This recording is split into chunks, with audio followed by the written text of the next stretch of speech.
Welcome to the most comprehensive Amazon KDP tutorial designed specifically for beginners. In this video, I'll share with you proven, actionable Amazon KDP strategies that helped me build a 7-figure publishing business and have transformed hundreds of my students from complete beginners to successful publishers. This is an in-depth tutorial packed with practical value from start to finish. I've carefully selected the most essential content to help you navigate the Amazon KDP landscape successfully, from finding profitable niches to marketing your books effectively. As you go through this, if you want more help with implementing these strategies in your Amazon KDP business, then I do offer a complete Amazon KDP coaching program where my team and I work with you directly to help you grow. You can learn more about it and apply from the first link in the description below. Now, let's dive right in, starting with exactly why this is the best online business model for beginners.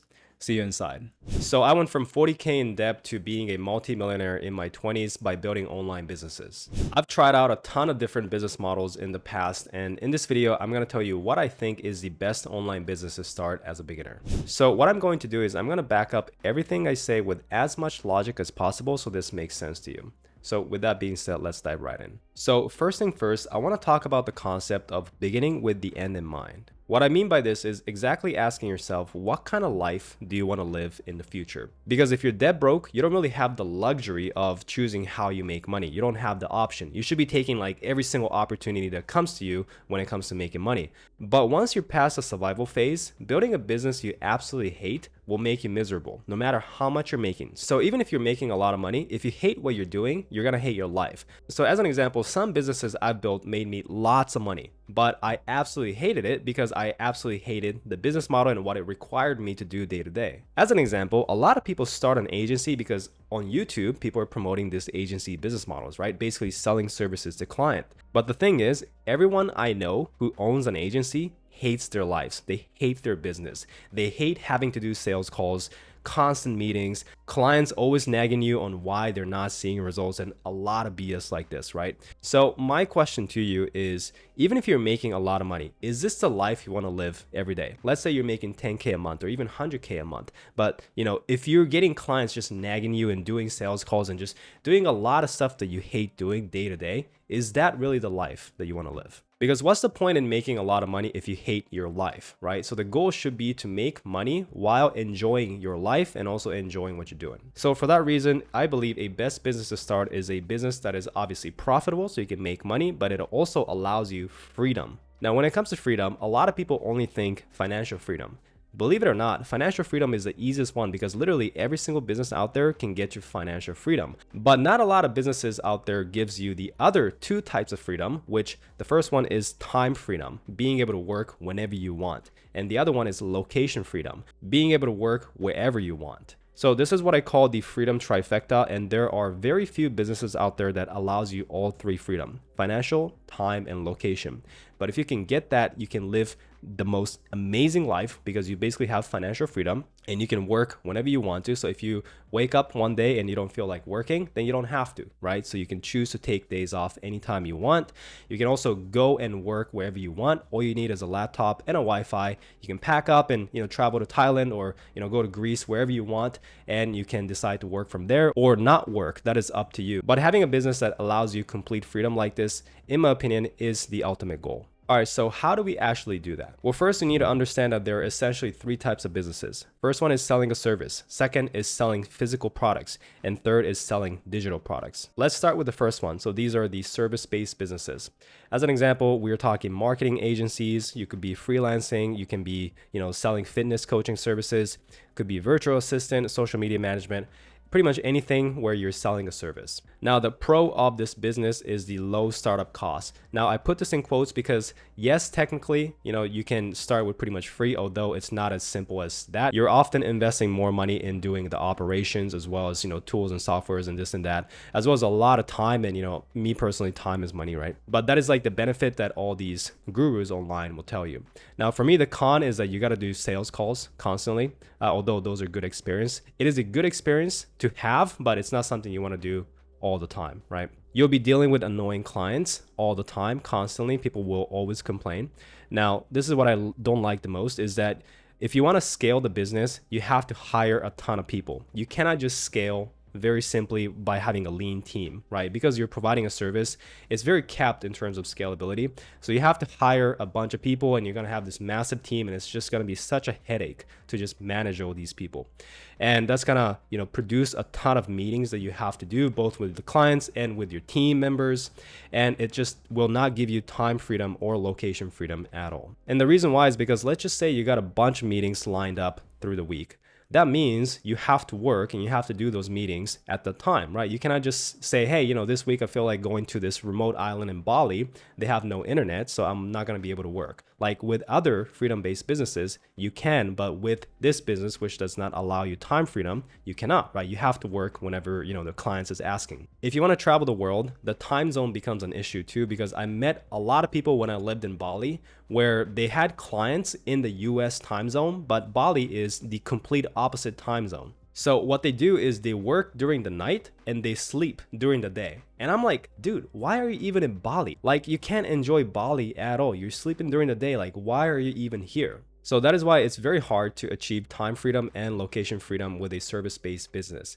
And if you're watching this and you're saying, oh, you can just hire somebody to do the work for you, right? Please don't get me started on this, because only those who never ran businesses will tell you that your business will be 100% passive once you outsource the work. If you truly built a business before, you know that even if you hire somebody to do the work for you, you'll have to manage that person. Even if you hire a manager to manage your team, you'll be managing the manager. You always have to check what they're doing. Things will constantly break and they'll keep reporting back to you, so you have to deal with that. So nothing is truly passive. So that was a service-based business. Now let's talk about physical product-based businesses. These are the Amazon FBA clothing lines, like selling, clothes, selling homemade crafts on Etsy. Could be real estate investing too. Real estate is a physical product, right? Your properties are the physical product that you deal with. Now, honestly, for the pro of physical products, I literally cannot think of anything. I'm not trying to be biased here, right? I just really cannot think of anything besides maybe it's kind of cool to, hold the product in your hand once you make it because it's your product. But besides that, I really cannot think of anything. Now, the cons of physical product-based businesses is that you're dealing with manufacturing, so you have to create the product, right? You have to deal with shipping and handling, delivering the product. You have to store the product, so you have to learn inventory. They're low profit margin because there are, fees. All of these that I just explained has fees. And you don't have any location freedom. The reason why you don't have any location freedom with a physical product-based business is because at least when you're just starting, you often ship the product to your house for inventory until you start making more money and you can reinvest into a warehouse as an example, or you can send it to Amazon, but there's fees associated with that as well. Plus, you want to ship it to yourself so you can do some quality checks as well. Now, once again, with real estate investing, your property is the product, right? And you often have to go and check the property to make sure your tenants is behaving, nothing's breaking. Sometimes they do break something, so you have to go and fix it up. Now, my dad does real estate investing in Hawaii, and he does a lot of fix and flips, right? So he buys properties, fix it up, and flips it. Now, you will not believe how often the properties get vandalized. Like, people come in and steal shit, right? So many times my dad literally has to sleep in the property just so people don't come during the night to try and steal solar panels and stuff like that. Now, I understand that maybe he's investing in a bad neighborhood, but this could happen literally anywhere. So just the additional headaches is just insane to me. And I also got multiple real estate properties, so I can tell you that I really don't like real estate investing. Because what if you want to move to Thailand or Bali or Europe or anywhere, right? Maybe you want to do that short term, or maybe you want to permanently relocate to a country because you don't agree with the politics at where you're at. Well, it's going to be super hard if you have a physical product-based business, because if you're constantly traveling around the world, how are you going to ship those products to you, right? How are you going to check on your real estate properties? Or if you're doing e-commerce, once again, how are you going to ship it? How are you going to store it? It's going to be very hard. So that's why a physical product-based business does not offer location freedom. Now, the last one is selling digital products. So these are Amazon KDP, so you can sell books on Amazon. It could be selling online courses, doing YouTube, SaaS, so selling software. It could be print on demand as well. So print on demand is essentially selling shirts or books or anything, but it's only printed and shipped once you make a sale, so you have zero inventory. So the pros of digital products are low startup cost, high profit margin because you don't have those fees associated with manufacturing, shipping and handling, inventory, nothing. So you have way higher profit margins. You have location independence because literally everything is online. All you need is a laptop and a Wi-Fi, so you can go anywhere. You have no inventory. Once again, you have no shipping. And because you don't have to learn all those things, like you don't have to learn how to do shipping, you don't have to learn how to do inventory. And for that reason, there are a lot less steps that you have to learn to get started compared to other businesses. And that's why I say low learning curve.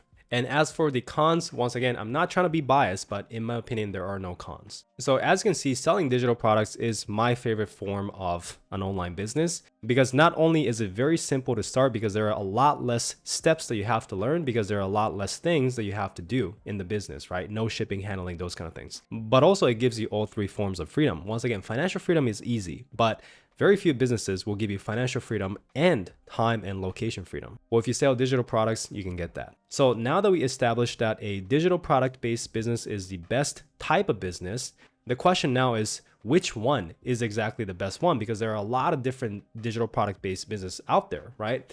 The big thing to understand is that not all digital product businesses are equal. Because even if you sell digital products, let's say you decided to sell your products on your own website, then you will still have to build a website, right? You have to drive traffic to the website because your website has no visitors. So you have to get visitors to the website. You have to set up payment processing, learn how to take payments. Then once you make a sale, your job is not done. Like you have to do customer service, right? And ongoing work that's going to be required from there.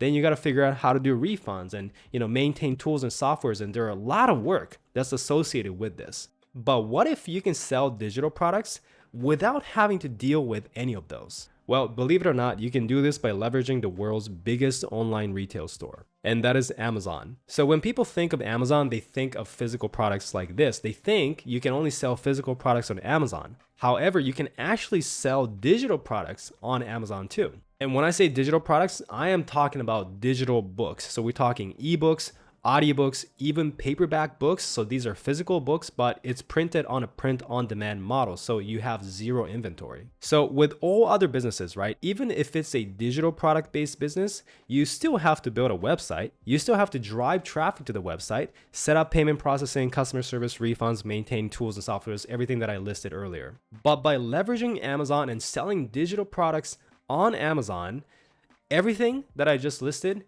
Amazon does it for you. You don't have to build a website because Amazon already has a website. You sell it on there. You don't have to drive traffic to your own website because there are literally millions of customers every single day going to Amazon trying to buy something. So these are the perfect audience to show up in front of, right?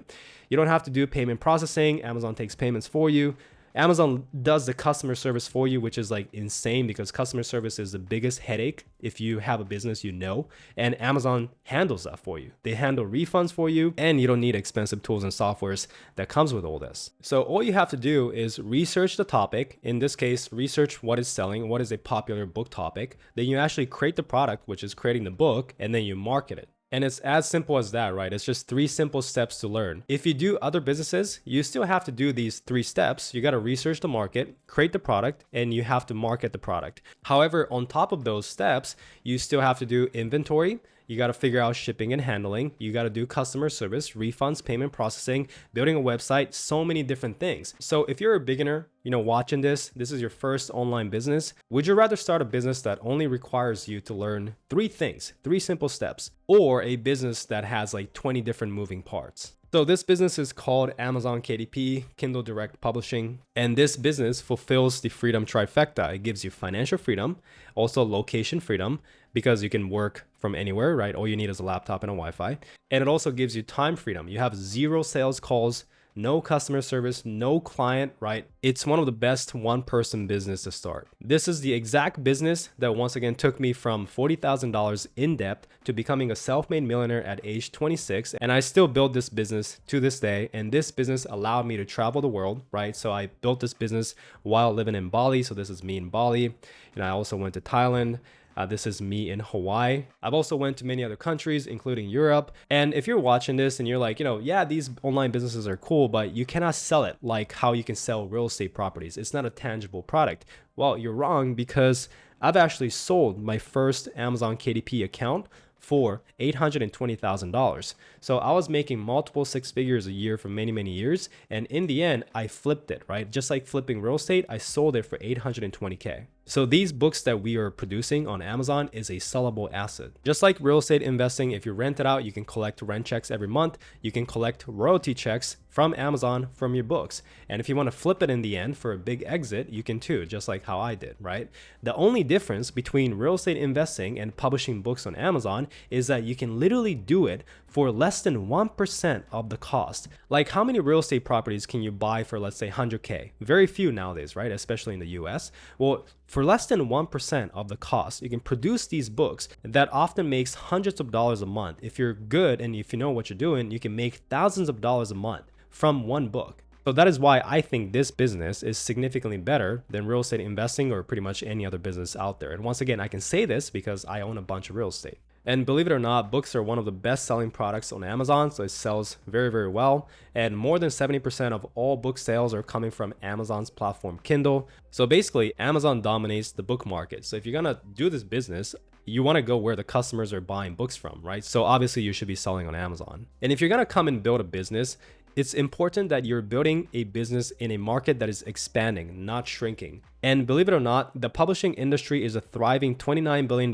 industry that is still growing by 16% or more each year, which is exactly what we want. We want a market, once again, that's expanding. Now, this is another statistic that really makes you think how insane Amazon is. But when people do online shopping, right? When people spend money online, 40% of that is being spent on Amazon. Literally 40% of every dollar that is spent online is on Amazon. The second place is Walmart at 6%, so it's not even close. So if you're going to build a business, once again, do you want to build a business where you sell on Walmart or you want to sell on Amazon? Obviously, it's going to be on Amazon. And if you're watching this and you're thinking, well, Sean, you're obviously biased because you have a YouTube channel teaching this business, you make money from this, and that's a legit point. So let me show you a message that I got from someone I know who also had a KDP business. He sold the business for $175,000 a couple years ago, and he went on and built other businesses, because people do this all the time. People get shiny object syndrome thinking other businesses are better. But he sent me this message, right? He said, after a few years away and experimenting with different business models, I've come full circle and just realized how truly incredible KDP self-publishing really is, and I've decided to come back and start a brand new business. Having zero client deliverables and not having to handhold clients or chase leads around is just too good. I was an idiot for stopping. So that's just one example, but you're not going to believe how many times I get messages from people who left the businesses for a couple years.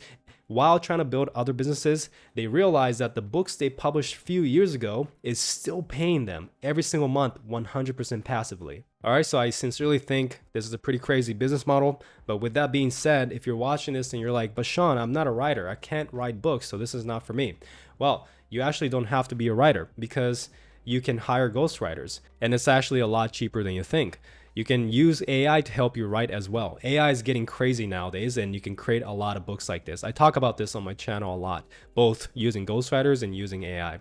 You can also publish books that are more design heavy instead of text. So instead of publishing like nonfiction or fiction books, you can also publish like coloring books if you like that, right? And that has nothing to do with being a writer. Now, English is actually my second language. I'm originally from Japan. I've published over 400 books, and I never wrote a single one myself. I've always used ghostwriters or AI. So this is an example of a ghostwriting company that I use. If you guys want to check it out, I'll leave a link below this video. But you can basically start an order and send them, whatever topic you want to write about, and they will start writing it for you. Or if you don't want to pay for ghostwriters and start making these books yourself, then you can use AI. There are a lot of books that are very easy to make with AI, such as storybooks like these. I have a tool that tells me exactly how much these books are making. So this book, Inspiring Stories for Amazing Girls, very simple book, is doing $100 a day. So this book alone is doing $3,000 a month. And by the way, these screenshots are from Amazon. So this is on Amazon, okay? So this Halloween short stories for kids is doing $94 a day. Bedtime stories and rhymes, $330 a day. Bible stories, $645 a day. So this one book is doing $18,000 a month. Native American stories for kids, $49 a day, $1,500 a month. And if you look inside this book, it's literally just 104 pages of text, simple stories. And these are fiction stories, right? It's not real stories. So if you have a little bit of imagination, and it doesn't even have to be some complicated stories because this is for kids, right? So it's a simple story, and you just write it and compile that into a book, and you can publish it and, you know, start this business. Now, if you can come up with short stories on your own, you can write a book. I also have a step-by-step tutorial. If you want to follow that, I'll leave a link to this video that I've made in the description below. Or if you're more of a design person, or perhaps English is not your first language and you're not confident in your English, you know, skills, and you want to work with other books, then you can do something like coloring books, right? So there's a coloring book literally just on cupcakes doing $70 a day. There's a dinosaur coloring book, $78 a day. Unicorn coloring book, $258 a day. Mindfulness coloring books, $440 a day. Anxiety relief coloring book. And there are so many different topics of coloring books that you can go and create. You can also publish books like journals and planners, right? Very few text, just some activities, journal, you know, prompts and stuff like that. This is doing $500 a day between mom and me. So mother and son journal, where you pass it to each other and both of them fill it out. We have a journal for grandmas, gratitude journal, father-daughter journal, prayer journal for teen girls. This book is doing $1,600 every single day. And before you say, oh my God, Sean, this is so unethical using ghostwriters or AI to create these books. Well, believe it or not, most books from celebrities, politicians, athletes, right, are all ghostwritten. Like every single one of these books are ghostwritten. We have Richard Branson, super, you know, successful business guy. We got Hillary Clinton here. We have John C. Maxwell and Stephen Covey. Stephen Covey, this book is literally like one of the top best-selling, you know, self-help books of all time. And this was ghostwritten. So it's a lot common than you think. And honestly, this whole mindset of just because you use a ghostwriter or AI to write a book, it's automatically bad, just doesn't make sense. Because let's be real here, right? Just because you wrote the book yourself without the help of ghostwriters, without the help of AI, it does not make it automatically good. Like you can write the book yourself and it can be way worse than my ghostwritten book, okay? So as long as you focus on quality, you are producing high quality books, you know, something that customers enjoy, then no matter how you make it, it doesn't really matter much. So this is exactly why I believe selling digital products by leveraging Amazon is the most beginner-friendly business to achieve total freedom. So hopefully this all made sense to you. Once again, I wanted to back up everything I say with as much logic as possible, so it kind of became a longer video. But we talked about why this is the best business model for beginners, but we didn't talk about how to actually get started with this. Well, that is because if I go into that now, this video will be way too long. So in terms of how to get started with this, you got some options, right? Option number one is just watch my many free tutorials on YouTube. I have a crap ton of tutorials on this channel. So if you just go and watch those, you're gonna get a very good idea of how KDP works. The problem with option number one is that the videos are all over the place. So you will have to watch a lot of videos, kind of, you know, piece through information from this video and that video. Although my videos are pretty damn good, it's still gonna take you some time.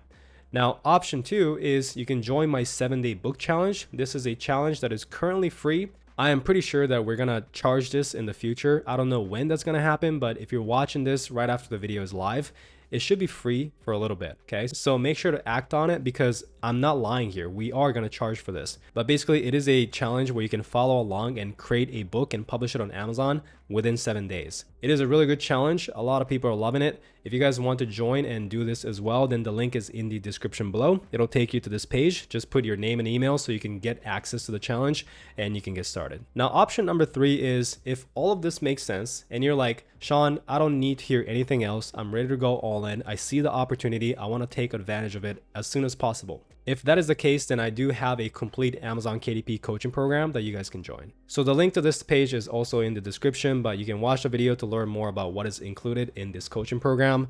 If you want to apply to see if you're a good fit for this program, you have to apply for us to accept you. You can't just join, right? You can apply it here in this form. If you want to learn more about what's exactly included or, you know, the testimonials of other students, these are all the testimonials. We have Martino saying he went from $200 a month to making over 10K per month consistently. We have Toby over here doing $30,000 in a single month. We have Anchor over here doing $93,000, almost 100K in a single month. We have Josiah here, $33,000. Laz, 2K a day, right? And we have people getting bestseller badges, 50K, 60K, you know, a lot of success stories that you can go and watch. It's a lot here. And you can also kind of see what's included in the module section. So like these are the course modules and the bonuses and a little more testimonials. So you guys can go and check that out. Once again, the link is in the description. All right, guys. So in conclusion, obviously I am a little bit biased because I do teach this and I do sell a course on it. But I genuinely believe that Amazon KDP is one of the best businesses to start right now. And at the very least, it is the best business that I started myself. Now, if you don't like me for whatever reason, you don't have to join my course. You can join somebody else's course or just learn KDP from somebody else. But I hope that you at least learn something in this video. Mainly, the big takeaway is that you want to consider the kind of lifestyle that you want to live before you go and build a business. Once again, you don't want to build a business just because it's profitable and then trap yourself into that lifestyle that the business gives you. Like, a lot of people, a lot of my friends who start an agency business just because it's profitable and they're making money, but they hate their life, right? You don't want to do that. Like for me, freedom is very, very important. The only tattoo that I have it says freedom in Japanese. It's super important to me. I really don't like doing sales calls. I really don't like meetings. All I want to do is just wake up and decide to do whatever the hell I want to do that day, right? And I have that right now. I have absolute financial freedom, complete time freedom, location freedom as well. I'm traveling the world, working online. I'm in Thailand right now shooting this video, and I've been traveling all over the world. You can follow me on Instagram and see all my travels and where I've been to. But that's the kind of lifestyle that I want to live, and Amazon KDP provides me with that. Obviously, I do YouTube as well, but YouTube is, believe it or not, way harder than Amazon KDP to travel the world with, because I have to carry around a bunch of recording equipments like big cameras, lights and tripod, and it takes a lot of space. So it's not as flexible as Amazon KDP in that sense. But anyways, hope this made sense. If you enjoyed the video, leave a like, comment any questions you have. This was a longer video, so if you made it to the end, let me know in the comments that you made it to the end.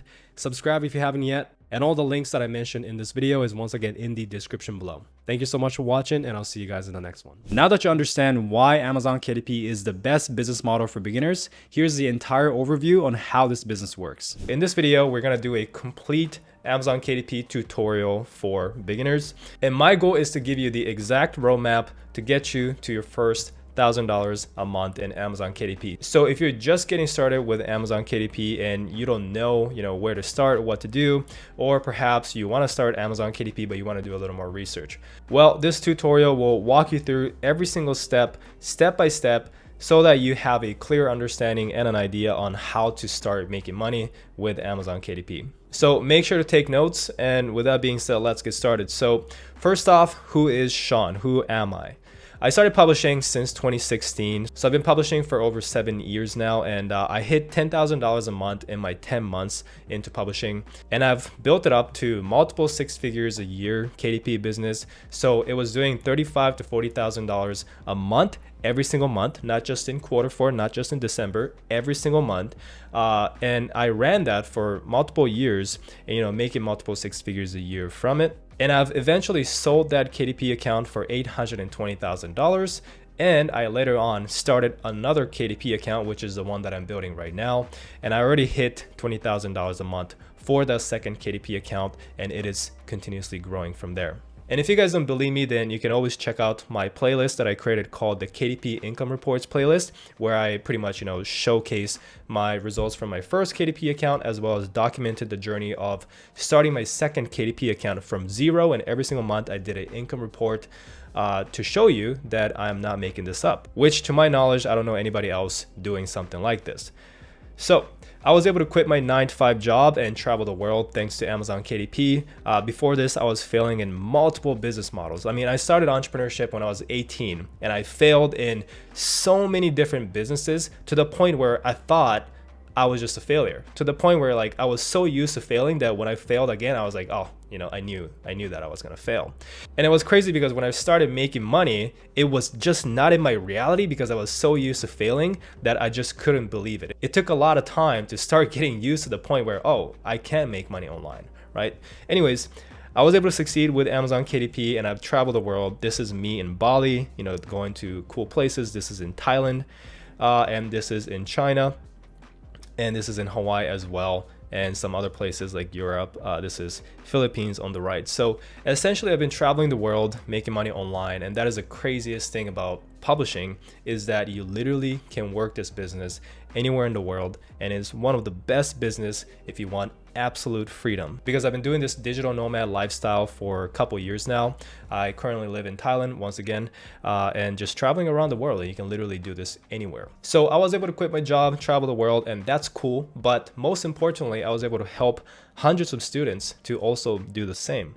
You know, we have students just getting started making a couple $1,000s, students here doing $7,000 a month, $5,000 a month, $6,000, you know, and a lot more. We have students doing tens of thousands of dollars a month, doing a lot better than me actually. And you know, just absolutely killing it, and also quitting their job and traveling the world, right? So that is the most important thing. But let's get started with the actual tutorial of how to start this business. So first, what is Amazon KDP? Well, KDP stands for Kindle Direct Publishing. It's Amazon's self-publishing platform. It is absolutely free to sign up, and you can publish a book by uploading your book files to it. Now, why Amazon KDP, in my opinion, is the best business to start, and this is after trying out so many different business models. You know, after 7 years of publishing, after 10 years of entrepreneurship, I've pretty much seen every single business models out there. And even though I've seen other business models, I can confidently say that publishing is one of, if not the best business to start for beginners to start making money, but also for, you know, experienced entrepreneurs who want freedom and who want passive income. Okay. And the reason why is because you absolutely have no inventory. You don't have to carry around inventory like with Amazon FBA, which sucks, right? Having to ship a bunch of products to your house and this and that, you know, you absolutely have nothing like that because everything is online. Okay. There's no customer service, which is huge. If you're in business, you understand customer service is one of the biggest headaches, and you don't have to do that because Amazon handles it for you. There are very, very few businesses like this where you don't have to do any customer service.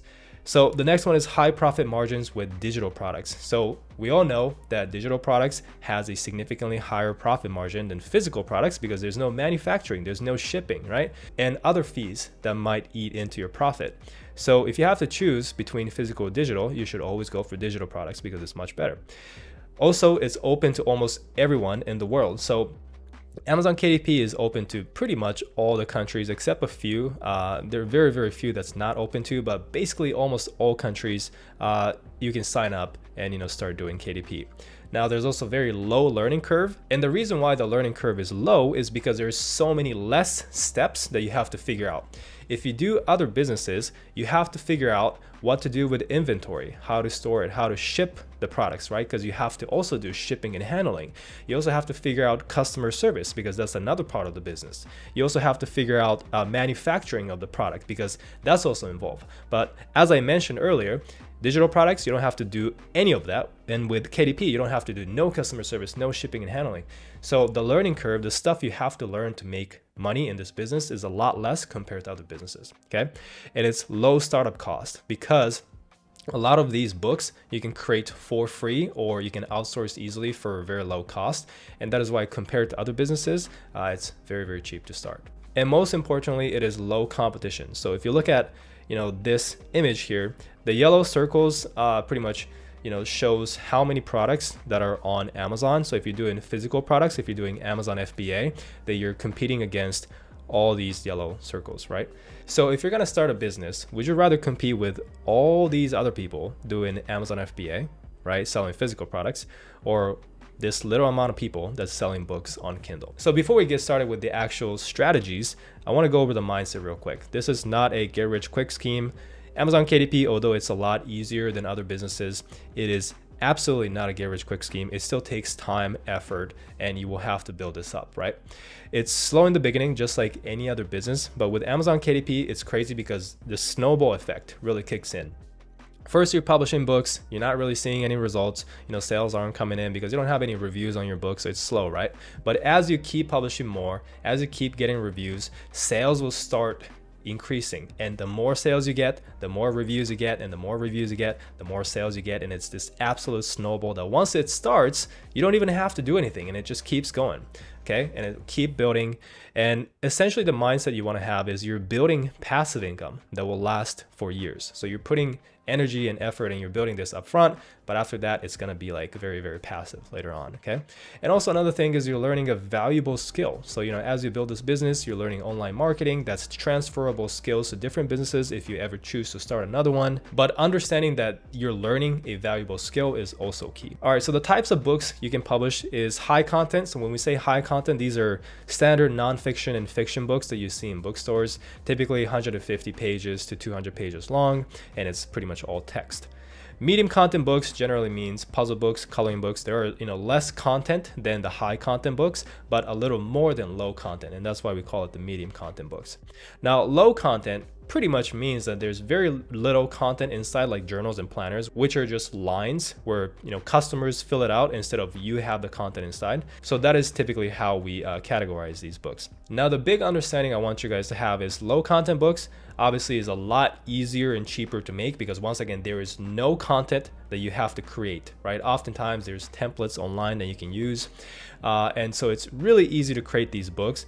And because of that, most of the people are doing low content, so you have the highest competition. And whenever the barrier of entry is this low and there's so many competition, then typically you make less money because it's so competitive, right? But as you increase the barrier of entry, so there's a little more work involved in creating medium content books, because you have to now get designs and then a little more text inside, right? So there's less people who's willing to do that, and so you will make more money because you have less competition. Now, if you move up to high content, it'll be a little more expensive, a little more time consuming, because you have to create more content for the book. But because of that, not a lot of people are willing to do it.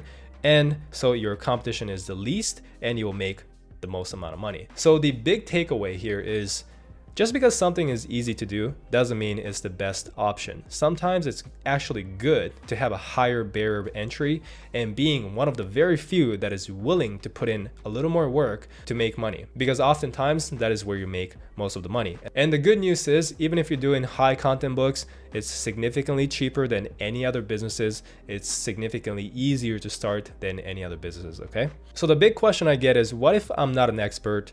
I'm not qualified to, publish a book, right? This is a lot of people's limiting beliefs.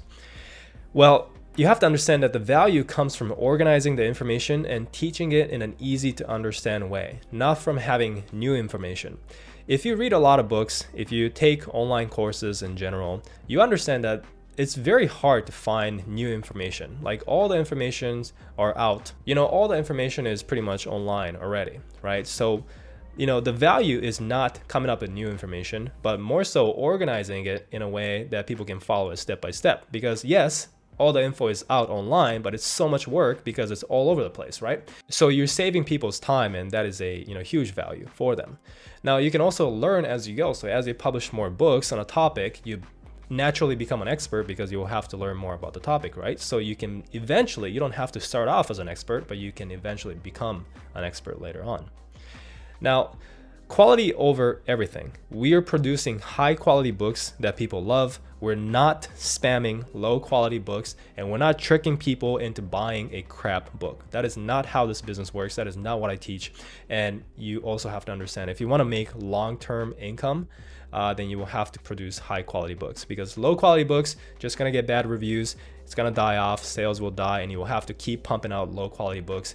And you're gonna be in this rat race of just keep churning out new content, and we don't want that. All right, now let's talk about the actual steps that you have to take. The first thing you have to do is keyword research. So when it comes to keyword research, I want you guys to download this Chrome plugin called DS Amazon Quick View. It's free. If you do want to invest a little bit, there is a better tool called KDP Spy, but it's about $60, I think. I'll leave a link in the description below as well. But if you're willing to invest, KDP Spy is better. If not, DS Amazon Quick View is okay. Now, what you want to do is write down any topics that comes into your mind. So whether that's your passion, interest, hobbies, anything, right? Whatever book topic idea, just write it down. And you also want to search Amazon bestseller categories to get more ideas. All right, so just to show you how DS Amazon Quick View works, this is the plugin. So you want to look for this in the Chrome store. I'll leave a link in the description as well. And KDP Spy will look like this. So once you download DS Amazon Quick View, when you search a book topic on Amazon, you're gonna start seeing this information, which makes it a lot easier to look at the BSR. So BSR is a bestseller rank for the book, and it just makes the keyword research process a lot smoother. Okay, now you can also do KDP Spy. So if you click on KDP Spy, it'll pretty much pull the data from page 1, so you don't have to check it one by one, and you can see everything right here from the sales rank. So this is the BSR, this is this number right here, okay? And then you can see the reviews, how much it's estimately making, and you can also check the Kindle and the audiobook. So you don't have to manually switch over, so it saves a lot of time. Now, in terms of getting ideas from the bestseller category, what you want to do is go to Amazon, click on bestsellers right here, And then from here, scroll down, click on books, and then choose whatever category that appeals to you. You should be checking pretty much every single one, but you can start off with the one that you're interested in. So let's just do crafts, hobbies, and home for now. And then from here, you can niche down even more. But basically what you're doing is looking at, you know, the book topics, right? These are the books that are selling really well. And then you're asking yourself, what is this book about? And you're extracting topics. Okay, so this first one right here, it's a carpenter's note on life. A little hard to extract topics. It seems like a memoir kind of thing. This one is Encyclopedia of Herbal Medicine. So what is this topic? Herbal medicine, right? So you can take note on that. Herbal medicine is a keyword. Okay, so this one, skinny taste meal prep. So it's meal prepping. So you can also take note on that. And then you can go and check, you know, if that's a profitable topic. We have stress relief, adult coloring book, right? So that is another topic that you can go and, you know, take note. So that is pretty much what you do going into bestsellers category. You can do, you know, different categories as well, and then just keep taking note on that. So this one, how to keep house while drowning. So this is like a decluttering, you know, cleaning up your house kind of book. So, and then you want to start seeing patterns, right? So if you start seeing a lot of the same topic in the category, then you know that it's profitable, because, you know, obviously this is the bestseller category. So we have a lot of coloring books. We have some useful knot book. This is also a mindfulness coloring book. We have a simple living book, and then we have a little more of the minimalism, decluttering, organizing your home kind of topics popping up. So once you have a list of, you know, keywords that you can check, you want to type that into the Amazon search bar and check one by one. Okay, so how do you validate if the keyword is profitable or not? And when I say keyword, it's just the topic. So, you know, when I say decluttering, that is the topic / keyword, right? When I say, you know, medical herbs, that is the keyword / topics. When I say adult coloring books, that is the keyword / the book topic. Okay, so you want to look for other books with less than 80,000 BSR in the bookstore, because if it's doing less than 80,000 in the BSR, that book is making an average of $500 per month just from the paperback side. And then, you know, if they have an ebook, audiobook, a hardcover, that'll be even more that they're making, right? So that is a pretty good range to aim for. Now, if you find at least 3 or more books that fits that criteria, then that keyword is profitable. And if books on page 1 has low reviews, that is a good sign that you don't need a ton of reviews to rank. So that is also another thing you want to keep in mind. So let me show you some examples with this decluttering keywords. I typed it in, make sure you're in the bookstore right here. You get all these results, and then you start looking at the BSR here and see, you know, can I find at least 3 other books that is less than 80,000, because that'll tell me that this decluttering keyword is profitable. Okay, so this one is doing, you know, 5,800, so it's way below 80,000, and it's making a ton of money. Okay, so that's one. We have another book here, and we have another book, right? This is on decluttering, 27,000, and then we have another book right here, 10,000. This is in the Kindle store. So if we want to look at the book category, we will have to open this up. We can click on the paperback, and we will have to scroll down here and look at the bestsellers rank right here, which says 136,000 in books, so a little over 80,000. I think for this one, they sell more hardcovers, so let's check out the hardcover. And then if we scroll down here, it is at 2,000, so it's like way below 80,000, so it's good. And when you're checking the BSR, hardcover counts as well. Some books, especially like, you know, big authors, they sell in hardcover as well, so that is okay. If you want to save some time, you can use KD Spy. So that you can see all the BSRs very quickly, and you can see a lot of these books are under 80,000, right? So you have more than 3. So that'll tell us that it's profitable. It's a profitable topic. The next question is, can you find others that has less reviews? Because that'll show us the competition. And, you know, just like that, we have one book, a little over 80,000, but these, you know, making some sales here at the 19 reviews. So if you can make some sales at 19 reviews, very low reviews, that is a good sign that you can also come in, right? So if you find books on page 1 that doesn't have a ton of reviews, then that'll show you that you can also rank your book on page 1 as well. And we see a few books on page 1 like that with low reviews, typically 150 or less.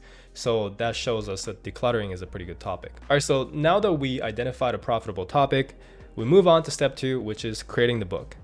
Now, first you need to create a book outline. So you want to look at top competitors, table of contents and reviews, and write down chapters that stands out, combine it with other books as well. So you don't want to just copy one competitor and, you know, copy their outline entirely, because that's just plagiarism. But you can take a few chapters that you like from this book and then take another few chapters that you like from another book, perhaps come up with your own chapter ideas yourself for a few of them, and then you combine that all and you can have your own original book outline, right? Write down what customers liked, what they didn't like, and apply to your outline. So you want to read the customer reviews, and then, you know, if there's something that shows up like, oh, I wish this book included this, I wish this book, you know, didn't cover this part because I didn't like it. Those are the stuff that you want to note down and make sure you put it into your outline. And you can use ChatGPT to get more ideas. So ChatGPT is amazing for these kind of things. So let me show you how that works. All right, so what you want to do is when you find your competitor, you can see read sample here. So open up your competitor, click on read sample. So you see their table of contents here, and then you want to start asking yourself which one would be good for your book. Which one do you think you can just leave out, you know, because you think it's fluff, right? And you don't really need it. So if you look at here, why can't I keep my house in order? You can't tidy if you've never learned how, right? So if you feel like this is a good chapter, just note it down, you know? We have a few here like tidying marathon doesn't cause a rebound. So, you know, the tip will be instead of doing everything in one day, you know, spread it out and, you know, make sure that it's more of a habit, more of a marathon than, you know, a sprint, right? So you will note it down so that you can also cover that as well. Sort by category, not by location. That is a good, you know, tip. So we will note it down so our writer can write that in. Once again, we're not taking everything, we're just, you know, seeing what we like, what we don't like. The next thing is you can go and look at the reviews, and you can sort by, you know, all these negative reviews as well. So let's say we look at the 1-star reviews here, and then we can see what are people complaining about, right? And then if they're complaining about the same thing, we want to note it down and make sure our book does not cover that, right? So we can make a better version of this book. So it says, I'm not talking to my socks. So perhaps, you know, one of the tips in this book was that the author is telling people to talk to your clothes, and maybe that's not a good tip, so you can make sure that you do not leave that in. So try and look for patterns by reading the reviews, note it down, and add it to your outline. The next thing you can do is to ask ChatGPT. So you can say something like, write me a book outline for decluttering book for beginners. And just like that, you get a full outline created by ChatGPT, which is actually pretty amazing, right? We have introduction, welcome to clutter-free life, benefits of decluttering, chapter 1, foundation of decluttering, chapter 2, creating a decluttering plan, chapter 3, the art of letting go, chapter 4, organizing for efficiency. So these are actually really, really good. What I would suggest is do not copy paste this. Once again, pick chapters that you like, put it into your outline, take a few from your competitors, you know, as an idea, look at the reviews, and then take bits and pieces and then combine it into your outline so that you have like an original one. Because if you just copy paste from ChatGPT, then there is a risk of it being too similar to your competitors, and we don't want that. We want plagiarism-free original content. All right, so next you want to figure out the word count and trim size for your book. So if you're doing high content books like this decluttering book example, this is a high content book. So typically 30,000 words at 5x8 to 6x9 trim size is the best. So that'll roughly come out to 150 to 200 pages after formatting. If you're doing low or medium content books, like such as coloring books or journals, then it depends on the book type. So you have to analyze your competitors, look at your competitors, see what trim size you're doing to figure out what trim size you should have for your book as well. And you can easily figure that out just by looking at the book product page. So you can see here that it's 102 pages long. It's 8.5 by 11 trim size. Okay, so that is how you know the trim size, how many pages you should have. You can see that it has 50 individual designs. In this case, it's a coloring book. So now you know you need 50 coloring pages to compete with this book. All right, so the next thing you want to do is to come up with your book titles. So you want to add your main keyword in the title, plus add a little flair to it. So your main keyword is the book topic that you came up with. So, you know, in our case, it's decluttering. So you want to put decluttering in the title, but you don't want to just do decluttering because that is boring, right? So you want to add a little flair to it, like decluttering, you know, master guide or decluttering quick start guide, right? In this case, I have an example of 10-minute decluttering cheat sheet, right? So that'll be my book title. Refer to your outline and add words that appeals to your target audience. Get inspiration from your competitors, but do not copy. So this is very important, guys. I always preach that you should get inspiration and model your successful competitors because they're successful for a reason. They're doing something right, but you never want to rip them off. Okay, never, ever, ever do that because that is a very quick way to getting your books reported and potentially losing your account. So get inspiration, but never copy. And you can use ChatGPT for book titles as well because they're pretty good at coming up with book titles. but make sure that it is unique enough from your competitors. So you can ask ChatGPT what are some, decluttering book titles to come up with, and it'll give you some ideas, but I would suggest rewriting a few of those as well, and make sure checking that title on Amazon to confirm that there aren't other books with a very, very similar title already. Now, should you have a pen name or real name? So it really doesn't matter. If you're not afraid to use your real name, even if you're not an expert, then you should use your real name. It's a great way to build your brand as well. But if you want to use your pen name, that is completely fine too. Now, the name could be a person, so a pen name, or a brand name like Something Publishing, and that is completely fine. Now, when it comes to writing the book and creating the book, there's two ways of doing it. I want you guys to keep in mind that you're either paying with time or money, but you're always paying. You're paying either way, okay? So you can save money but pay with time, or you can save time but pay with money. So let's talk about the first option. So if you want to save some money, it'll cost a little more time, which is if you have a high content book that are more text heavy, you can write the book yourself. That is how you can save money, right? But obviously you're writing the book yourself, so it's gonna cost more time. If you have a design heavy books like coloring books, you can design the coloring pages yourself if you have skills to do that, but obviously it'll take more time. If you want to save time and have somebody else do it, it'll cost more money because you have to pay for outsourcing that, but you can outsource to a ghostwriter. If you have a text heavy book like this decluttering book, I can just have somebody write it for me. For design heavy books like coloring books, you can outsource to a designer. There's a lot of people that'll design coloring pages for you. So if you have a text heavy book and you want to outsource the writing, then you can hire ghostwriters. You can go to ghostwriting companies. So the number one ghostwriting company that I recommend is the Urban Writers. I'll leave a link below as well as a discount coupon so you can get a little discount. But basically you want to go to the Urban Writers, click on services, click on the non-fiction or fiction. If you're doing fiction, you will click on fiction, obviously. But in our case, it'll be non-fiction books. So click on non-fiction packages and then choose whichever package that appeals to you. Typically, I get the premium or the top package, but there are other options as well.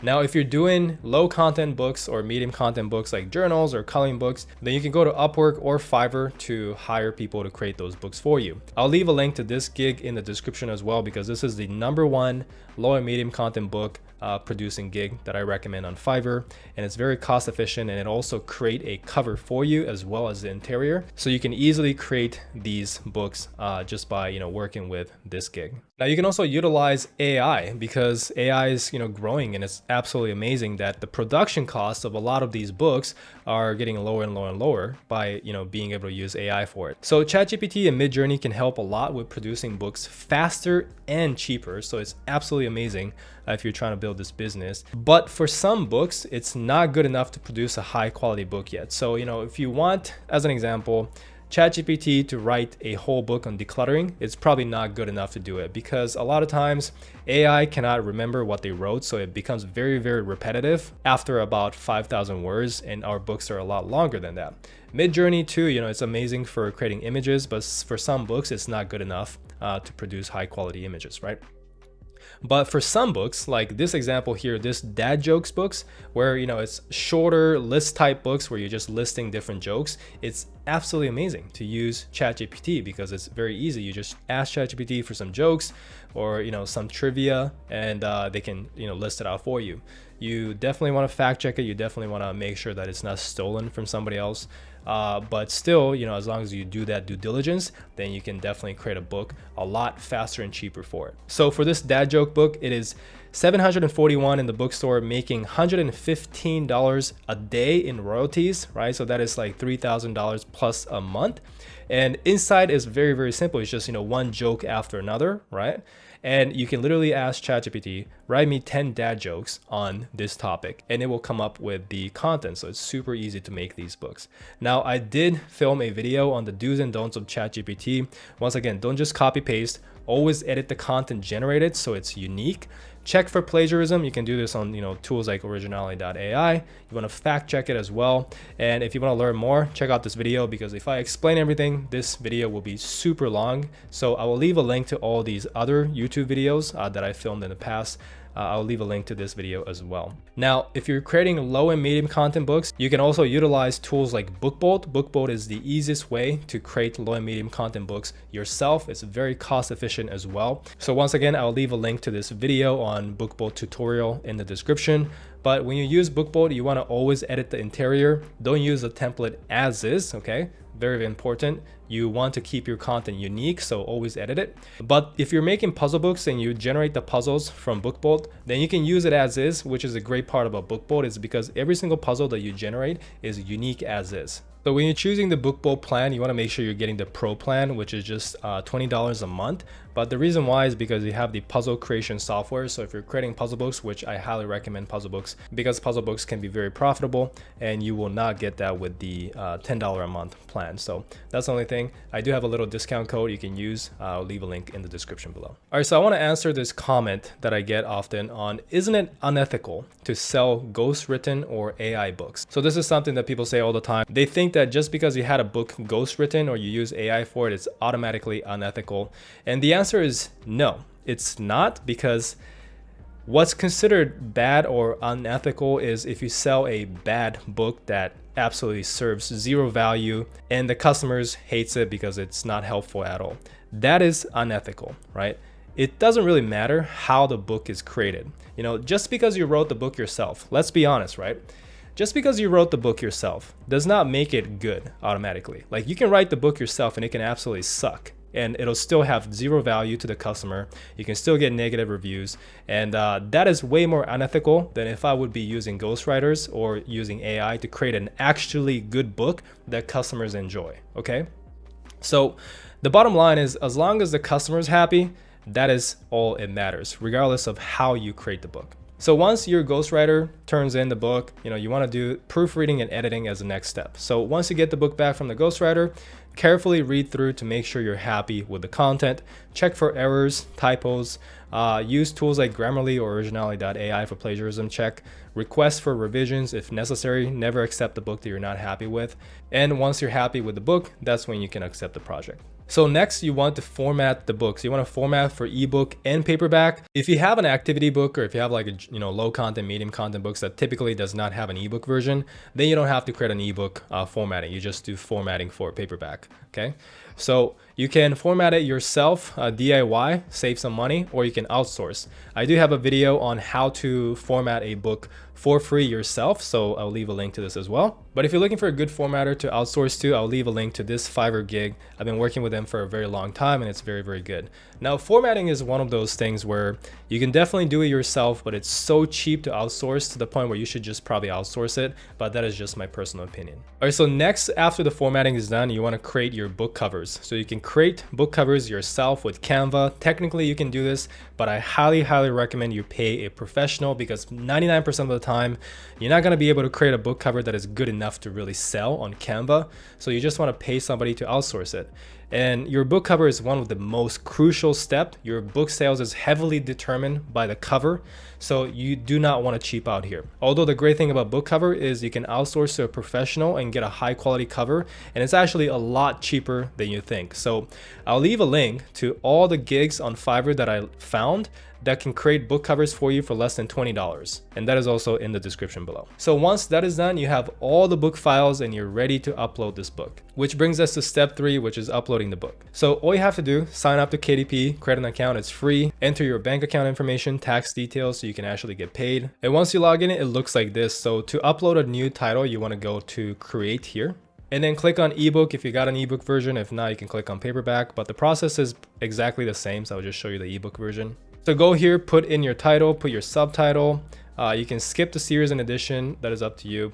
And then put your author name. For the description. For the description, you can actually use ChatGPT to start the process, which is absolutely amazing, because all you have to do is type in, write me a product description for this book using the AIDA format. And then you get a really well-written description that has the AIDA, which is attention, interest, desire, and actions. So it is one of the most effective sales copy that you can have, which is perfect for your description. But once again, you don't want to just copy paste this or rewrite it so that it's original, and then paste it in here. Now click on I own the copyright, and then answer these questions. Choose the category. So put in the other keywords that you found to be profitable. So in my case, I will put something like minimalism, something related to decluttering that I also found when I was doing my keyword research process. So you put that in and then save and continue. And then the rest of the process is very easy. So you will just upload your ebook in the cover file, and then you will also put the pricing for the book. For the pricing, I recommend you to look at your competitors and see what is like the average price for the book topic, and then start off with $1 or $2 cheaper. But as you gather reviews, you want to go and, price your book higher and higher as you get more reviews. Now, it might take a few days for your book to be accepted, which is completely normal, so don't panic. Another thing is you might get rejected if there's something wrong with the book files, but they'll let you know why, so you can just fix that and re-upload and try again. All right, so once that is done, your book is uploaded. It'll be live on Amazon in a couple days. The next step is step 4, book marketing. So when it comes to marketing, you want to get sales and reviews in the first 30 days of publishing to tell Amazon that your book is in demand. In return, Amazon will rank your book higher in the algorithm, and your book will be seen to more people. So you have to get sales and reviews. The first thing you want to do is get reviews before you go and get sales, because reviews are what gets more sales, right? So how do you get reviews? So I recommend to get minimum 15 reviews per book before marketing, just as a general guideline. Reviews act as a social proof, which makes it much easier to get sales. Now, there are many free and cheap ways to get reviews. So you can utilize Facebook groups and sites like Puppy to gather reviews. It'll be way too long to show you how to do that, so I covered this in another video. Once again, the link is in the description. Now, when it comes to sales, Amazon wants to promote high quality books that sells, and nothing tells Amazon that more than getting reviews and sales first, right? The more reviews and sales you get for the book, Amazon sees that and they're like, oh, this book is popular, this book is getting sales, let's promote it more. So that is exactly what we're trying to do here. Now, you want to do a little work in the beginning to get Amazon to start promoting it. Then after that, Amazon will just take over the rest, right? And then the snowball effect kicks in. So that is why this business can be very, very passive later on. You just have to put in the work in the beginning. Now, there are many free and low cost ways to promote the book. Once again, I do have all the strategies mentioned in this video, so the link is in the description. And just like that, congratulations, you're now a published author if you follow all these steps. So you can stop here, or if you want to take it further, it'll be step 5, which is turning your book into an audiobook. So you cannot do this if you have a low content book or activity books, because it's impossible to turn a puzzle book or coloring book into an audiobook. But if you have a high content book, like, decluttering book as an example, then you can do audiobooks. Now, this adds an additional income stream, and that is why I like high content books in general. That's why I say, it's like easier to make money long term, but it really depends. You can still make great money with low content, medium content books as well. So turning your book into an audiobook is very, very easy. All you have to do is sign up to ACX, put your book up for audition, pick your narrator, and then your book will be narrated. It's actually very cheap. You can do this for only a few $100s to turn your book into an audiobook. Once again, the step-by-step tutorial, I will leave a link in the description below. So this is how I made hundreds of thousands of dollars outside of Amazon.com. I've made over like 150,000 units sold. Every single unit you're making $3 or so, $3.5 to be accurate, so you can kind of estimate how much I made from audiobooks. So once that is done, there's so many more things that you can do to make even more money from the books that you created, right? So in terms of what's next, if you follow these strategies and create a high quality book in an in-demand niche, you will start making sales.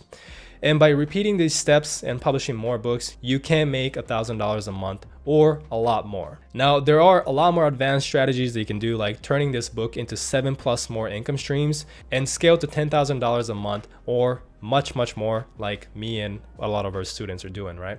So, what you can do, such as audiobooks, we talked about that. You can promote your book in other bookstores. So there's a lot of other bookstores that you can upload your book to outside of Amazon. You can also translate your book. You can translate to Spanish, German, just like that. You have so many more income streams. You can turn your book into 7+ income streams from the work that you've already done, right? Now, the video will be way too long if I try to explain all these strategies, but I do cover this in my free training that you guys can check it out, okay? So these are the strategies that, a lot of our students took to make a lot more money. Nicola over here made $58,000 in July. 50K came from KDP, and ACX made $8,000. Okay, so just from audiobooks, he made an additional $8,000. Christine over here made $10,000 from audiobooks alone. And Brock over here made $24,800 in 1 month. Anchor over here made $23,000.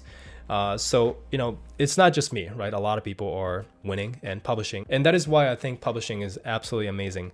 But basically this video explained everything you have to know to make $1,000 a month or more in publishing. You just have to go and follow it and then repeat this process, right? But if you want to take it further, if you want to scale this business, right, if you want to take it seriously, there is a link to the additional training that you can watch in the description, which should be the very first link, but it is a link to a free training on how I built a 7-figure publishing business. So it kind of walks you through everything we talked about, but a lot more stuff.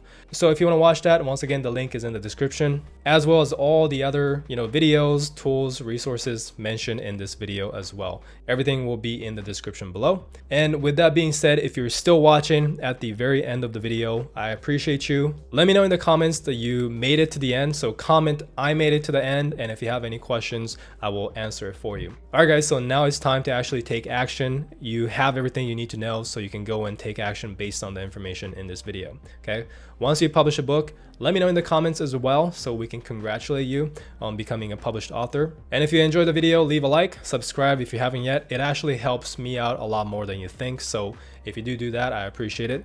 Thank you so much for watching, and I'll see you guys in the next video. In the next video, I'll show you the correct way to use AI for your Amazon KDP business. My name is Sean, and I've built a 7-figure publishing business for myself, as well as I helped more than 1,200 people make money from their Amazon KDP business. So with that being said, let me show you how to actually write a book with ChatGPT. So when it comes to writing a book with ChatGPT, there's a lot of misinformation online.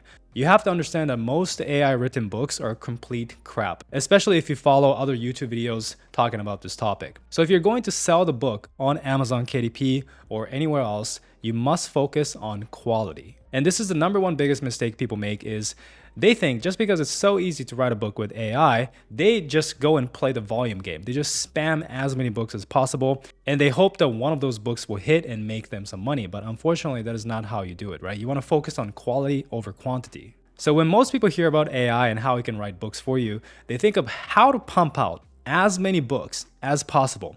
And honestly, this is a very, very quick way to lose your KDP account or just not make money at all. So AI is very, very useful in reducing production costs and improving the speed of writing the book, but you still have to make sure that the book is good. So the big question is, how can you create a high quality book with ChatGPT? So let me show you exactly how to do that. The first thing you have to understand is the context window. So this is the biggest issue with writing a book with AI. Context window is essentially how much AI remembers what I wrote in the past, right? So this is right now the biggest issue when it comes to writing a book with AI, because when it comes to shorter outputs, it's very easy. It's very easy to use AI to create book outlines, description, title, where the output, what it actually writes, is very short. Book outline is just 1 page, right? Description is just a paragraph. Title is just 1 sentence. Those are very, very easy to do with AI. But longer outputs, when it comes to writing the entire book, right? We're talking 100-page, 200-page, content here. It becomes tricky because it becomes very, very repetitive and surface level information. And the reason why is because AI doesn't remember what I wrote. And that is why context window is very important. And this is also why it's very hard to write fiction with AI, because when it comes to fiction, you often refer back to like the beginning of the story at the end of the book, right? So at the end of the book, you refer back to what happened in the beginning. And because AI doesn't remember what I wrote at the beginning of the story, you just cannot do that with AI, at least without editing the content. And that's why editing the content is very, very important, right? You cannot just copy paste it because it becomes extremely hard to write, books like fiction books. Now, when it comes to nonfiction books, though, it becomes a little bit easier because you can break down the output chapter by chapter. Nonfiction is not like fiction where you have to make a lot of connections and referring back to different parts of the book, right? It's usually, this chapter talks about this tip, the next chapter talks about the next information, and it's often segmented by chapter. So this is a little easier to generate with AI because the context window doesn't have to be huge, right? AI just has to remember what to write within that one chapter because the next chapter, it's going to be different. You don't have to refer back to the last chapter. So the key to writing nonfiction with AI is you want to break down the chapter in as much subsection as possible so that you can write in as little section as possible.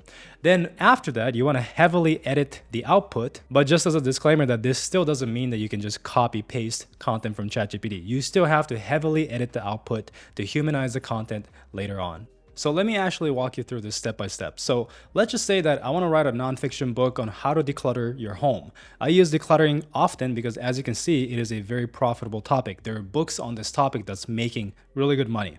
This book from the audiobook alone is doing $200 a day. That is $6,000 a month. So we're going to try and write a book on this topic. The first thing you want to do is go to ChatGPT. I created a new conversation and I asked, can you give me 10 title ideas for a book on decluttering? Make it catchy, but also clear that it is a decluttering book. It's very important to make your nonfiction book title clear on what the book is about. It's better to be clear rather than fancy, okay? Keep that in mind. So these are the ideas that we got. So we got clear the clutter, transform your space and mind, declutter your life, simple steps to a stress-free home, The Joy of Less, a guide to minimalist living, and we got 10 examples here. So these titles are good, but I want my subtitle to be a little longer. I wanted to explain the book a little more, talk about the benefits of buying the book. So my next prompt is this one. Please give me 10 subtitle ideas. Subtitle should clearly describe the benefit the reader will get by reading the book. Please also incorporate power words and numbers to make subtitle as attractive as possible. Focus on longer subtitle rather than a short one. Okay, so with that being said, I got these 10 additional subtitles. So we got 7 steps to achieve a calm, organized home and a peaceful mindset, 10 proven techniques to create a serene environment and boost your productivity, discover the freedom of minimalism and how to embrace a life of abundance with less. So these are much better than the first example we got. It's much longer. It has the numbers. I really like these ones. 15 powerful strategies to eliminate clutter, enhance focus, and increase happiness. Just by adding these numbers, it makes it sound a lot better. Like this one right here, a comprehensive 30-day plan to transform your home and life from overwhelmed to organized. So that's the subtitle that I like. So I decided my title on From Chaos to Calm. The subtitle, a comprehensive 30-day decluttering plan to transform your home and life from overwhelmed to organized. Okay, so that's my title. Now that I have the title, what I'm gonna do is create a detailed book outline. So this is the next prompt. I asked it to please create a detailed 8-chapter book outline for a book on decluttering. The title is this, the subtitle is this, and break each chapter into 3 sections, break each sections into 3 subsections. And this is what I got. Now, 8 chapters is just an example. You can do shorter, longer, but 8 chapters is a pretty good place to be at for a nonfiction book. So just like that, we got a very detailed book outline starting from chapter 1, understanding the need for decluttering. And we broke this down into multiple sections. We got section 1, section 2, the benefits of decluttering, section 3, preparing for the journey. And then even within the section, we have multiple bullet points, right? So this makes it very, very easy to write with AI because now we are literally breaking it down in such small segments that when it comes to generating the content, it fits within the context window that ChatGPT has so that we can avoid the problem of being repetitive and having surface level information. So basically, as you can see, I got chapter 2, chapter 3, chapter 4, all the way up to chapter 8. A detailed book outline literally within seconds. So if you're wondering how long a nonfiction book should be, so this is what I recommend. Obviously, it doesn't have to be exactly this, but this is a good benchmark to aim. So what I recommend is you have 30,000 words. Now, 30,000 words is about 120 to 150 pages, depending on the formatting and how much images you have, but that's like the average. So if you divide 30,000 words by 8 chapters, that is 3,750 words per chapter. Now, if you divide 3,750 words by 3 sections per chapter, that is 1,250 words per section. So now that we have this information, we're gonna go and start filling out this book outline one section at a time, okay? So the first thing I did is the book outline didn't cover the introduction section. It started with chapter 1. So I'm just gonna ask ChatGPT to write me 1,000 words introduction chapter, which we got right here. So this is the introduction chapter. Now I'm not gonna do this in this video, but for you, if you're following along, you wanna take this and put it into your Google Docs so you can edit it later. But just like that, we got a pretty good introduction first draft, right? So welcome to this book. If you're holding this book, chances are you're feeling overwhelmed by the clutter that has taken over your life, the hidden cost of clutter, the benefits of a decluttered life, 30-day decluttering journey, starting with day 1, day 2 to 17, day 8 to 14, tackling the kitchen, and so on. So now that we got the introduction, we want to start filling in the chapter 1 of the book. So we identified that each section should have 1,250 words. Obviously, this can change, but to make it as simple and streamlined as possible, we're going to do 1,250 words per section, right? So the prompt that I asked is, please write 1,250 words for chapter 1, understanding the need for decluttering, section 1, the impact of clutter. Cover these points. physical effects, how clutter affects your living space, mental effects, and emotional effects. If you're wondering where I got this from, I literally got it from the book outline, right? So if you scroll back up here, you can see that I just basically copied chapter 1, section 1. And once I'm done writing this section, I'm going to do the same thing with section 2, section 3, and so on. So this is the content that we got. So chapter 1, understanding the need for decluttering. Section 1, the impact of clutter. Clutter can have profound effects on various aspects of our lives. The physical effects, reduce living space, increase safety hazards, difficulty in cleaning and maintenance, and whatnot. Obviously, make sure to read each one. Make sure that the content is actually good. Okay, make sure it's not surface level.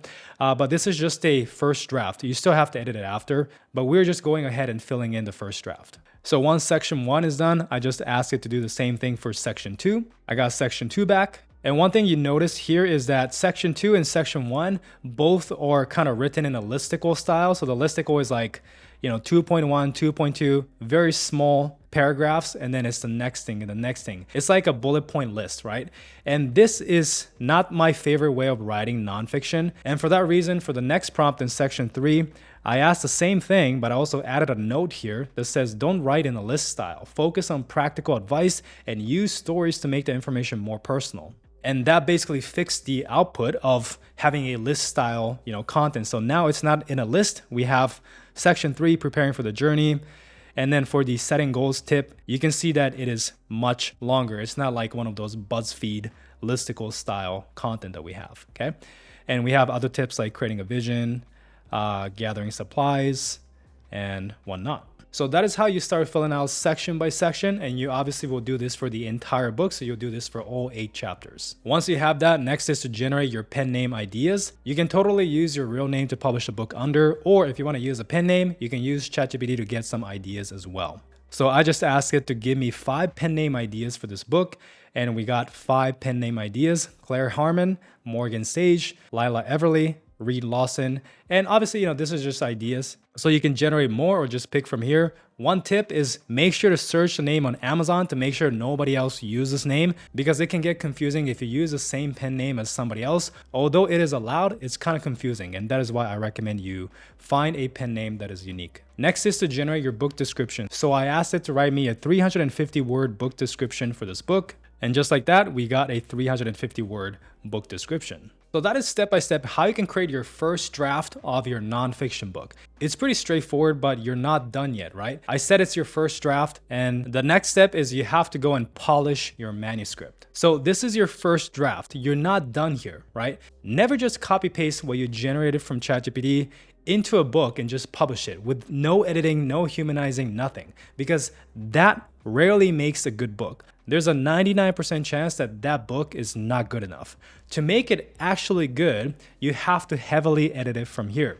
ChatGPT is amazing because, as you saw, you laid the groundwork, you laid the foundation of the book extremely fast. It'll help you with idea generation of the title, the outline, even writing the first draft, but you still have to do the final touches and edit the content, okay? So make sure to do that. Read through the entire book, edit wherever is necessary, make sure that the book is flowing well. And also fact check, because ChatGPT is not always factually correct, as well as check for plagiarism just in case. When it comes to checking for plagiarism, I use Grammarly Premium. That is the best plagiarism checker in my opinion, although you have to pay $10 a month for it. If you guys want to check it out, I'll leave a link below this video. So as you can see, it's actually a lot more work than just copy pasting from ChatGPT, because you need to do significant editing to actually make it good. But if you're willing to spend the time and do that, then AI is actually an amazing way to get your first draft of the book fast. So even if it saves you a lot of time, you still have to put in more time to improve the content. If you just want to make few sales here and there and maybe make $5 here, $10 here, then perhaps spamming low quality AI books will work. But if you want to make this your full-time income, then that approach is definitely not going to work. Now, if you don't even want to deal with writing the book yourself, even with the help of AI, then you can actually hire ghostwriters to write the book for you, which is completely hands-off. You just have to hire the ghostwriter, send them your project, and they can write the book for you. I actually have a step-by-step tutorial on this, on how you can hire ghostwriters on Upwork. So if you guys want to check out this video, I'll leave a link in the description below. And once you have your book manuscript ready, the next step is to get your book cover designed. So I recommend you hire your designer on Fiverr. It makes the process very easy. And these are some of the designs that you can get on Fiverr. So this person will design your book cover for $55. And these are some samples, which looks Pretty good. And if $55 is a little too high, then there's another one for $30. And she specializes in nonfiction. So if you're doing nonfiction, this is perfect. And you can see that these are her samples. If you guys want to test out both of these gigs, then I'll leave a link in the description below. And if you want to learn how I helped over 1,200 people make money with Amazon KDP by publishing actually high quality books with the help of AI, then you can check out the first link in the description below. You can book a free call to talk to one of our team members and see if you're a good fit for our programs. So with that being said, hope you enjoyed the video. Leave a like, subscribe. Thank you so much for watching, and I'll see you guys in the next one.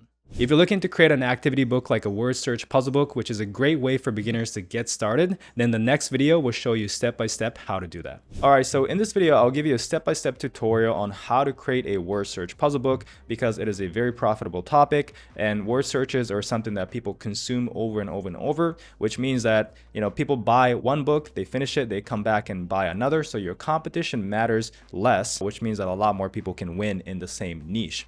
So let's get right into the tutorial. To create these books, you will need some tools. Number one, it is BookBolt. BookBolt is what we're going to be using to do the research as well as generate these puzzles. It is a paid app, but it requires zero knowledge and zero experience on arts and designs. And it makes it very, very easy to start generating these books. And it's also very cheap. It's about $20 a month. So it's a great way to get started. Now, if you guys want to check out BookBolt, the link is below this description. Now, you also want to use ChatGPT and Google Sheets. Obviously, those are free.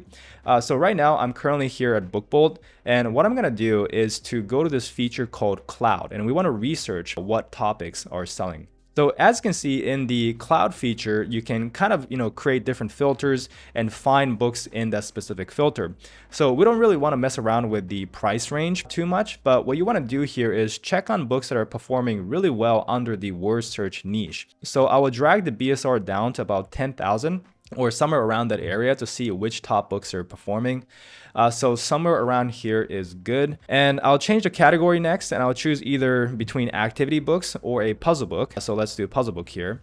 Then for the keywords, it's optional, but I like to put something in here to kind of narrow down the search. So I'll type in word search and I'll hit enter. Now, if you scroll down here, you'll see that there are a lot of books that are performing well in, a lot of niches, but I want to check this one out as this is the first results that I got. So the big 4,000 new words, word search for adults, and the cloud is providing us with the title, the author, the price, the BSR, and the estimated monthly sales, which is really, really good. So it's priced at $8.99, which is above average when it comes to word search books. Now, normally word search books go around like $5.99 to $7.99. And so this one is $1 higher, which means it's making higher royalties as well, which is what you want. So it's a really, really good thing that you price your book higher. Now, BSR is 609. So it's selling 640 books every single month, which is really, really good. Okay. Now let's check this one out directly on Amazon by clicking on the title. Then we see here that it has 114 pages and its dimensions are 8.5 by 11 inches. So you want to go to the Amazon KDP's royalty calculator, then put all the information that we just got on the website and from the BookBolt Cloud as well. So the interior is a black and white interior with white paper. The trimming is in inches. Trim size is 8.5 by 11. Page count is 114. It goes for $8.99. So let's see how much it's making. All right, so the estimated royalty of this book is $2.46 for every sale. So let's calculate that by going back to BookBolt and multiply 2.46 with the estimated monthly sales, which is 640, and we'll get $1,574 every single month just from this one book. So this book alone earns $1,500 or so every single month, which is a really, really good amount, right? So especially if you're just doing this as a side hustle or another stream of income, that is really good. And obviously that number will go up if you have more books that you keep publishing. So now that we know that these books can be profitable, the next question is how do we exactly make these books? So that takes us back to BookBolt. BookBolt has the research feature that we just saw, and it also has the creation feature as well.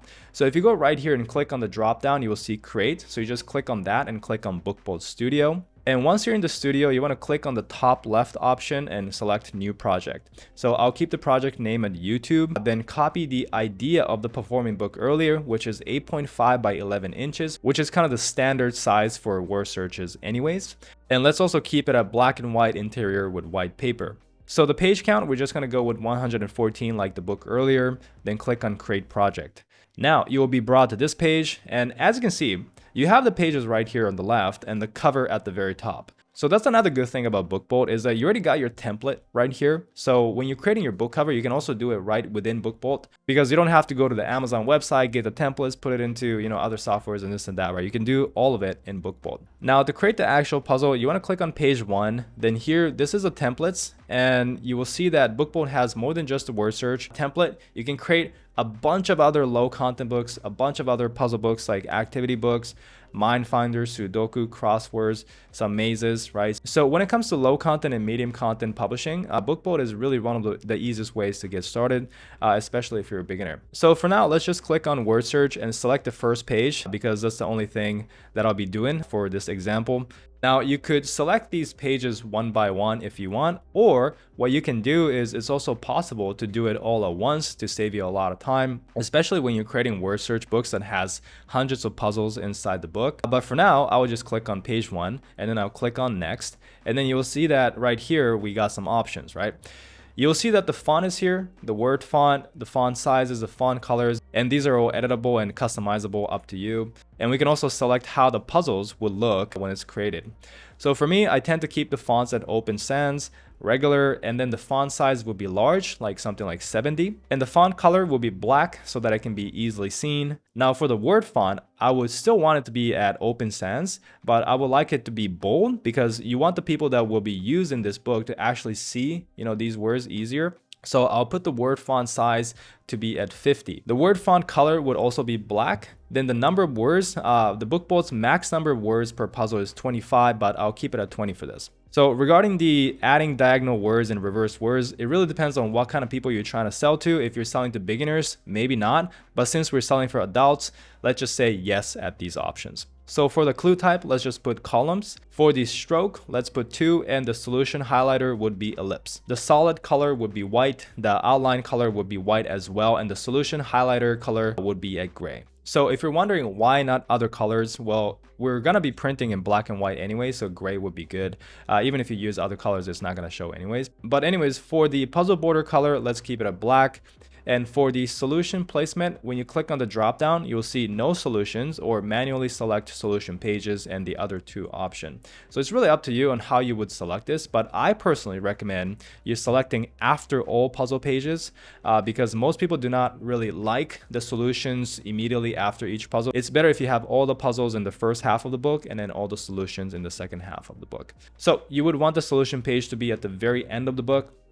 And let's keep it as capital letters. All right, so you want to keep these things into account. Like it may not make sense right now by making sure that all words are in one column, which is column A, but I will kind of show you what it means in a little bit. So the word and phrases are limited to 20 characters. So you have to keep in mind that you can't really add very, very long words, or you can, but it's just not going to look nice. So it's better to have shorter words here. So when you're choosing the number of puzzles to add in the book with solutions included, make sure you have the number of pages needed. What I mean by this is if you have 114 pages, you need to select around 60 pages for the puzzles because the other 60 pages is going to be the solutions. All right, so next, let's try to make sense of this one. So make sure all the words are in one column, which is column A. So by looking at this, it says choose CSV file, and you would only be able to upload the CSV files in here after downloading it via the spreadsheet. So that is why I recommend you use Google Sheet for this. It's up to you what you want to use, but it's just easier to download as CSV file later if you use Google Sheet. So now I'm here at Google Sheets, and this is what BookBolt meant by making sure that all the words are in one column, which is column A, because this is where you will be putting all the words that are needed for your puzzle. So let me just change the name here to word search. There we go. So now we got to get the words for this puzzle, and this process is super easy now thanks to AI. So we're going to use ChatGPT for this. So right now I'm here in ChatGPT. So I just asked, give me a list of topics that can be used for a word search book. And as you can see, ChatGPT gave me 30 different kinds of themes that I can use for our word search. So it's pretty good. So just like that, we saved a lot of time from, thinking what theme to add, what topics and whatnot. But as an example, let's get some words for some historical figures. So I'll ask ChatGPT to give me a list of historical figure names and make sure that it is less than 20 characters. So I just said that to make sure that it is following what BookBolt told us to stay within 20 characters or less.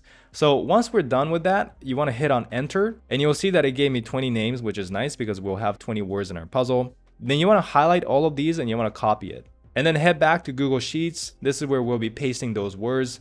Once you're here, just click on the very first cell, the A1, and you want to paste the words that you just got. So if you're creating multiple puzzles all at once, then you will have to do this next step, which is to go back to ChatGPT to grab another pair of names.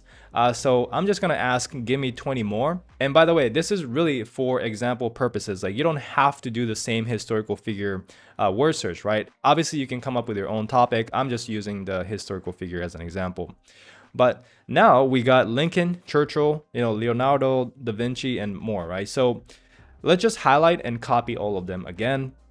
And after that, go back to Google Sheets, and I want you to leave one space right here and start pasting after that empty space. This is very important because this space right here basically tells BookBolt that this is the end of the first puzzle and the next set of words would be for the second puzzle. So after pasting, click on File right here and then go over Download, then click on CSV, and then it should automatically download. And as you can see, we have our CSV file ready. So now we go back to BookBolt and then upload the CSV file. And after that, you want to click on Next and hit on Submit. So now you got your puzzle right here on the first page, and you got your solutions on the second page, because this is just one puzzle that we generated, obviously. So now let me show you how you can make the page look better and presentable. So first, make the puzzle a little bit smaller, like this, and then make sure that it is centered so that it is not leaning to the left or to the right. Then bring it a little bit down so you have more space for your design and the title at the top.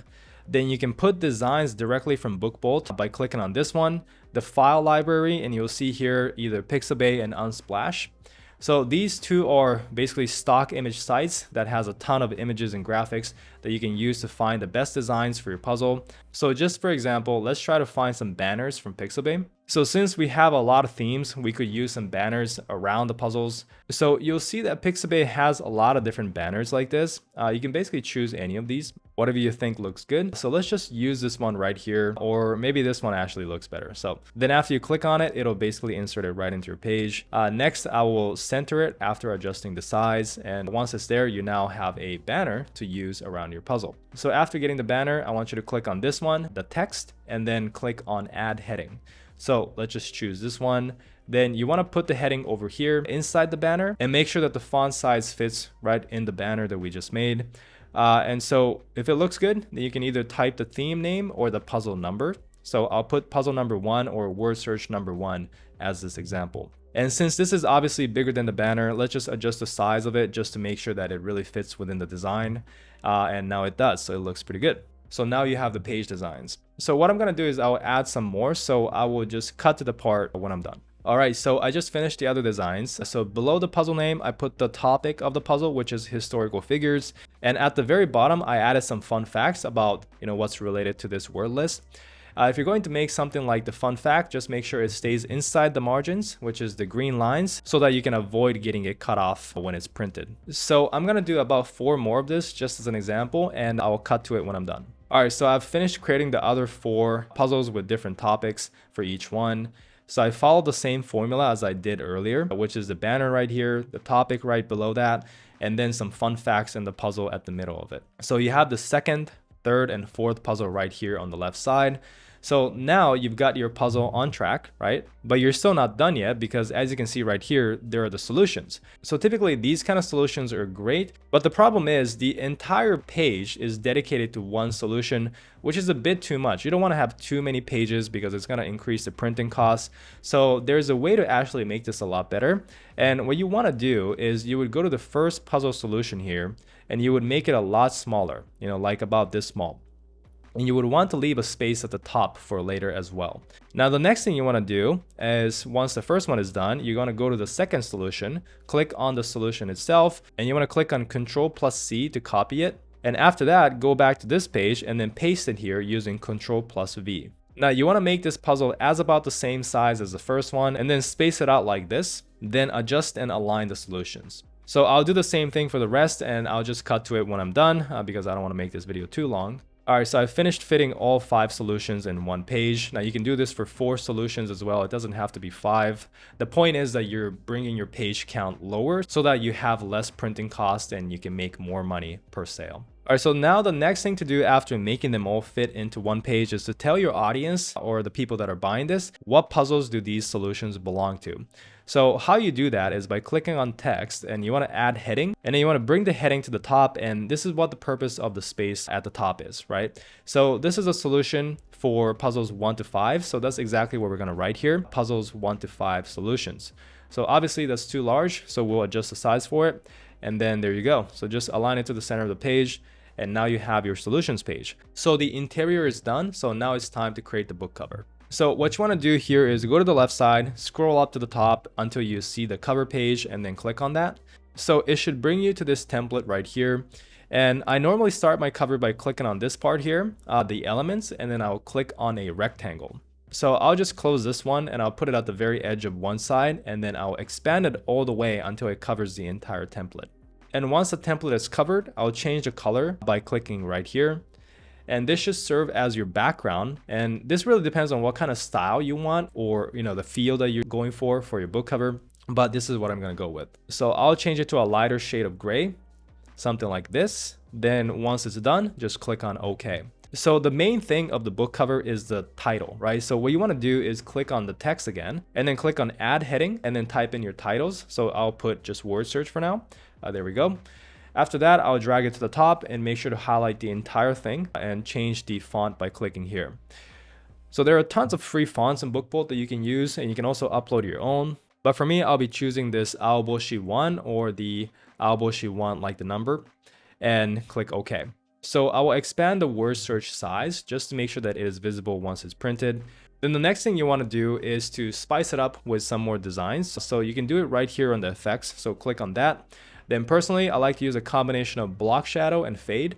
So what I do here is I click on block shadow and then toggle it on using this checkbox right here, and then drag the offset to the very end. Because as you can see, you have the offset, the angle, and the outline here. So I like to drag the offset at the very left. I think angle is best at 0, so I'll do that, and you can change it right here if you want. But for the outline, since I want to make the highlights stand out, I maximize this and change the color to white. So you see that it's beginning to have some borders, and it will make it a lot more emphasized. So after that, I'll just click OK. Then I'll do the fade next. So click on effects again and drag this all the way to the right and look for fade and select that. So same thing, click on toggle and change the color to something nice like red.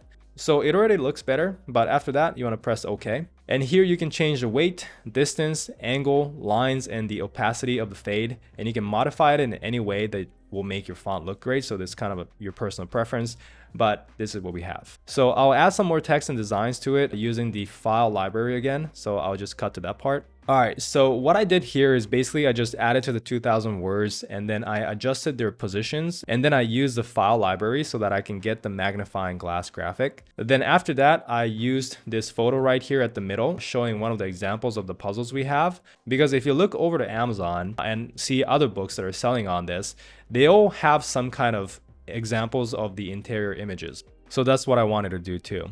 Then I added some word search letters in the background, and then I made it transparent so it doesn't stand out. So when you're done with everything like the cover and the interior, you want to go to download at the top left side.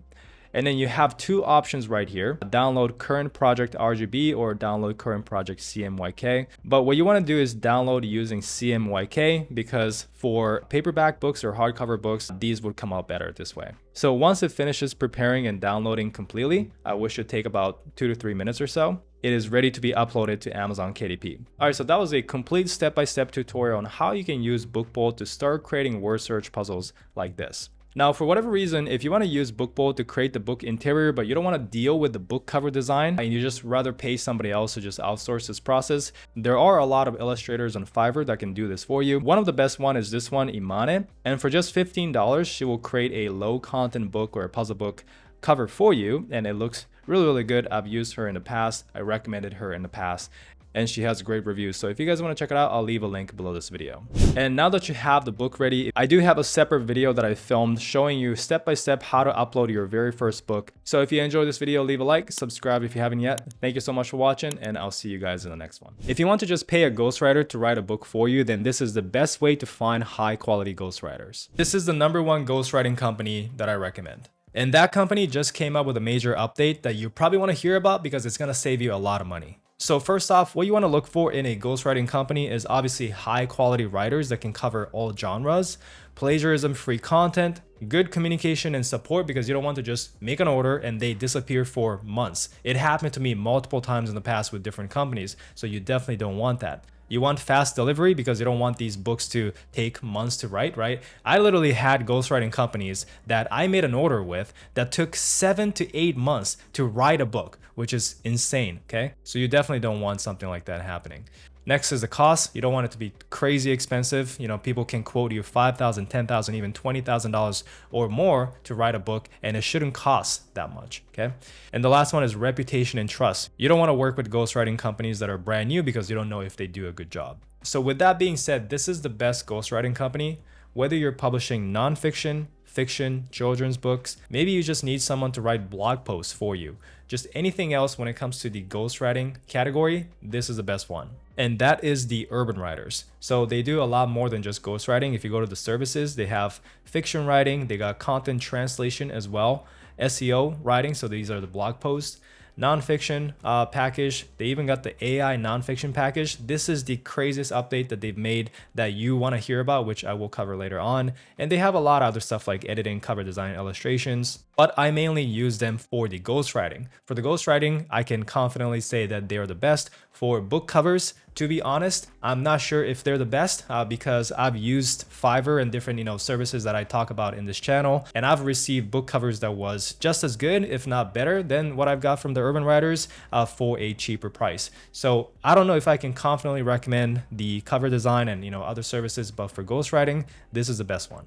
Now, why are they the best company? Well, let's go back to the points that we want to look for in a ghostwriting company. So we want high quality writers for all genres, right? We want someone that can cover perhaps like self-help books if you're trying to make that, or maybe fiction books or children's books. And they have a pool of high quality writers that can cover all that. They got a ton of writers in their database that when you make an order, they will start applying to your job and you can pick and choose whoever you want to work with. And they're all high quality, right? So that is like obviously the number one thing that you want to look for in a ghostwriting company. Number two is plagiarism-free content. They will give you plagiarism reports at the end, which no other company does, so that you can confirm that it's plagiarism free. Okay. Number three, good communication and support. They're the only company that allows you to work with the writer while the book is being written. Normally, you make an order and they will just disappear for a month or two, and then they will deliver the finished book, and then you have to read through it, make revisions, and go back and forth, which takes a lot longer. With the urban writers, you can communicate with the writer while the book is being written. So you can really make revision requests very quickly, and you can see the progress of the book a lot easier. Just makes things so much better. And they got good support too. They have fast delivery for that reason. They have reasonable cost, and now the cost of writing is literally cut in half with what I'm about to show you. And finally, they have great reputation and trust because they've been around for a long time. I know the owner. The owner actually started self-publishing around the same time as me, and he transitioned into selling ghostwriting services like this. But I know the owner. I've known him for literally 8 years. And the company itself has been around for a long time. They also have a Trustpilot page, and you can see that they have a ton of reviews and the review ratio is good. So going back to the site, to make an order, all you have to do is go to services, pick whatever package you want. In my case, I'm doing nonfiction, so I'm going to click nonfiction packages. And you can scroll down and see different price points, right? Depending on the complexity of the topic, you might want to order from the premium or the top package, right? Which is typically what I do, but there are cheaper packages out there. So as an example, I'm going to click on start now for the premium package, and you'll have to create your free account right here. Once you do so, it's going to look like this. Then you go to post a project, click on new project posting. I'm just going to put test here, and you have the option to select bundles, which basically includes the book cover and a bunch of other stuff like audiobook narration. Typically, I don't choose this because once again, I like to order my book covers on another site like Fiverr or 99 Designs. But if you want to test this out, you can. In this case, I would choose the individual package. I'll click on the book writing, click on nonfiction. And this is where it gets really cool. So over the years, since I've been doing self-publishing, the cost of ghostwriting has only gone up just because of inflation, right?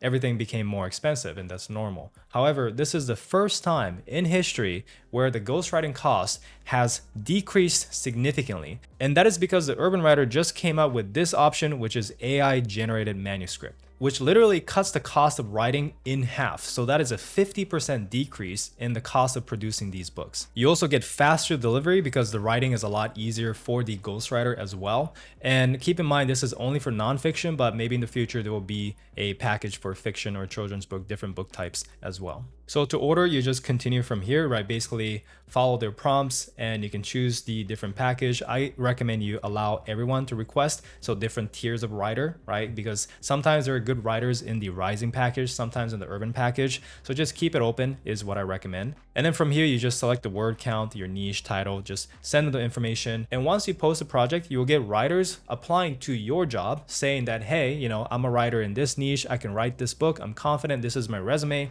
And you start talking to them, you can start checking out their samples. And if you think they're a good fit for your project, then you can move forward and start working with them. So with this package, the cost of writing is cut in half, which is cool. But the big question is the writing actually good? Because if they're just giving us a crappy AI written, you know, surface level information book, then it means nothing, even if it's cheap, right? So since I know the owner of the Urban Writers, I've been working with them for a long time, I asked them, how does this work exactly, right? How do they ensure quality? So this is what they told me. So the way it works is the writer uses the Dibbly Crate AI software to create a detailed outline. Dibbly Crate is their own proprietary AI writing software out there. I made a video on this in the past, so you guys can check it out. But basically, it's kind of like ChatGPT, but specifically for self-publishing, specifically for those who's doing Amazon KDP. So the ghostwriter from the Urban Writers will go and use Dibbly Crate to create a very detailed outline, and you will then review that and approve it. So only after you approve the outline will the writer go and, you know, start writing the book. So the writer will use Dibbly Crate once again to generate a draft for each chapter. And the writer will then go over those drafts to rewrite and improve the content, which is super important because if they're just doing Dibbly Crate, getting the outline and the draft, it's going to be okay, but it's not going to be a great book, right? We need a human to go over that content and make it better. So that's what the writer is doing here. They're going to go over every single piece and rewrite and improve the content. Now, on top of that, once the writer is done with their work, the editor, another person will come in and they will go over the book to polish up even more, right? Picking up typos, picking up mistakes, those kind of things. And then finally, the urban writer will run a plagiarism check and they will deliver you the book once it passes. So with this process, there is 2 quality checks happening, once from the ghostwriter and another from the editor. But that doesn't mean that you should just trust them 100% and rely on their quality checks. You can also monitor their writing, which is one of the best parts about, you know, working with the urban writers, is that you can see the live progress of when they're writing the book, right? So you can just log into your account, see what they're writing, and right then and there, if you're not happy with the writing and if you're not happy with whatever they're doing, just tell them so that they can make the revision. That is very important and you have to make sure you do that. So a typical nonfiction book is usually 30,000 words, right? That's what we recommend. With the normal package, it's going to cost you between $990 up to $1,347 if you're doing the premium writers, right? This is what we always did, which might scare you, but if you think about it in the grand scheme of things, it is still cheap considering other ghostwriting companies, you know, or other ghostwriters are going to charge you a lot more, right? But with the AI package, now this is cut in half. So it's $510 to $699 to write a 30,000 word nonfiction book. And this is an example of a nonfiction book doing $41 every single day. That means it is doing about $1,200 a month, meaning in 1 month, you can potentially recoup your investment. And obviously there are a lot of other books that are way more successful than that. So this is also a self-published ghostwritten book around 30,000 words or so. And this one is doing $1,643 every single day. Obviously not every book will do this crazy, but you know, the point is the potential is there. Even if you get a fraction of this every single day, the whole goal of publishing is to make some investments up front, make a really high quality book that's going to sell for a very, very long time. And over time, you will make your money back, right? However much you invested into creating these books, and so much more. Because once you make your money back, everything you make is profit from there. This is another cost example. If you're doing a children's storybook, typically it's not 30,000 words. You can get away with much shorter word count. So typically these books are around 10,000 words. So with the normal packages, it would have cost you between $330 to $449. But with the AI package, it's $170 to $233. So that's crazy, right? You can get a whole book written, a whole children's storybook written in 170 to 200 bucks.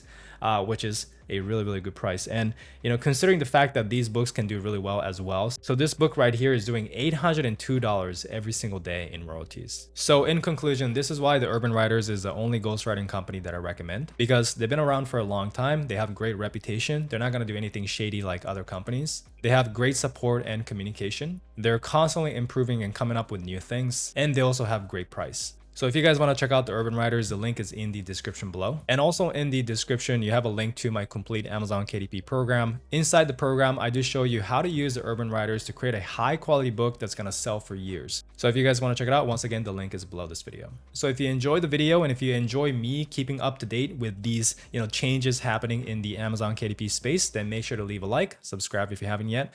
Thank you so much for watching, and I'll see you guys in the next one. So now that your book is created, it is time to design your book cover. In the next video, I'll show you how to find budget book cover designers that'll create high quality book covers for an affordable price. So in this video, I just wanted to share a couple different Fiverr gigs that I personally use and like. That is a very good budget friendly option if you want to design book covers. Now, typically I do recommend people to use 99 Designs if you have a little higher budget to design your book covers. But for those who don't have a lot of money, Fiverr is still a great way to get started. All right, so the first gig is a NAS 23D. Now for all the gigs that I'm going to show you in this video, I'll leave a link in the description so you guys can check it out too and perhaps try them out. But we got the basic package, professional book cover design, front and back. So we got a PDF book for just $15. Now he does focus a little more on low content side of things, but for low content, this might be great, right? And he does a little bit of nonfiction too. But these are the samples that he has. Looks very, very good. And you can even get some keyword ideas from, you know, other people ordering these books and showing their covers. Typically, I try to avoid showing my book covers once I order from Fiverr, so people don't steal my keywords. All right, gig number 2 is Mehdi Bassain. So $5 for a basic cover. You will get a basic ebook cover. You'll get 3 different cover concepts for $15. And it seems like you get a back and spine, so a paperback version 2. And then you get a 5 different book cover for $25. So really, really good price. And we have some samples here. All right, so the third gig is Designer Robbie. So $5 for a custom cover, high resolution, print ready, commercial use. So you do get a print version of the cover for just $5. And for the standard option, we have 5 custom covers that are print ready. So for $25. So basically it's just the same thing as the basic, but 5 custom cover, and I guess same amount of revisions. And for the premium version, $50, 10 custom covers. Okay. So these are the samples. These look really good to me. This looks a little strange, to be honest. But yeah, I really like this one, the Autumn Coloring Book. This one looks good too, Princess Coloring Book. Most hilarious quote. That is a potential keyword you can go and check out. Mental Health Coloring Book. So that looks pretty nice too. Line cover art pad. This one is an interesting design. I'm not sure if I would go with that one, but it might sell. Who knows? All right, so gig number 4 is this person, Rifi and Man. It's a little more pricier than the other ones, but the quality seems a little higher as well. So $30 for the basic package, which is the beginner plan, 1 cover design and 1 book interior. No coloring books or activity books included. Standard plan is $60, 2 advanced cover design and 2 book interiors. And the premium is $150 for 5 premium book covers and 5 premium interiors. Okay, so let's look at some samples. Looks pretty good. And we have our love letter journal. I'm getting some really interesting keywords just from doing this. But we got inspirational affirmations, coloring book for adults, math workbook, word searches. Okay, and that looks pretty good. I believe that is a German book, so I can't really tell what the book is about. I'm assuming it's something to do with wedding though. And that cover looks really good. So we got the world's greatest father bad dad jokes book, but that cover is really nice. And we have the You're Not the Only One journal. I think it is a inspirational quote journal, but that cover looks pretty damn nice too. All right, so most of those were for low content, and here are some ones that I recommend for high content, especially for fiction and nonfiction books.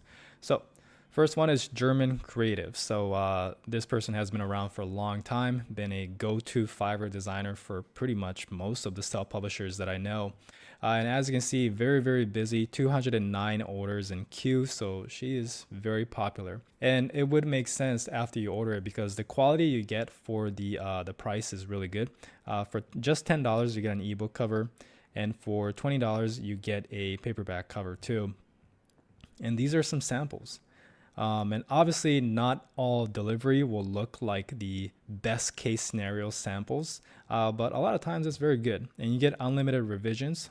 So if you're not happy with it, you can just keep asking for revisions. But we have this one, it's a fiction book. We got another fiction book. We have a My Music Business Essential Guide. Interesting. So that's another keyword. So we keep getting new keyword ideas doing this, but we got a Dash Diet Cookbook 2022 and some other interesting covers. All right, and the final one for the video is Pixel Studio. So Pixel Studio, another top-rated seller in Fiverr, been around for a very, very long time, and you can see that the rating is absolutely amazing. So just for $20, you get an ebook cover. For $40, you get a print cover. And for $60, you get everything, ebook, print, and audio. So let's take a look at some of the samples here. Not sure what this chair is, but we got a fiction book here. Fiction. There's a lot of fiction. And let's see if we can find there we go. We got a nonfiction, the Juicing Recipe book. So it looks pretty solid, kind of like a standard nonfiction book cover that you see. The Truth About Nursing School. And we have some more fiction covers. So maybe if you're into fiction, you can give this person a try. But those are all the covers. So as you can see, book covers doesn't have to be expensive. You can create book covers at a very affordable price. So once again, if you guys want to check out any of these gigs, I'll leave a link below to this video. And if you're looking for a complete publishing course that'll show you everything from A to Z, I do have a course. You guys can check it out. The link is below this video where you can book a free strategy call with someone on my team and see if it's a good fit for you. And they can answer any of the questions that you may have as well. So the link is also in the description. If you enjoyed this video, please let me know by leaving a like, subscribe if you haven't yet. Thanks for watching, and I'll see you guys in the next one. If you want to practice creating book covers yourself, then watch this next video. So you can create a book cover on Canva, whether you're publishing low content, medium content, or even nonfiction or fiction books. But just as an example, I was browsing through Amazon the other day and I found this book on basically overcoming family trauma and recovery. And in this video, I'm going to try and recreate a book cover like this. Now, this is once again purely as an example purpose. I'm not saying to go into this niche or anything. I'm just showing you how you can create a book cover similar to something like this. So the very first thing you want to do obviously is go to Canva. And once you're in Canva, you want to go over here that says templates. So click on that and you will see that there are a lot of templates depending on what kind of design that you're looking for. But for us, since we're making a self-help book, let's search for self-help book cover. And Canva will give you even more templates that you can choose from. Now you'll see that there are free templates that you can use anytime for anyone. And there are also templates that have these crown at the bottom right, which means that it is only for pro users. So if you're just going to stick with the free version, that's completely fine.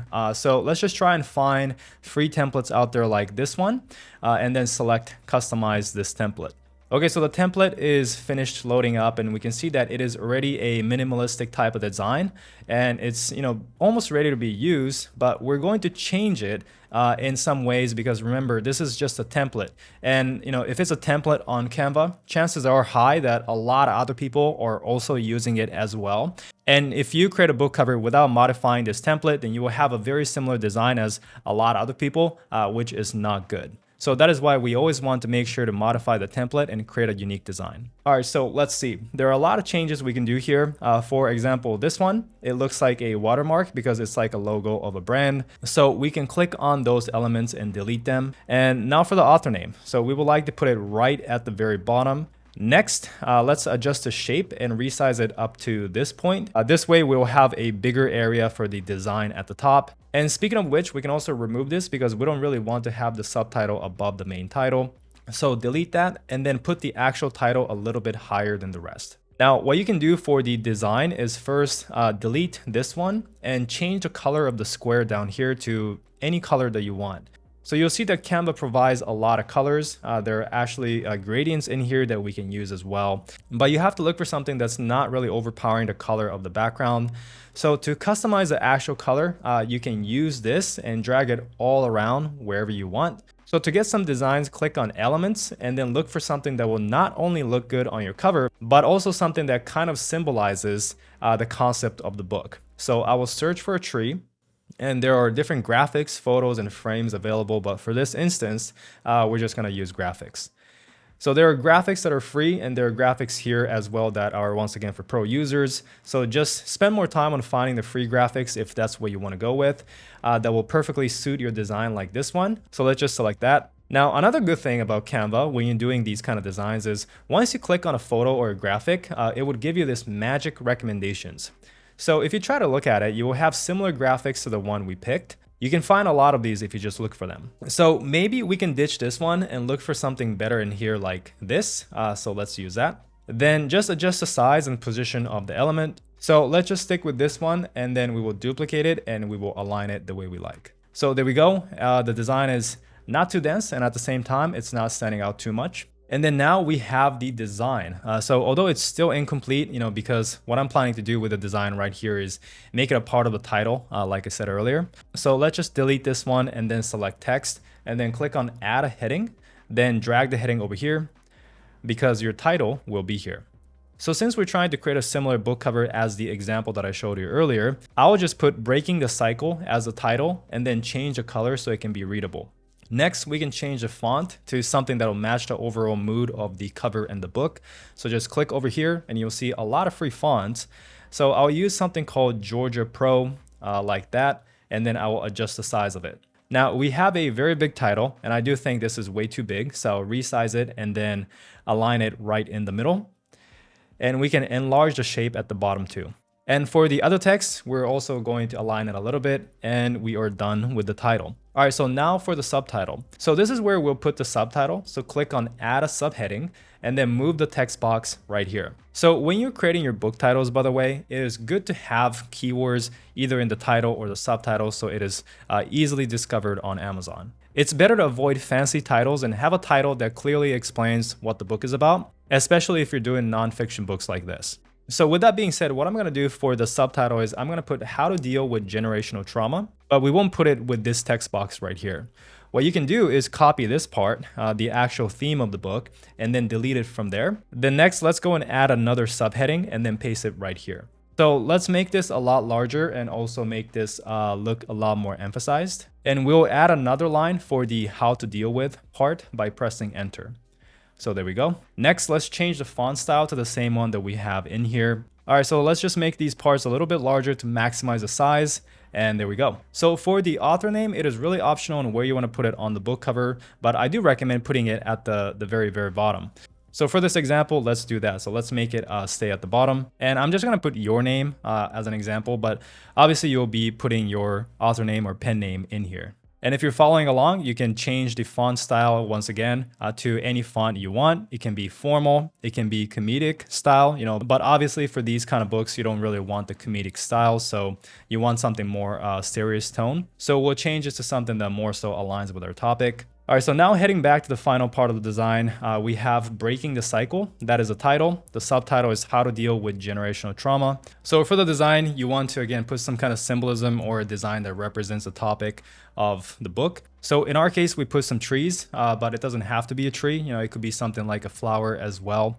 So if you want to find a flower image, you can just click on elements again, search for flowers, and click on graphics to see all the related images that is available. You can also use Canva's magic recommendations to get a lot more ideas. So we can actually use this one and then just make it a little bit smaller and fit it in here. Yeah, maybe we'll just stick with this one, and now we have our front cover ready. So the last thing you need to do is to download this cover by clicking on share, selecting download, and then under the file type, you want to choose PNG, then click on download. So there we go. And as you can see, you have the image right here downloaded, and let's check how it looks. So it looks nice. The title can be easily read, you know, the subtitle as well. And the design kind of represents the book topic once again. So I think this is pretty decent. So let's just close this one. And then now what we need to do is go to the KDP template generator, because we just created the ebook cover, but now we want to turn this into a paperback cover. So this is a template generator, and it is very, very straightforward. So you just have to fill out these information on what kind of book you're making. So we're making a paperback, and then the interior would be black and white. Paper type would be white as well. The reading direction will be from left to right. The measurement units will be in inches. And for the trim size, let's put 6:9. For the page count, let's assume that we will have 200 pages in our book. And then after that, just select calculate dimensions, and you'll see these numbers here. So don't worry about these numbers yet because we're going to be downloading the template, and I'm going to explain how it works. But what you want to do is to click on download template. And now we have the template here. And what I want you to do is to look over right here. So these measurements right here is what we'll be using to put in on Canva to create our paperback cover. So it is 12.588 inches by 9.250 inches. So now let's go back to Canva and type these numbers in. So once you're in Canva, click on create a design, then select the custom size at the bottom. So make sure that the measurement on the right is in inches because by default it's set to pixels. So we need to change that. The width will be 12.588 and then the height will be 9.25, which is the number that we just got from the template. Then click create a new design, which should bring you to a completely new tab with an empty page. The next step you will do is upload the template that you just downloaded earlier because that will be our kind of a guide when it comes to making our book cover. So after that, just expand it all the way through until the image reaches every corner of the page. Next, we want to upload the front cover we created earlier. So we got the image in here, and the next thing we want to do is to put the image to the right because this section is for the front cover, and we will enlarge it without going past the white area. Then we can click on elements, and then you'll see here is a section called shapes, and just select the square one. And we want to align the square to the photo like this and expand it from side to side. So obviously the subtitle will get covered if we do this. So what you want to do is click on this, on the shape, and then select position. So there are layers in here, and you want to click on backward. So now the subtitle can be seen and the background is still there. And then we'll change the color of the background because we want it to have the same color as the part of the cover that it's matching up with. So click on this one and then select add a new color and click on the pipe type and then click on this thing right here and then just select any area from the original photo. That should automatically change the color of the background. So now the front and back cover looks natural together. So now I'm going to do the same thing for the part above it, which should be pretty quick. Now we're just going to change the color and there we go. So we have our cover 90% ready. So the other things that we can do here is to add something in the back cover. So there's a lot of things that we can put in the back cover, like, you know, special designs, your picture, like the author picture. You can even put summaries of the book or back cover text. So what I'm going to do for example purposes is to just put a simple back cover text on here that kind of talks about the book a little bit. So the easiest way to get this, obviously you can come up with it on your own, or you can also use ChatGPT for some help. So now I'm here at ChatGPT and it's pretty much straightforward. So all we're going to do is ask it to give me a summary that will be put in the back cover of a book. The book will be about breaking generational trauma. So it generated me some text. Obviously from here, you want to change it up to make the content your own, right? So do that. As I always say, AI is not here to replace you, right? So we don't want AI to completely replace everything we do. We want to generate the content with AI, but we want to touch it up so that it is our content. So once you personalize the back cover text, then what you want to do is click on text again, and then add a heading like that. You want to paste the text that you made right here. And since this is very large, I'll make it a little bit smaller. So there we go. And then you want to adjust it like this. So make sure that it is still readable while making sure that the font style is also the same as the one you have in your front cover like this. Now, the next thing is I'm going to go and adjust and do some quick fixes on it. I don't want to make the video too long, so I'm just going to cut to that part. All right, so now we have our paperback cover. So just to do a little bit of comparison, like a before and after, let me add another page and show you the original template that we based our design from. So this is a template, and this is what we have right now. So it's similar in some ways, like the separation of the color, but it's also very different because we changed it up quite a bit, right? So let me just move the template right over here. So we basically made it a complete different design, and that is exactly what you want to do. You don't want to just use a template design online, change the title text, and that is it. You want to make sure that you actually spend some time and create a unique design for yourself. So once you're done with that, just download it, and instead of being on PNG, you would need to have the file type on PDF print. So when you're downloading the file, the color profile is highly recommended to be CMYK because that is the best color profile for printed books. So it is better if you can download as that rather than having it at RGB, which is only good for basically ebook and not really for print. Now, when you select CMYK, basically it tells you that you have to get Canva Pro to download as CMYK. Now, what you can do is you can sign up for a 30-day free Canva Pro trial, and then you can just download it, and then you can cancel the trial later. Or you can keep the pro trial if you want to play around with it a little bit. So that was a very quick step-by-step tutorial on how to create your front cover and your back cover.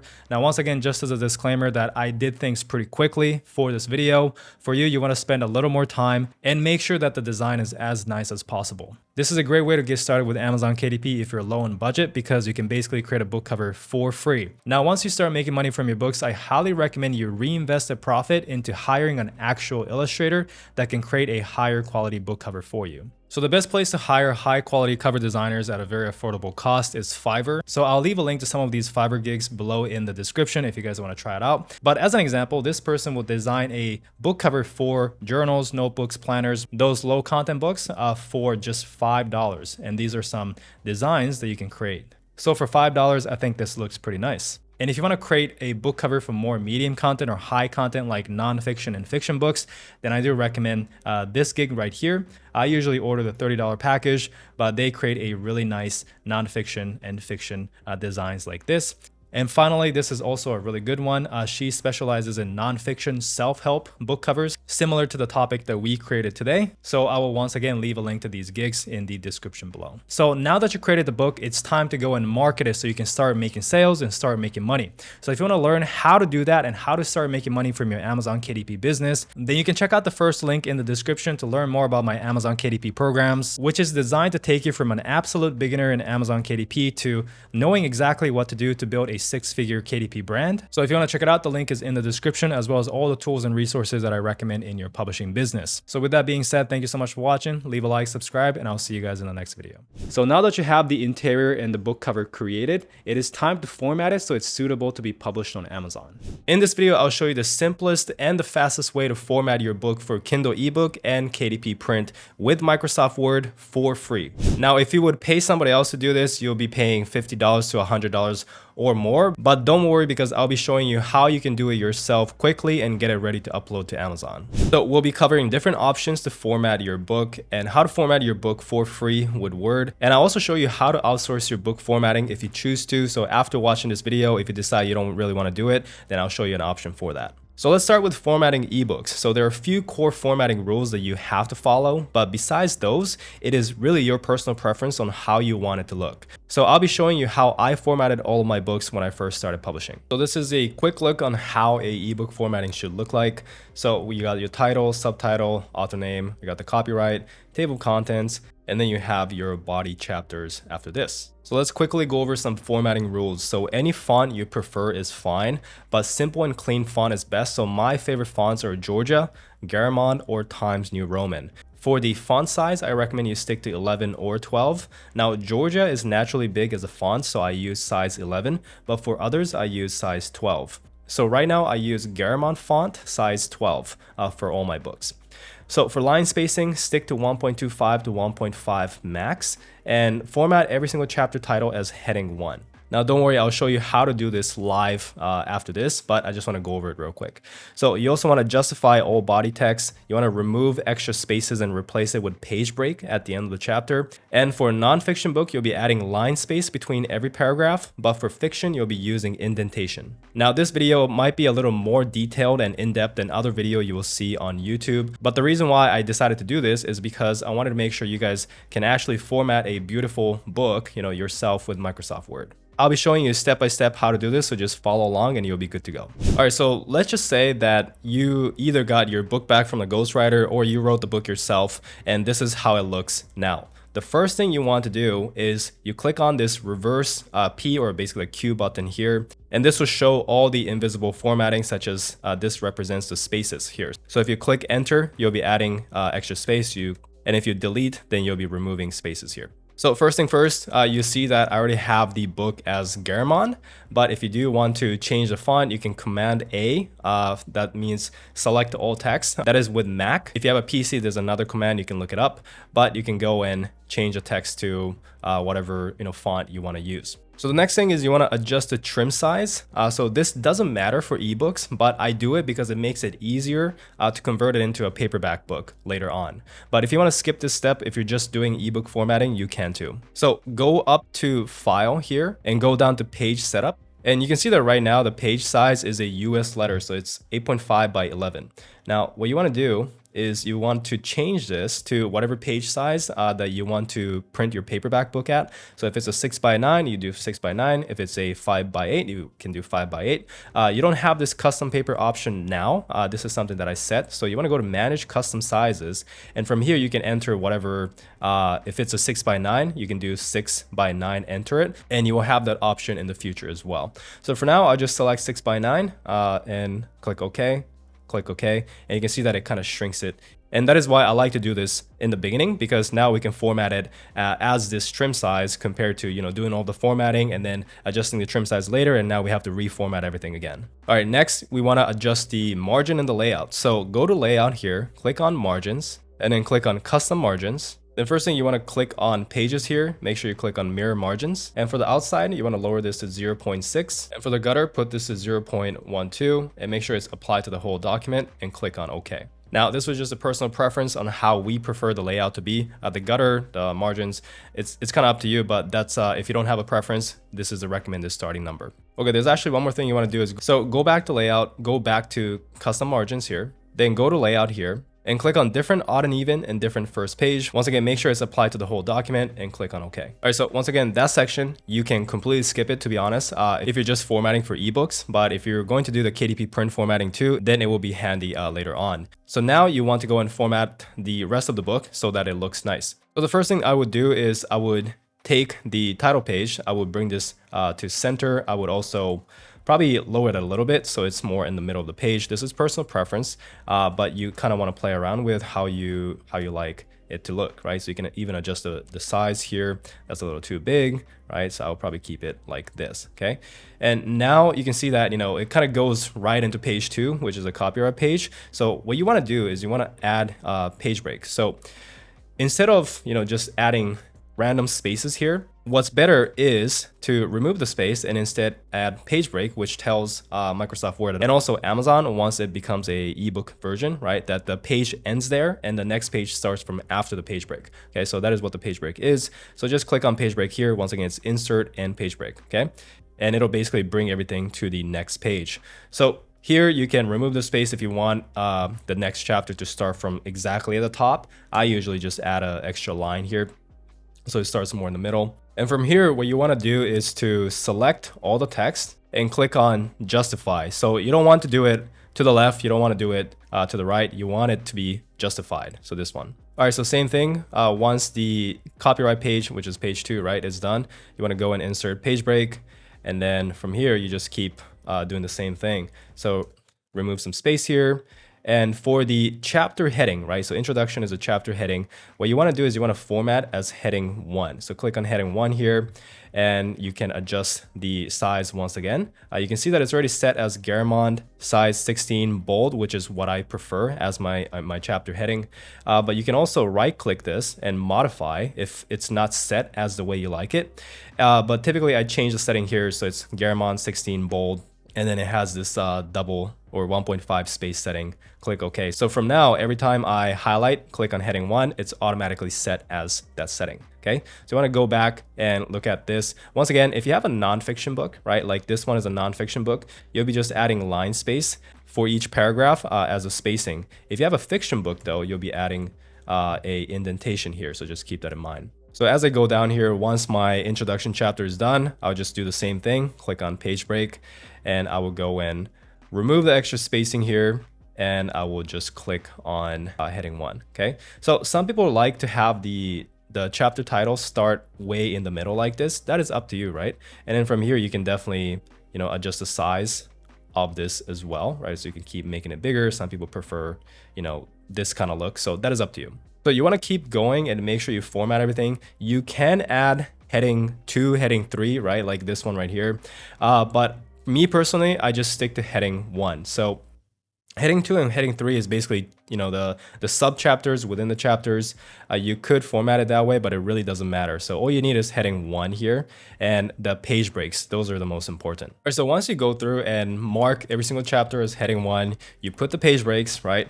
Your formatting is pretty much done for the ebook side. So the last thing you want to do is you want to go back up here, and right after the copyright page, you want to add a table of content, right? Because we don't have that right now. So just click on space. You can add another page break just to indicate that you want a extra page there. Just remove extra spacing that happens. So now we have basically another page here, right? From here, you can go and click on references, table of contents, custom table of contents, and it is up to you on how you want it to look. So just kind of play around with it.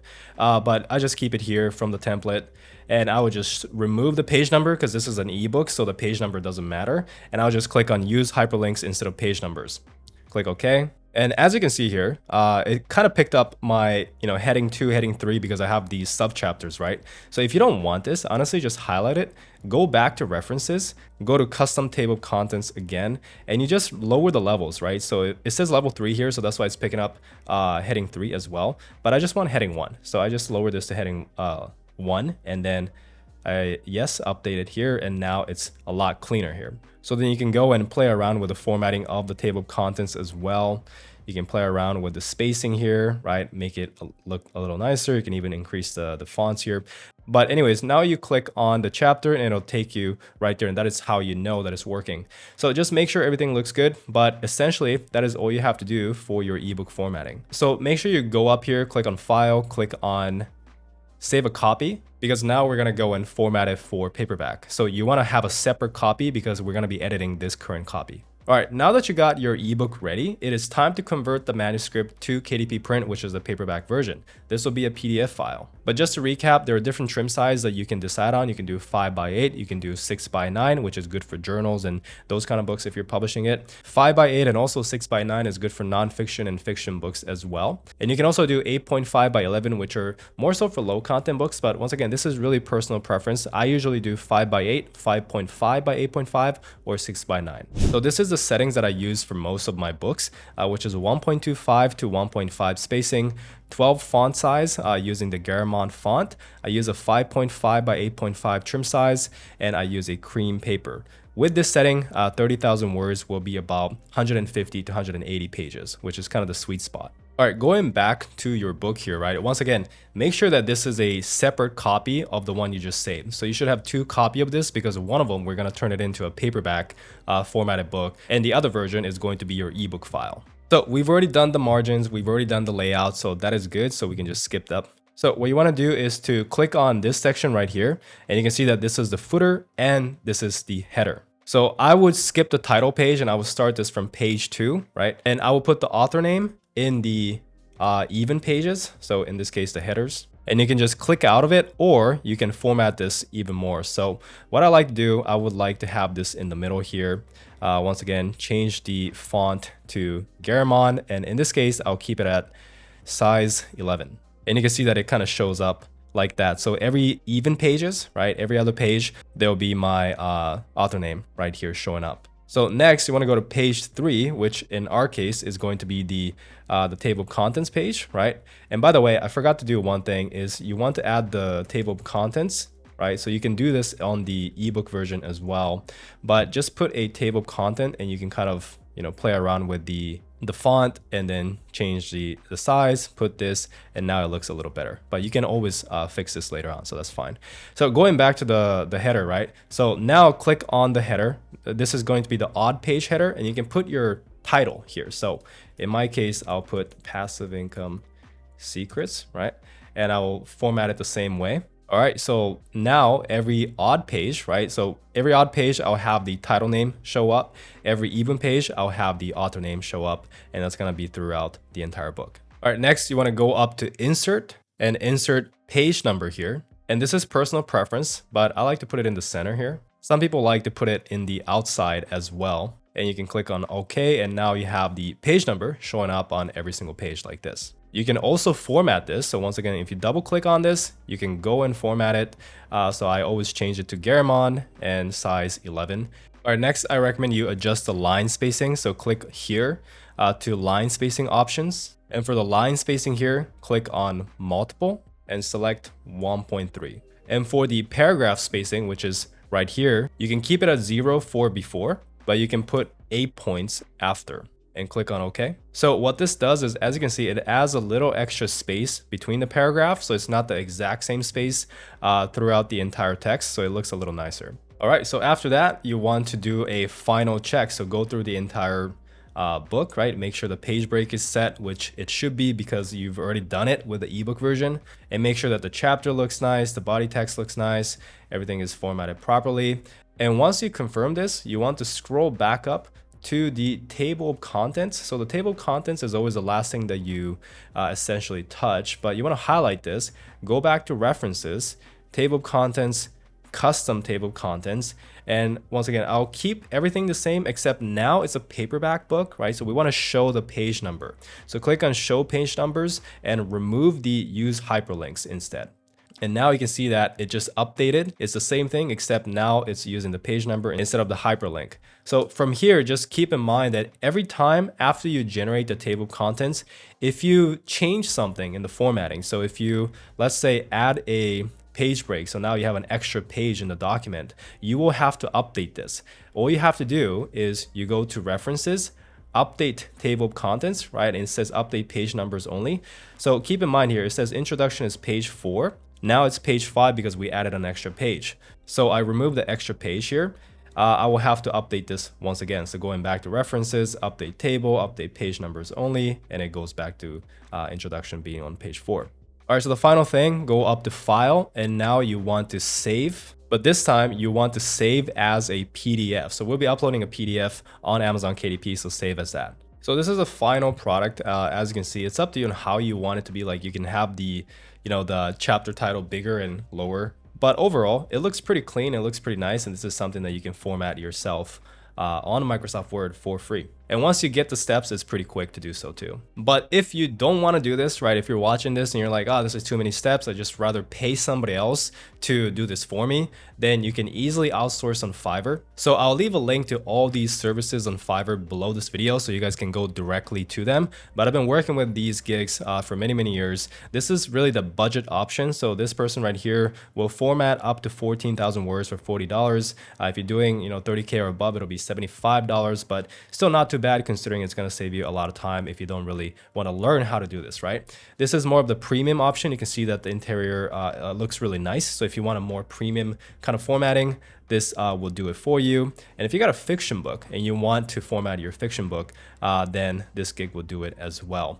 And it looks very, very, very nice inside. So it's up to you on, if you want to do it yourself or outsource it. But if you choose to outsource, once again, the link to these services is below this video. All right, guys, so that is how you step-by-step format your book on Microsoft Word. Hope you enjoyed the video. If you want more tutorial, if you want more videos, let me know. If you want a completely free training on how I built a 7-figure publishing business, then the link to the training is also in the description below, as well as all the tools and resources that I recommend in your publishing business. So if you enjoyed the video, leave a like, subscribe if you haven't yet. Thank you for watching, and I'll see you guys in the next one. So now that your book is created, your cover designed, and your book is formatted, it is time to upload it to Amazon KDP. In this video, I'll walk you through step by step exactly how to self-publish your very first book on Amazon KDP. So before we upload our books to Amazon KDP, you gotta make sure that you have your book cover, your book manuscript, and your book manuscript is formatted properly. If you do have that, then we're ready to upload. If you don't have that, then I will leave a link below this video to my other videos teaching you how to do that.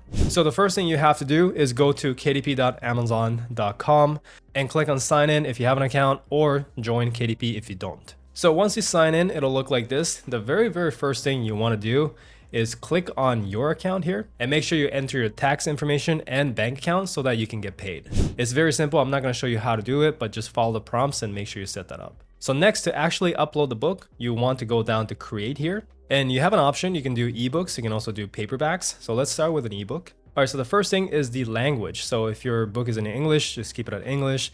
The next is the book title. So enter your book title and your subtitle here. So this is my example book that I wrote recently.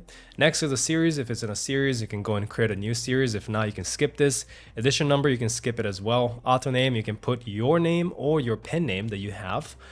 So you can definitely do that. If you got a contributor, you can do that as well. For the description, you want to kind of talk about what your book is about, as well as, you know, what's included in the book, and then have a call to action at the end, basically encouraging people to go and buy the book. So if you don't have this, I'll show you a super easy way to generate this real quick. And that is by going to ChatGPT, right? This is a free AI tool that you can use, and ask it to write me a Amazon product description for a book on digital nomadic. You can even give ChatGPT a little more information for better context.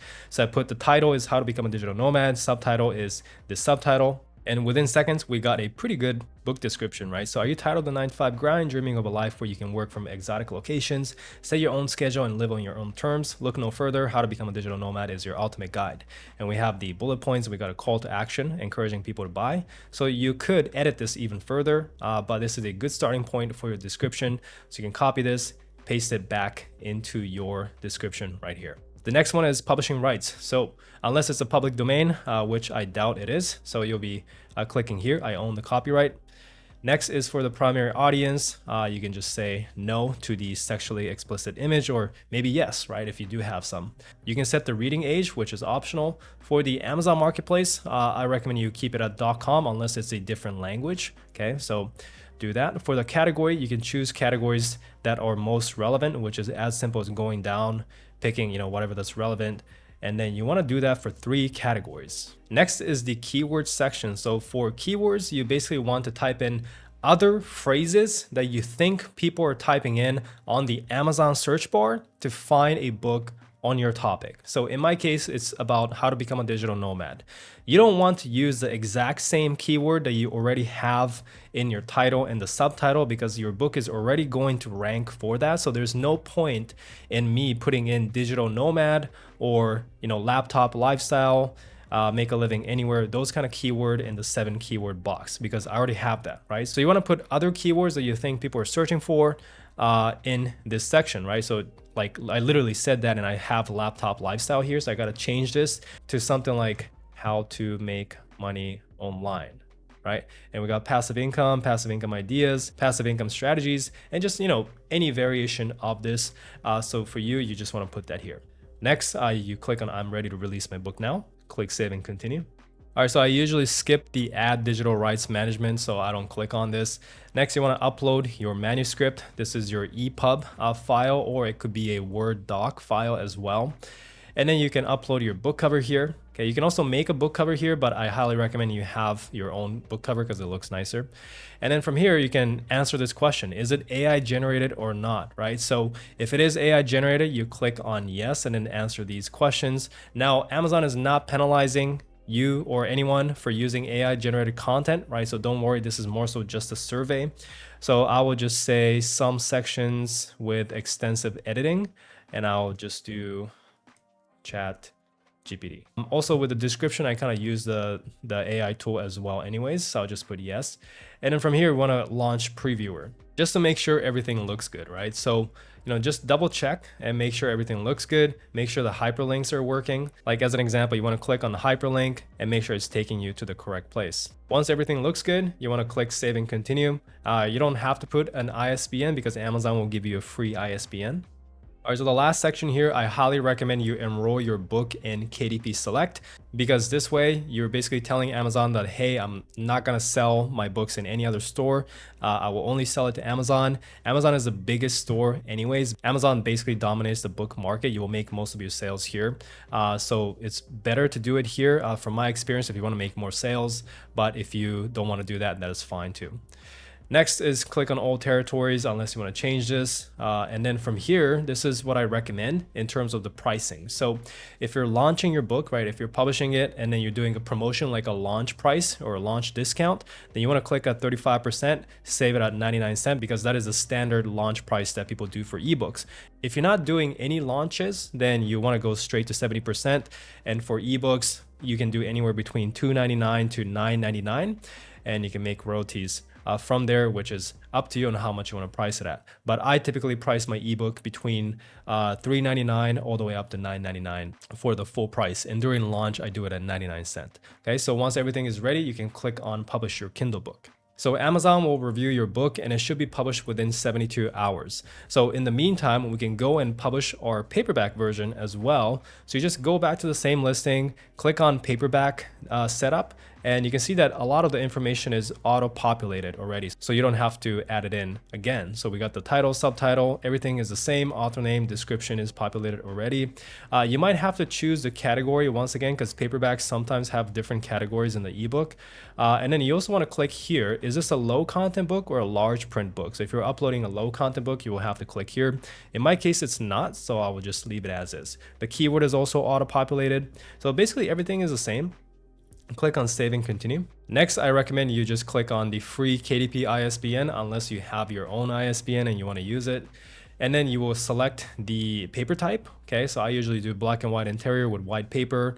And then the trim size, in my case, my book is 5x8. I will do no bleed, right? This is optional. It depends on how you formatted your book though. So it's up to you. For the paperback cover finish, this is also personal preference, but honestly, 90% of people prefer the matte finish, and I prefer matte finish as well, so I keep it as is. I'll upload my paperback manuscript, which is a PDF copy, and I'll upload my PDF book cover. Same thing, is it an AI generated content? I will just do some sections with extensive editing, chat for images, none for translations, none. And same thing, you want to preview to make sure everything looks good. All right, so similar to the ebook version, we're just gonna go and check out if everything looks good. Now, by the way, if there are any errors or issues, then it will show up on the left side here. So the fact that there's nothing showing up here means that it should be good, right? So you still have to put it through review, and the KDP review team may reject the file for whatever reason or tell you how to fix it. Then you can go and fix it. But for now, it looks pretty good. And so we will go and just approve this. All right, back to this page, click save and continue. Once again, you want to keep this at all territories. And for the price, by the way, I recommend you select expanded distribution, which is basically allowing Amazon to sell your books outside of Amazon. So once a month, you can get some extra sales from here. So click on expanded distribution.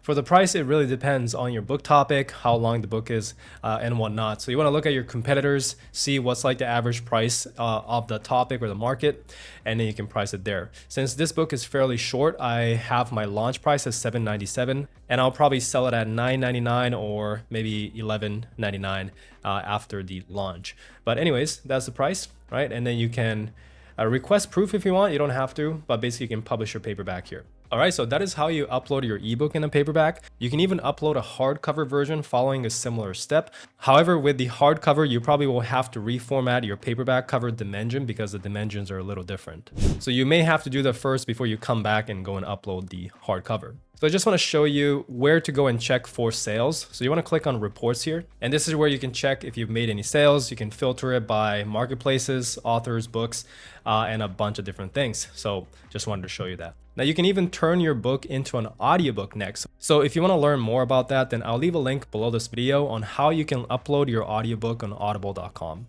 So now that you have your book published on Amazon, what's the next step, right? Well, the next step is marketing it so you can actually get sales and start making money from it. So if you want to learn how you can gather reviews and start getting sales, then I do have a complete step-by-step tutorial for beginners on making your first $1,000 from Amazon KDP. So if you guys want to check it out, once again, I'll leave a link below this video, as well as all the tools and resources that I recommend for your publishing business. So if you enjoyed the video, leave a like, subscribe if you haven't yet. Thanks for watching, and I'll see you guys in the next one. All right, your book is uploaded to KDP and it's going to be live on Amazon in just a couple days. Once it's live, the first thing you need to do is to get reviews. In the next video, I'll show you exactly how to do that. So the biggest questions I get from viewers is, how do I get reviews and how do I get sales? Well, in this video, I'm going to talk about how to get reviews, because you need to get reviews first before you go out and get sales. Reviews increases conversions, right? It's so much easier to sell a book with 100 reviews than a book with 0 reviews. So the big question is, how do you get reviews if you're not making any sales yet? So there are many methods, but every single one essentially comes down to the concept of advanced reader copy, or ARC for short. So you basically give someone a free copy of your book in exchange for them to leave an honest review for you. Now, if you're wondering if this is allowed, yes, it's totally allowed by Amazon. So if you have your own email list or social media audience, then it's as simple as sending one email asking, hey, who wants a free copy of my upcoming book? All I want is you to leave an honest review. Then a bunch of people will sign up for your ARC list because they're getting a free book, which is very cool. But what if you don't have an existing audience? Well, there are services out there that you can sign up and get a bunch of reviews, even if you have no audience and very little time. And that is possible with a site like Book Bounty. So the way this website works is authors can sign up and list their books on the website. And you can also start reading other authors' books. And once you read the book, you can go and leave a review for them. By doing so, you will receive points. And you can use those points to ask for a review for your book as well. So it's essentially authors helping each other. And you basically just repeat this process over and over and over until you're happy with how many reviews you have for your book. Now, out of all the ways to get reviews, this is by far the easiest and fastest. But you might be wondering, Sean, isn't this review swapping, right? Because review swapping is essentially you leave a review for someone and that someone leaves a review for you, right? So it's exchanging reviews. And that is review swapping, and that is not allowed by Amazon's review guideline. But the good news is Book Bounty and these services prevents you from review swapping. So the way it works is they add a third person here. So let's say person A leaves a review for person B. Person B physically cannot leave a review for person A. They will get blocked off in the website, right?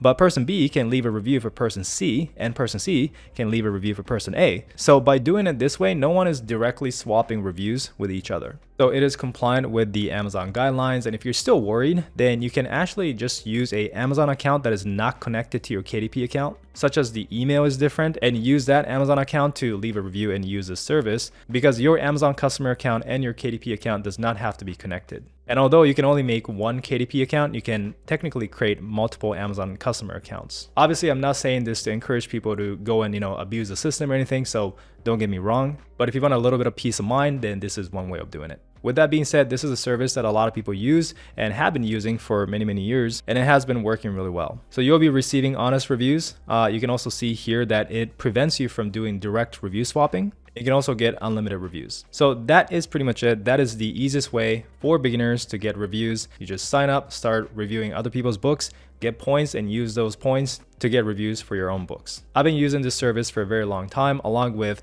other publishers who's been doing 5, 6, or even 7 figures from their own KDP businesses. Obviously, you don't want to rely just on these services, right? You want to still work towards building your email list, your social media audience, but those things takes time. But if you're just getting started in the short term, this is the easiest way. And this works for all types of books. So low content, medium content, high content like nonfiction, fiction, children's books, anything. So these are the books in the library at the moment. So these are all the books that are submitted from other authors who has the Book Bounty subscription. So you can see a ton of nonfiction books. We got kind of a Spanish children's book here. You can see there's a journal, there's a cookbook, and basically you can see a bunch of different types of books. So you might know a few other sites that are similar to Book Bounty that does the same thing, but you want to make sure they are compliant with the KDP review guidelines, because the KDP review guidelines recently has been updated, right? And there are a few new things that you have to keep in mind. So basically, if the website allows you to view who reviewed your book, then that could be an issue. So just by being able to see who left a review for you, If the website allows you to do that, that could be an issue based on the new review guidelines. If the website also allows you to block the reviewer or report them based on the review you received, then that's even worse. You should definitely not be able to do that, but some websites do allow you to do so. The reason why is because imagine this, right?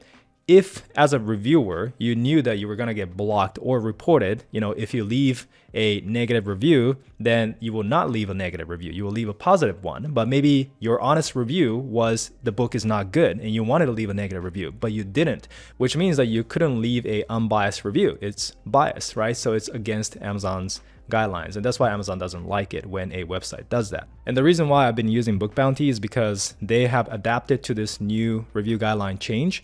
And you can see that you cannot see who left a review. You can only see their basically ID or something, right? But you can't look them up. You cannot see their Amazon profile, anything.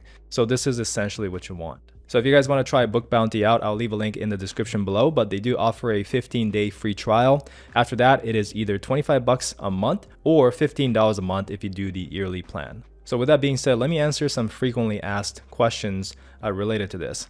So what is the best way to use this service? Well, the best way is you want to sign up before you actually publish your book, and you want to start reviewing other books and start collecting points. The reason why you want to do this before you publish your book, not after, is because after you publish a book, you immediately want to go into the launch phase for your book, right? And the launch phase essentially is getting reviews and sales as quickly as possible.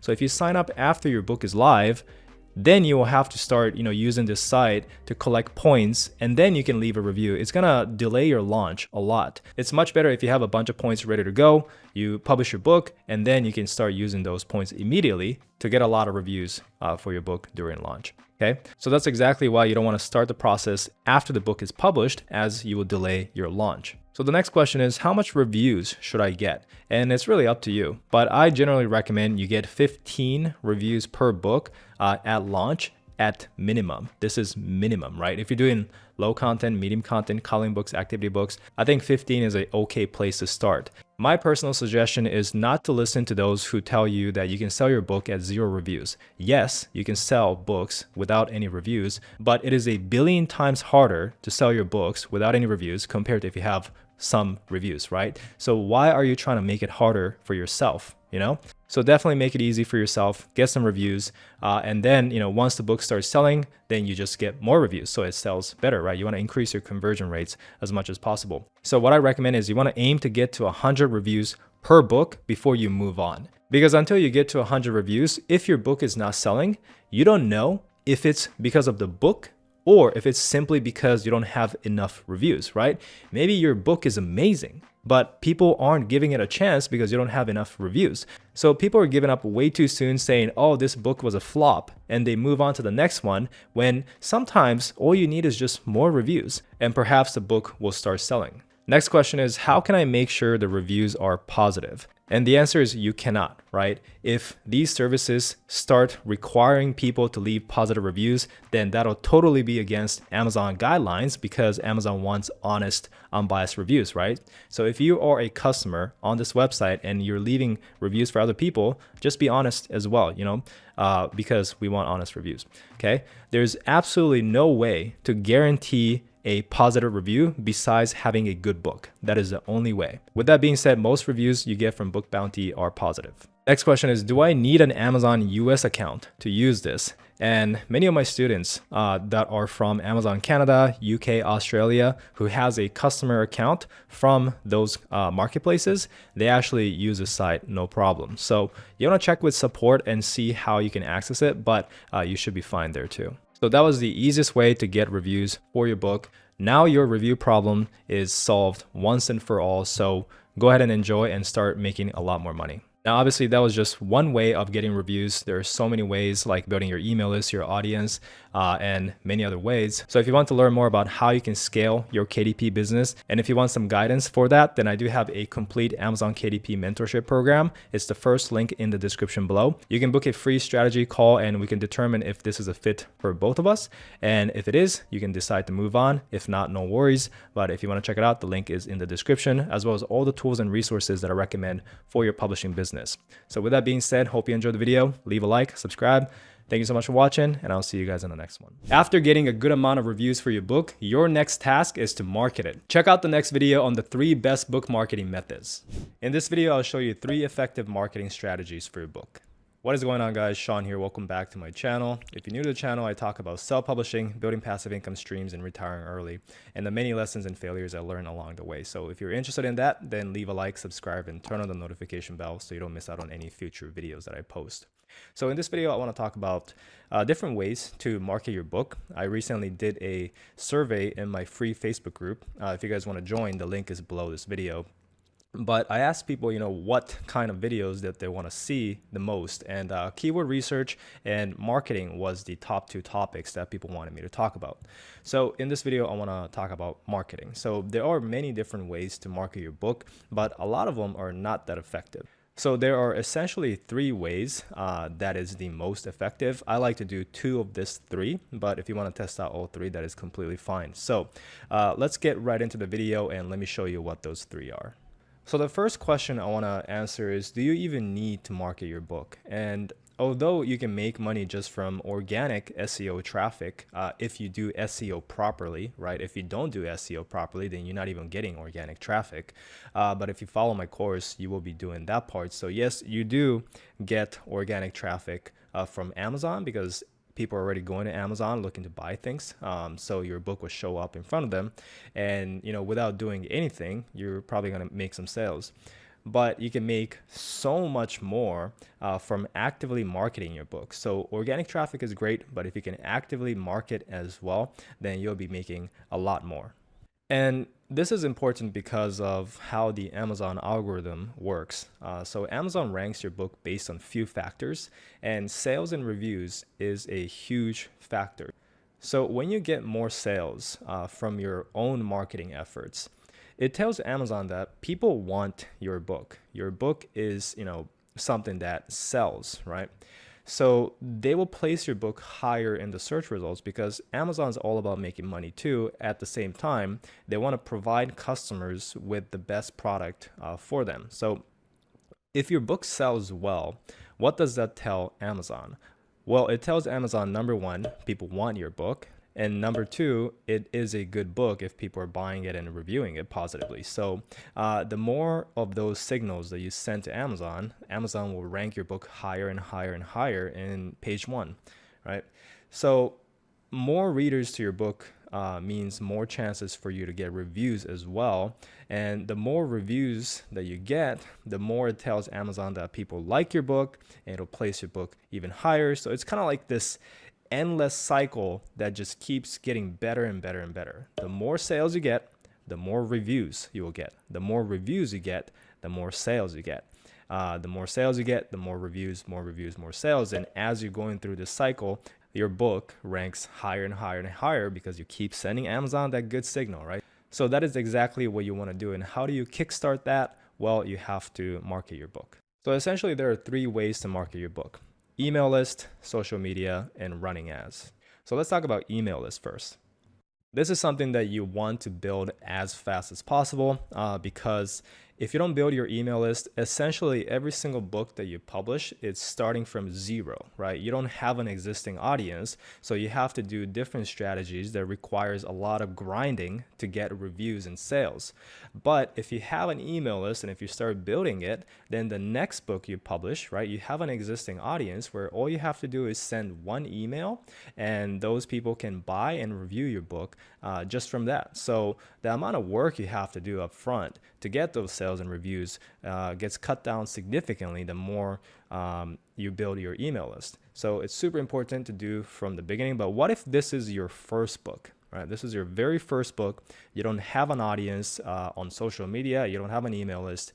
How can you use email lists to promote your book? Well, the cool thing is there are other people's email lists that you can pay them to feature your book. So let me show you what I mean. So let's just say, as an example, this is my book. So it's kind of like a children's riddle book here. And say I don't have an existing email list. What you can do is to go to different book promotion sites like Written Word Media, and you can essentially pay to promote your book. So if you log in, go here, there's different options on promoting your book. So if your book is free, you can do the free promotion. If your book is on a discount, you can do a discount promotion. And then there's different options for romance and audiobooks as well. Okay, so let's just say our book is on a discount. So we want to promote it in the bargain deals here. Now you have different categories of books. So if you're in a fiction genre, then you have different ones that you can choose from.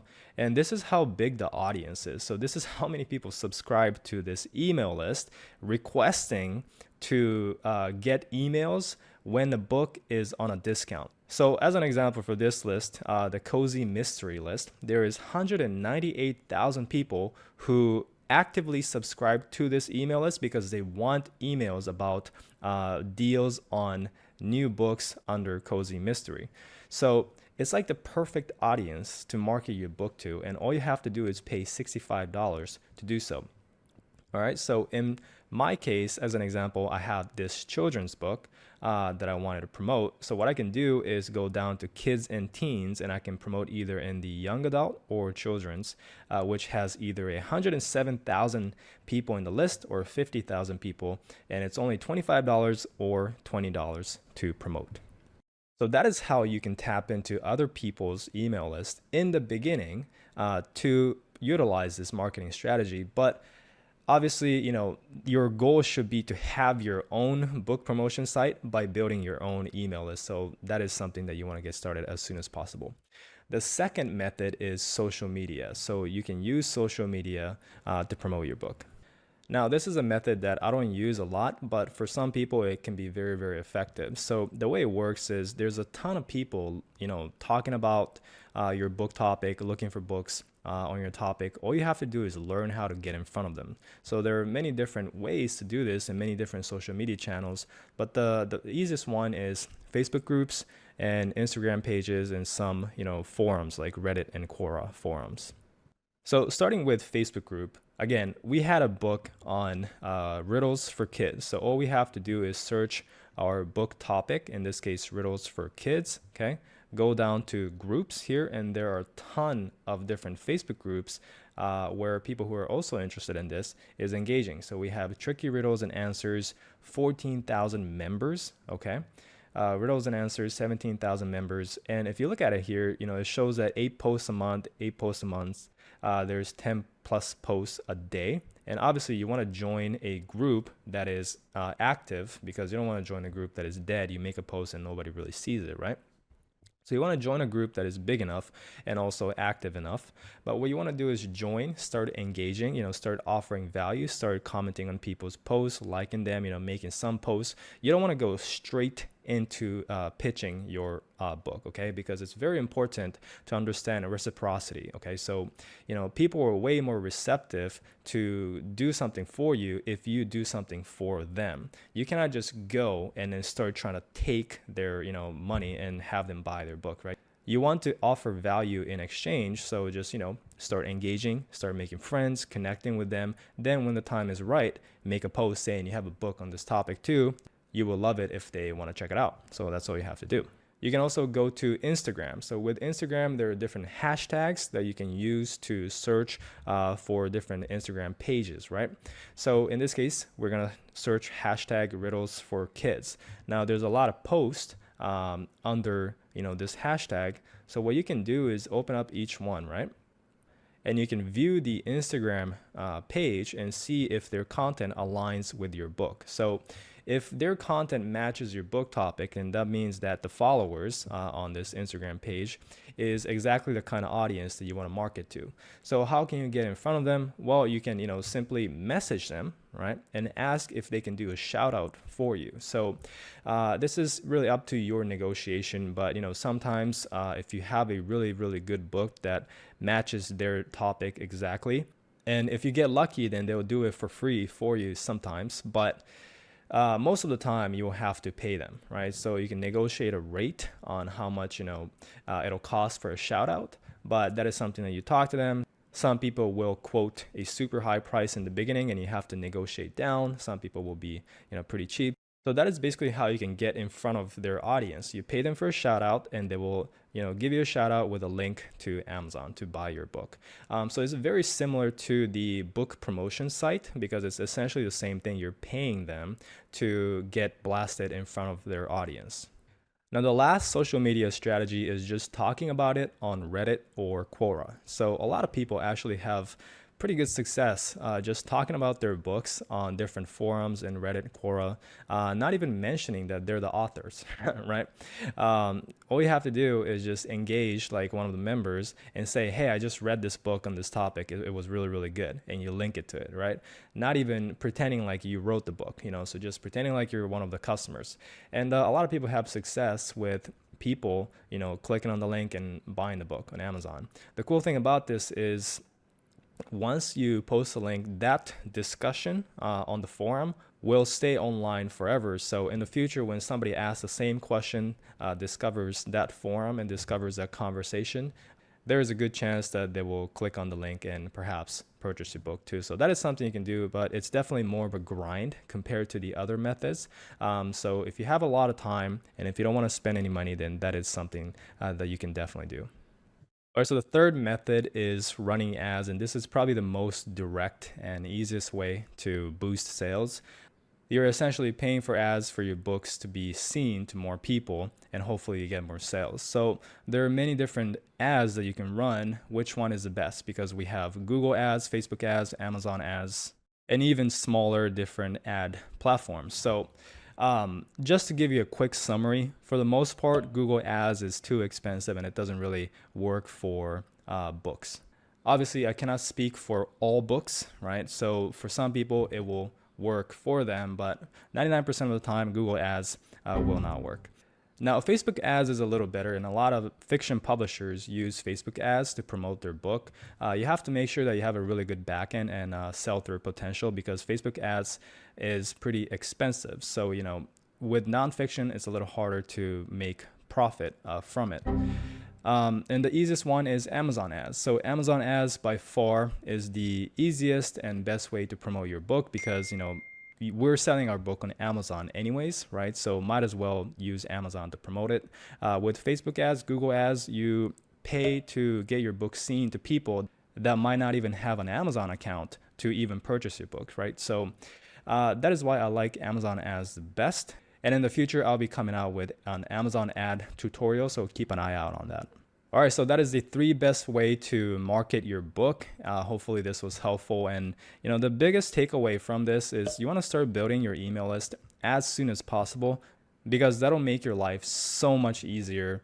All you have to do is write up an email in a couple minutes, right? Send that email and you can get a bunch of sales and reviews if you have a solid email list built. So you want to do that as soon as possible. And if you want to learn how to do that, I do have a complete publishing course so you guys can check it out. The link is below this video as well as all the other tools and resources that I recommend also in the video description below. If you enjoyed this video, leave a like, subscribe, comment if you have any questions. Thanks for watching, and I'll see you guys in the next video.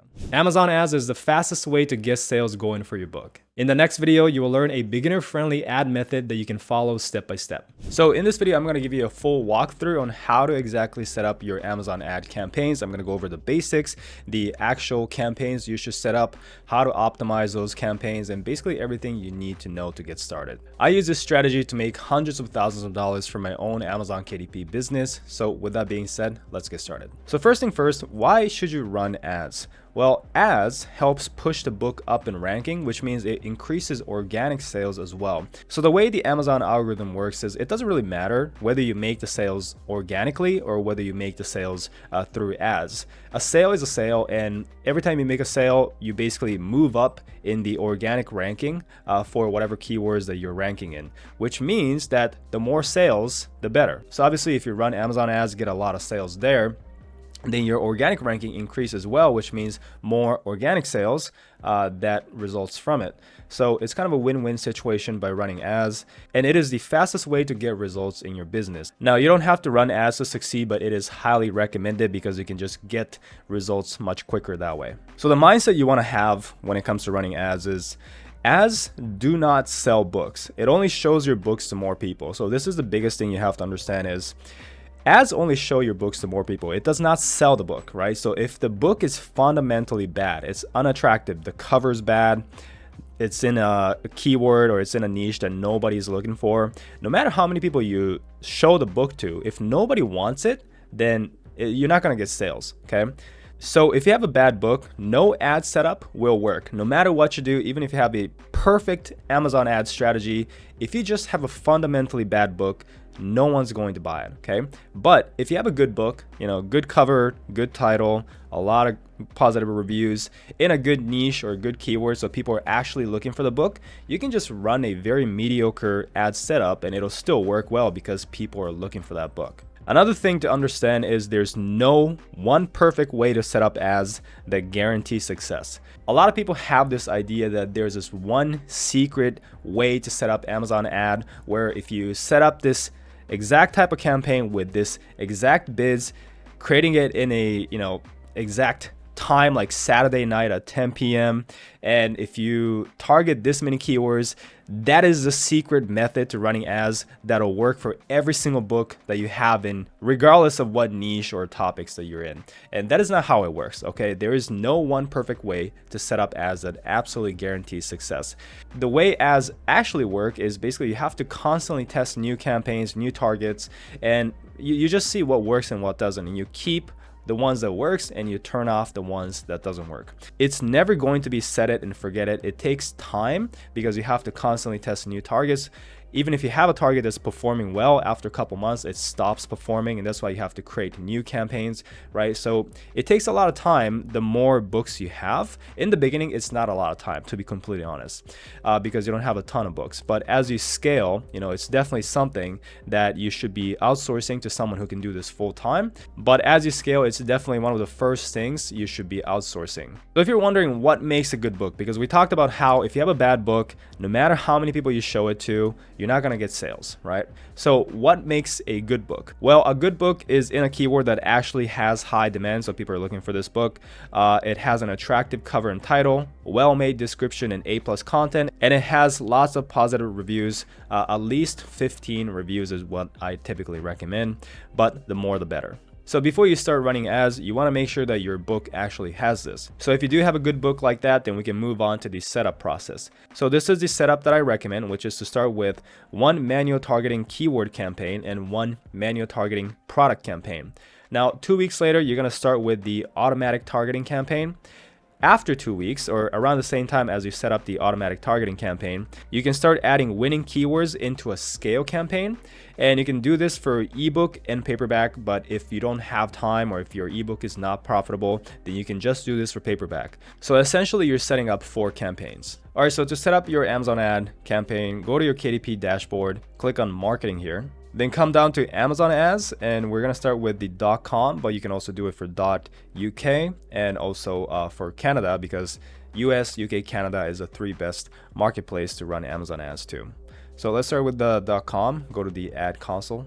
And once you sign in, it'll look something like this. Now, going back to this slide real quick, I just want to touch on why we're not starting the automatic targeting campaign immediately at the same time as the manual targeting campaign, and why we are waiting 2 weeks instead. The reason why is because with automatic targeting campaign, you're essentially telling Amazon that, hey, you go and choose keywords and products to target for my book.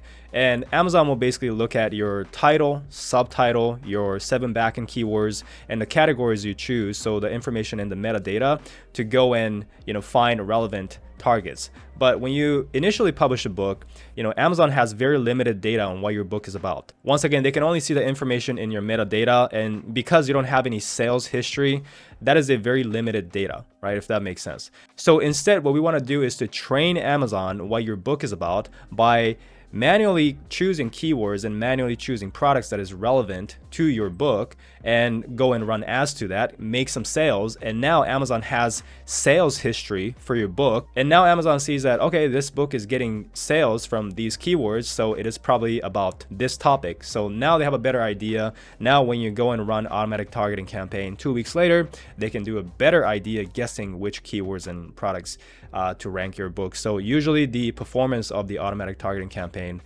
is better doing it this way. So with that being said, let's start with the tutorial on how to create a manual targeting keyword campaign. So it's actually very simple. All you have to do is go to Amazon. So let's say I got a word search book. So all I do is go here to the search bar and click on or search word search.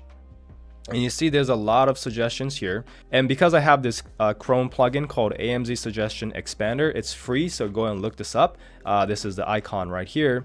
I have a ton more suggestions as well. So all we do is literally just click on the corner here if we can, and then drag it all over here. And then Command C, because I got a Mac, but you just basically copy this. Go back to Amazon, click on Create Campaign. Click on Sponsored Products, click on Standard Ad. Then you want to search for your book right here, which once you click on it, you will see over here on the right side. Then come down and click on Manual Targeting. Keep it a keyword targeting. And you can see that Amazon will suggest to you a bunch of keywords. So if you think this is relevant, then you can add it in here by clicking on Add.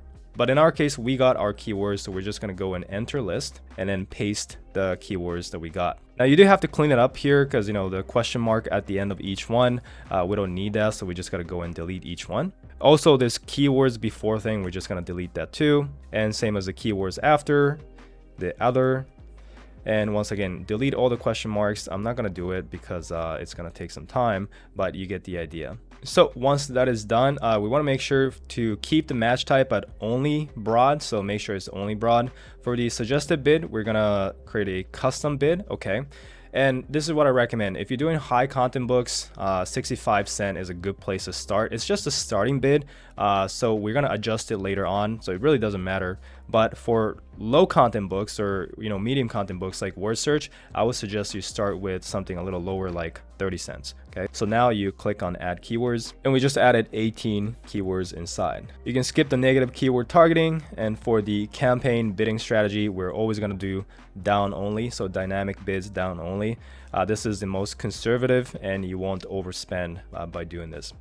So campaign name, you can do something like word search, manual keyword, and then you can put PB for paperback. Keep the start date the same, no end date. The daily budget, I recommend you do something like $10 a day if you can. But if you really have a low budget, then you can do something like $3 a day. But one thing I would say is the faster you can spend, the quicker you can get data, and the quicker you can optimize and, you know, get results that way. So don't be scared of spending money. Don't look at it as you're just losing money. You're, you know, paying to get data quicker. Okay. Another thing I would say is with Amazon, as they rarely spend the daily budget. So you can have a $10 a day budget and it basically rarely spends the entire 10 bucks. So in this case, we're just going to do $5 for those who are on low budget as an example, and you can click on launch campaign. All right, so that was a manual keyword campaign. Now let's go back and do the manual product targeting campaign, which is very easy. Once again, let's say you got a word search book, right? So you search for your main keyword in Amazon. And once you get to the search results here, all you're doing is collecting the ISBN or the ASIN of the books that are ranking on page 1. So we're gonna just go and target these ones. So collect these. We got an ASIN here, so take note of that. We got the ISBN 10. So copy paste this into Notepad. Okay, so each one of this, and you do that for the entire page 1. Now this is kind of a manual process, but there's also a plugin called the ASIN Fetcher here. And this is also a free plugin, but when you click on the click here to fetch ASINs, it basically just does exactly that. So now we got the ASIN immediately right here. So what I'm gonna do is just try and copy this entire thing, and we will bring it over to the Amazon ad dashboard. All right, so now we're back, and then click on same thing, sponsored products, continue. Same as last time, click on standard ad and find your products down here. Once again, click on manual targeting. Now this time it's different. We're gonna click on product targeting right here. Now we do have an option to select categories. There is a category campaign that you can run. So basically running ads to a category. This is another campaign type that you can test, but in our case, we're gonna do individual products. So same as usual, like Amazon's gonna suggest you individual products. If you feel like it's relevant, you can add it. Make sure it's added as an expanded, which is already set here. But in our case, we have our list. So we're just going to copy paste this inside and click on target. Now make sure it's selected as expanded and not exact. Okay, actually before you do that, go here to the bid and change the suggested bid to same thing, custom bid. If you're doing low content books or medium content, start with 30 cents. If you're doing high content, 65 cents is a good place to start. Okay, click on target. And now we got these added. And one thing I want to say is you never want to add more than 30 targets per campaign. So both manual keyword, manual product, we're under 30. So 15 to 30 is the right place to be at. Okay, so now we're going to click on same thing, dynamic bids down only. And for the campaign type, we're going to do book title, the ad type, so manual product, the bidding strategy, so down only, and the paperback. Okay, and then same thing, $5 a day, and launch campaign. All right, finally, let me walk you through the automatic targeting campaign that you can do after 2 weeks of running those initial campaigns. So click on sponsored products. Same as usual, click on standard ad, find the product here. And now we're selecting automatic targeting right here. And the default bid, 46 is actually a pretty good place, but once again, we're gonna choose 30 cents here. And we're going to skip negative keyword campaign and go back to dynamic bids down only. And the campaign type is word search, auto, down only, paperback. So automatic targeting is super easy and you can do $5 a day. Once again, I do recommend you spend $10 a day as it never really spends the actual full budget. So I usually set it at $10, but you can do $5 too. Okay, and then launch campaign. So I just showed you how to do all that with free tools and more of a manual method. But if you do want to pay a little bit to save time, then Publisher Rocket is a great tool to have. So Publisher Rocket has different features, but if you go to the AMS keyword search, you can keep this at book and you just type in your main keywords. So in our case, it's word search. And you can see right here that these are all the keywords and this is the type. So Amazon suggestions, this is the exact locations. Amazon suggestions, right? The suggestion bar is where we got our targets for the manual keyword campaign. So these are all the targets that we got neatly listed here. So we can just go and copy paste it. The cool thing is it gives you more suggestions than our free method. So we can go and test out more targets here. And now we have A to Z suggestions, so it's just expanding that even more. So we got, you know, a ton more keywords to test. And next we got the actual book title and also the ASINs, right? So this is the manual product targeting campaign that we can do. And same thing, it gives us a lot more suggestions as well as the author name. So we can actually go and target author names with the manual keyword campaign and the book title too. So, you know, there's a lot you can do with Publisher Rocket. It just saves you a lot of time finding these targets. And there's another tool called Helium 10 where I made a separate lesson and I'm just gonna link that below this lesson, but this is more of an advanced method to finding additional keywords that your competitors are running ads to.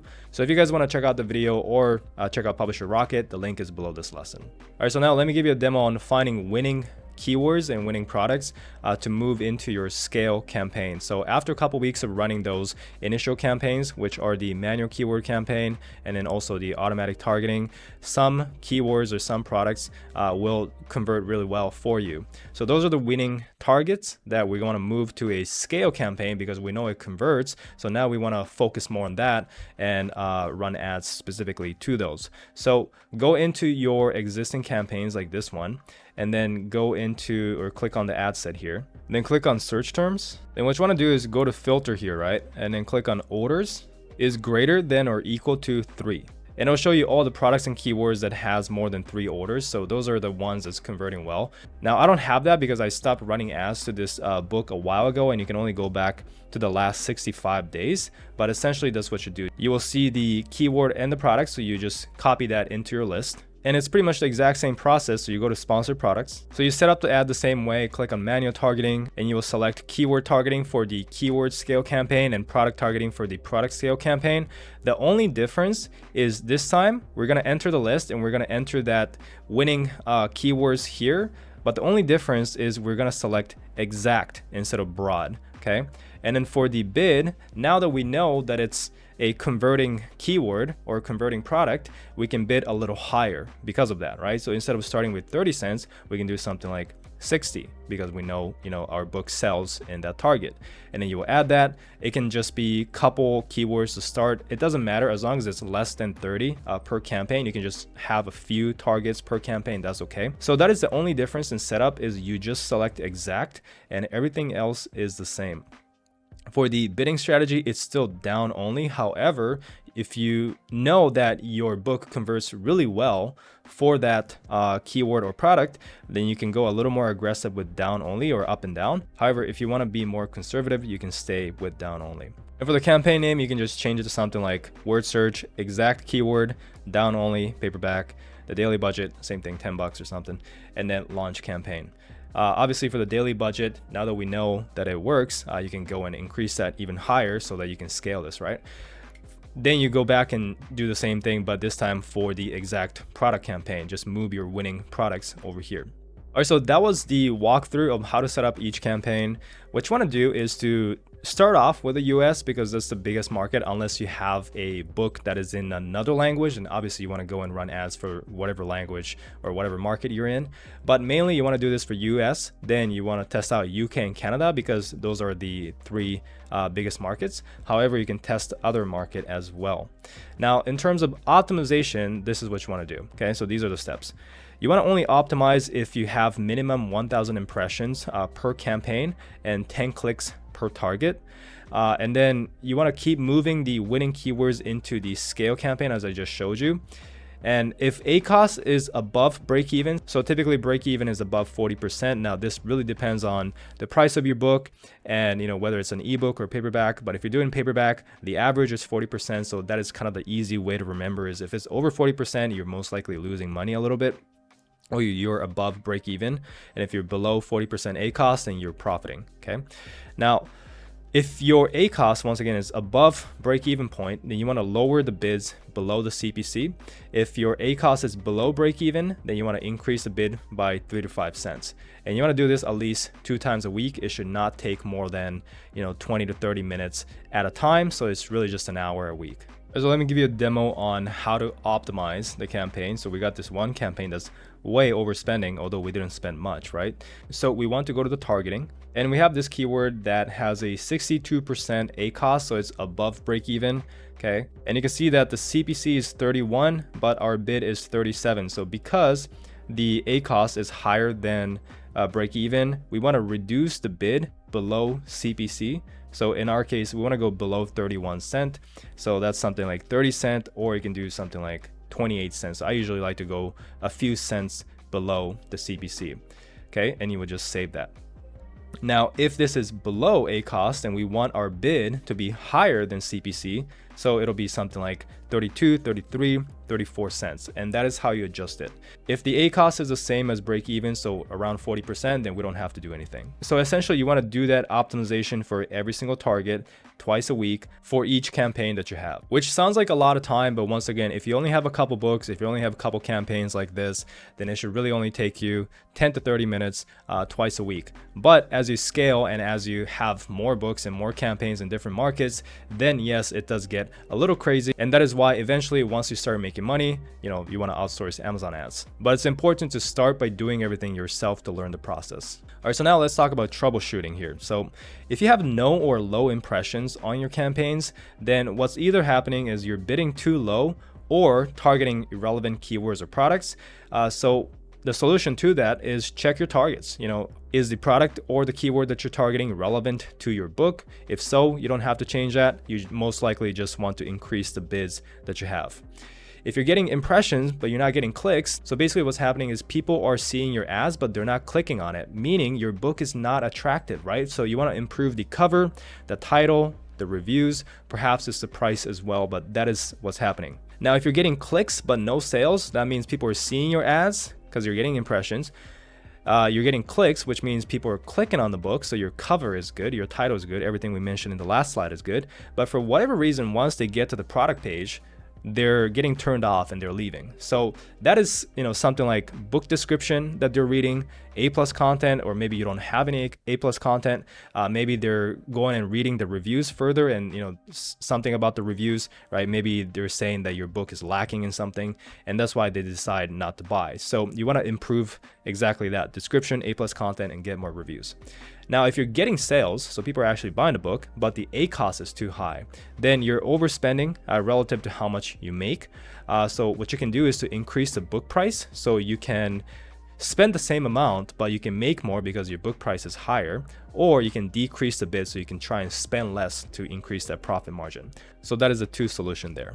Now let's talk about outsourcing, because these are the exact steps that you can start, but once again, ads do get crazy over time as you scale the business. So this is one of the first things you want to outsource, so that you can focus on more important things like creating more books and getting reviews, rather than wasting all your time optimizing these ads and doing these little tasks. So ads are all about constant testing and tweaking. It's very simple work, but it's time consuming. It should be one of the first tasks you outsource, and I recommend everyone to start outsourcing if you're making over $500 a month. So there's two services that I recommend in terms of outsourcing Amazon ads. Now, obviously you can go to Upwork and train a virtual assistant to run Amazon ads. It'll be cheaper than these services. So if you want to do that, you can. It's just going to be a lot more work for you, and they may not be as good.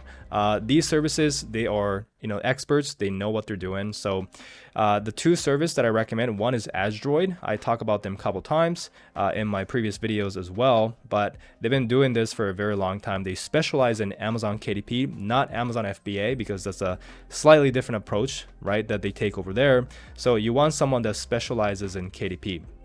So if you guys want to check it out, then you can book a call and see if you're a good fit for them. Same as this one, Backed By is another one that I recommend. It's $550 a month.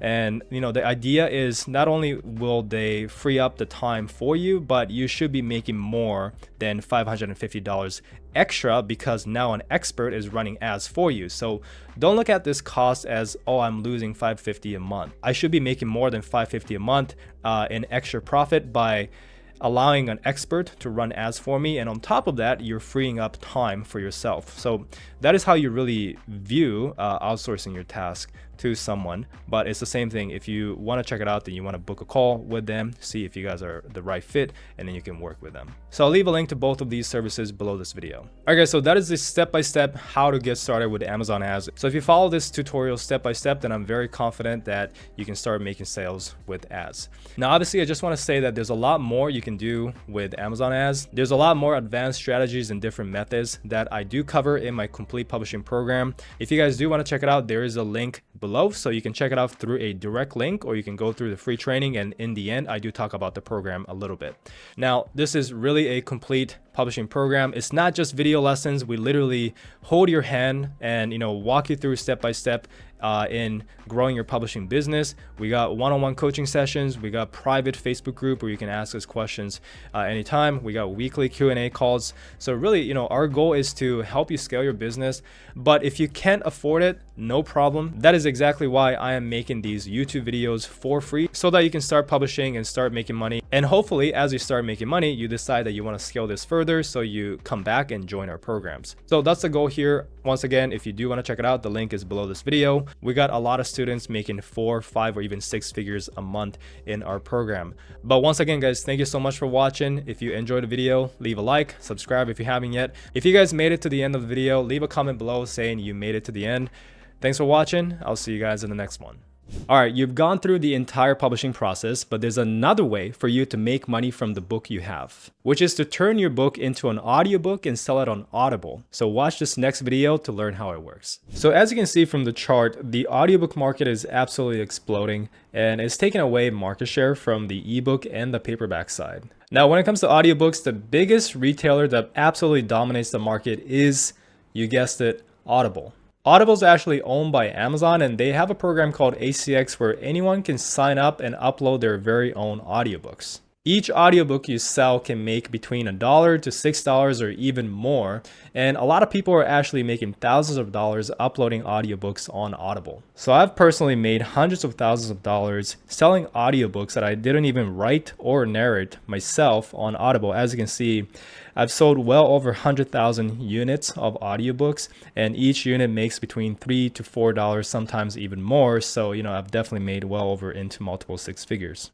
And in this video, I'll show you how you can do the same. But there is one caveat, and that is that ACX is only open to those who live in the US, UK, Canada, and Ireland. So if you live outside of these countries, then you can't upload to Audible through ACX. Now, there is a way to upload to Audible from another platform, which I will show you later on. But what this also means is that if you do live in the US, UK, Canada, or Ireland, then you have a massive opportunity and an advantage because you have much less competition compared to another business model that literally anybody in the whole world can tap into. People are making 6 or 7 figures a year doing this, so let me show you how it works. First, you need to come up with a topic of the book. This can be literally anything, so think of your hobbies, your passion, your interest. Just start writing everything down. My personal suggestion is to create a list type books because those are very easy to create, as well as it sells very well on audiobook format. Let me give you some examples. So what you want to do is take those book topics, type it into Audible, search the topic, and you can see that if there's a lot of reviews, it most likely means that it is selling well and it's making money. I also have a tool. It is a paid tool called Bookbeam that tells me how much these books are making. So this book right here, Learn Spanish for Beginners, is making $59 to $94 a day in royalties. So that's thousands of dollars a month. This book right here on unusual facts, funny true stories, and odd trivia, one of the easiest books to make. I'll show you how to do that later on, is making $13 to $21 a day in royalties, so about $300 to $600 a month. And this book right here, Bedtime Stories for Kids, is making $39 to $62 a day.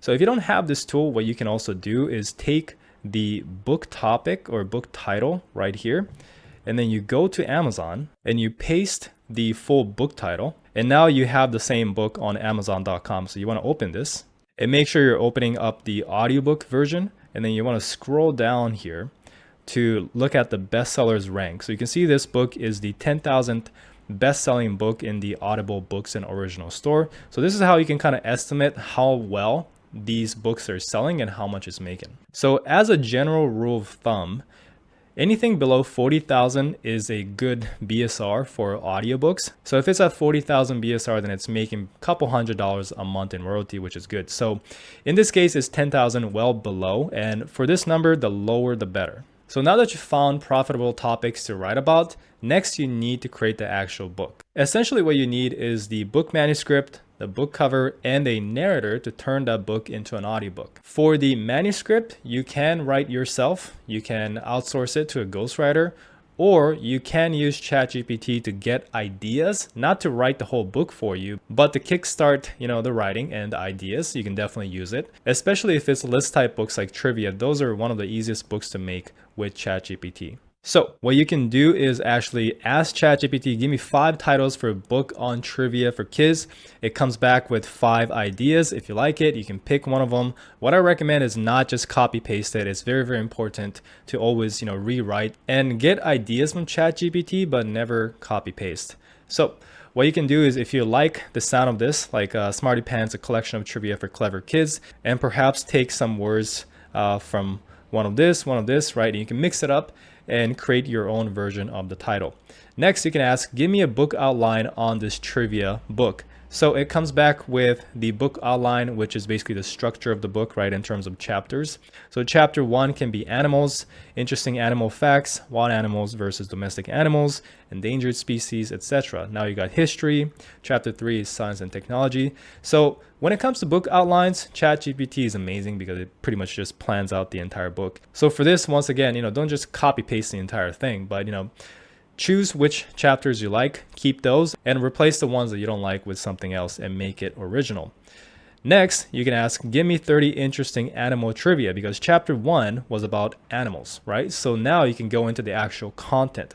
So you ask, give me 30 interesting animal trivia, and now you got 30 interesting animal trivia. Now, very, very important, what you want to do here is, once again, never copy paste and always rewrite, add your own inputs, and also rephrase the sentence to make it original. So I'm not going to go too in depth on how you can rephrase it efficiently because I have a separate video on that. So if you guys want to learn more, go check out that video. But essentially what you want to do is just rewrite this so it is in your own words, right? So that is all you have to do, as well as fact check, because ChatGPT is not always factually correct.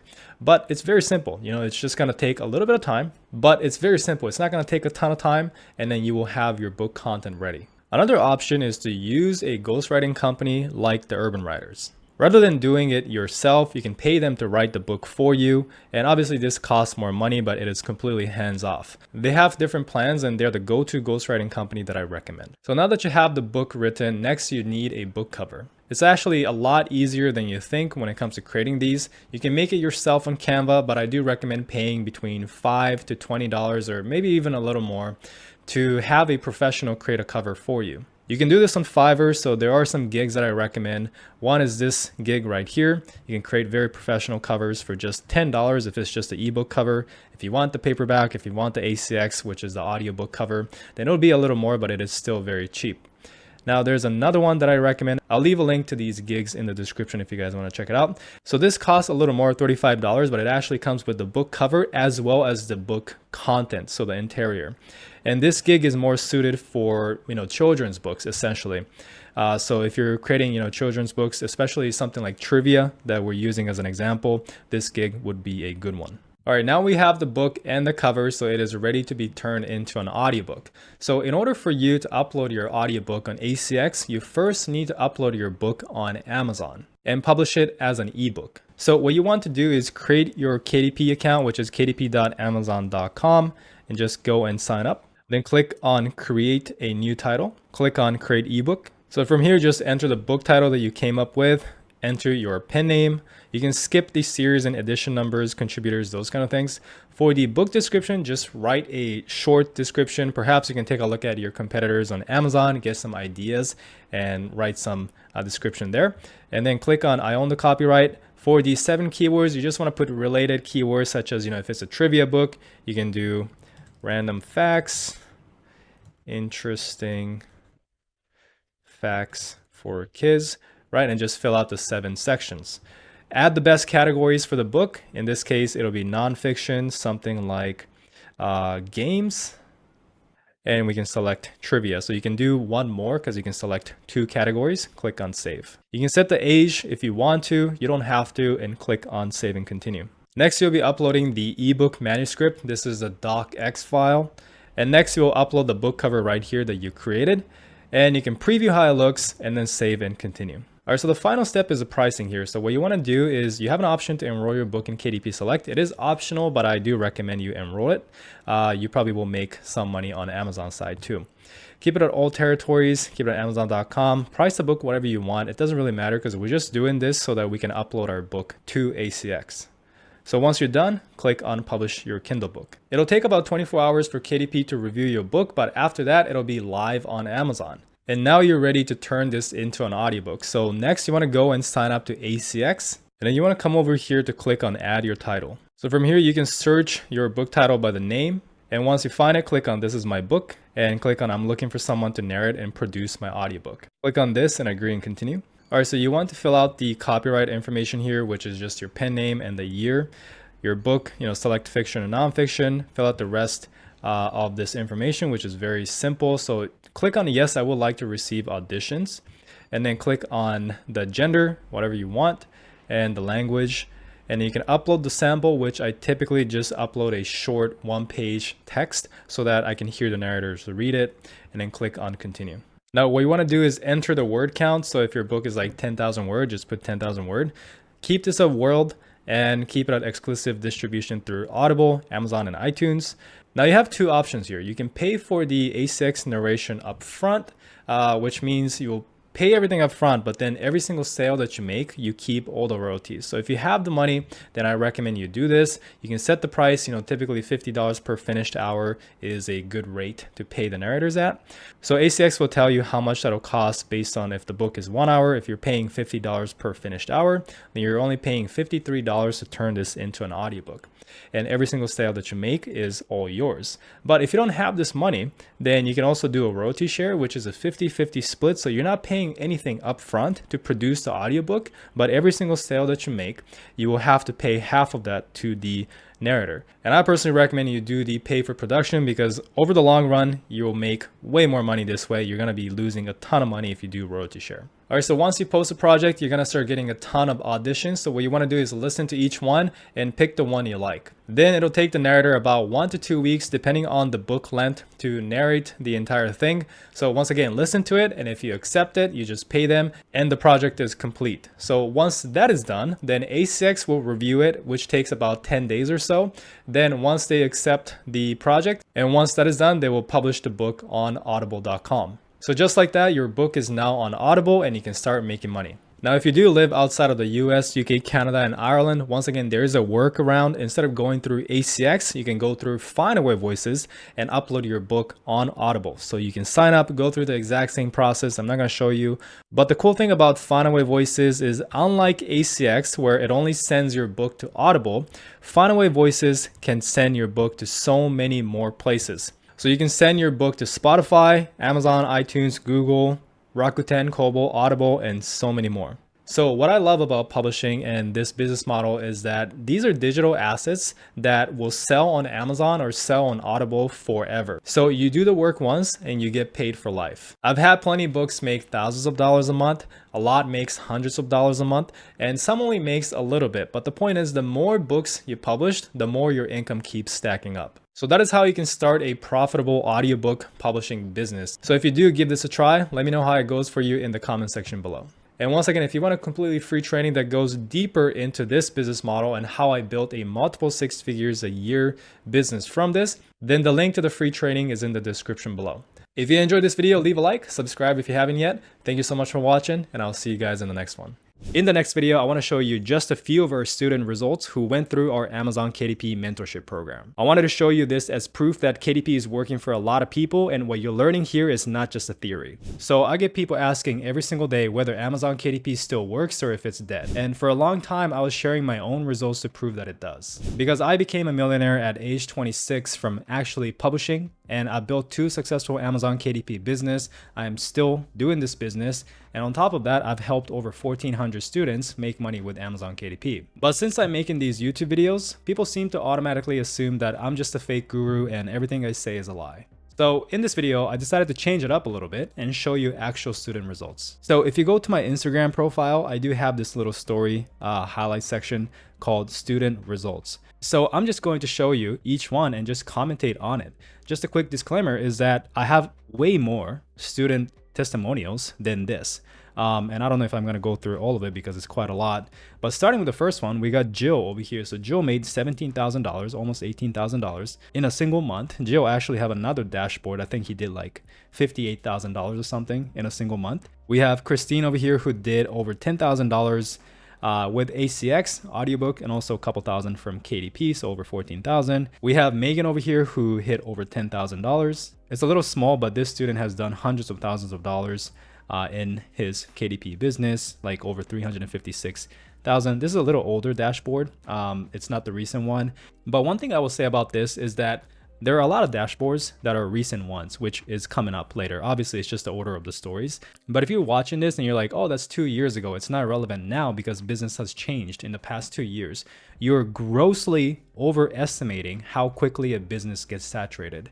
Like as an example, blogging as a business model has been around for 30 years. Like literally everyone knows blogging. But there are still people out there making over $100,000 in a single month from their own blog. So the fact that blogging is still surviving after 30 years shows you that KDP is not going to die anytime soon, because it's still a brand new business model and it has a lot of ways to go. Okay, so we have Adam hitting $1,000 in a month, his first month. We have this student, Martino. When he joined my course, he was doing $200 from KDP. And on this screenshot, he did over $12,700 profit in a single month. And he does a lot more now. So CJ over here hit his first 2,000 Canadian dollars in a single month to almost $8,000 in a single month a couple months later. We have this student doing $31,000 in a single month just from audiobooks. We have this student doing over $200 in his first month.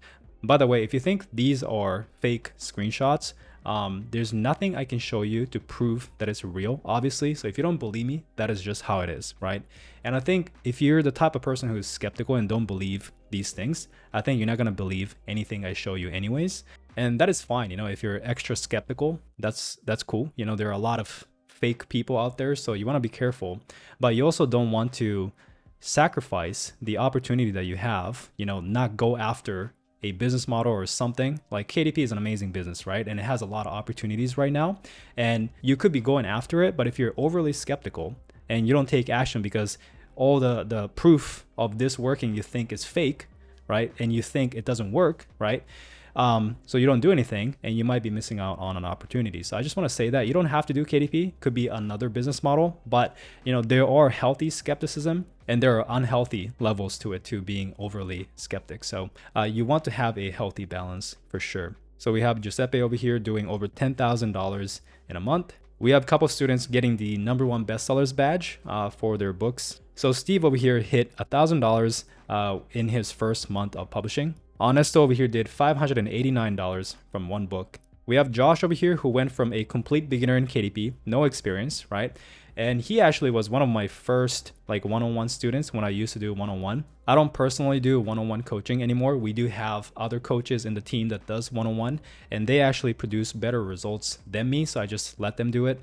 But yeah, so he joined my one-on-one program and he went from $0 to $6,000 to now in this screenshot, he did over $58,000 in revenue in a single month. It's not profit, but it's revenue. It's still pretty impressive, right?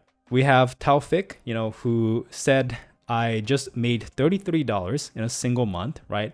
And he says, if I can earn $1, that means I'm on the right road. It's only a matter of time and effort. And this is the biggest thing is he stuck to it. He believed that he can. And on this dashboard, he did $33, right? Most people would be discouraged just making 33 bucks in a single month, but he kept at it. And now a couple months later, he's doing $5,000, $5,300, right? So he says it's a long-term game. And yes, you got to stick to it. But if you stick to it for a long time, any business, I'm not sugarcoating and saying KDP is the only business that you're going to be successful.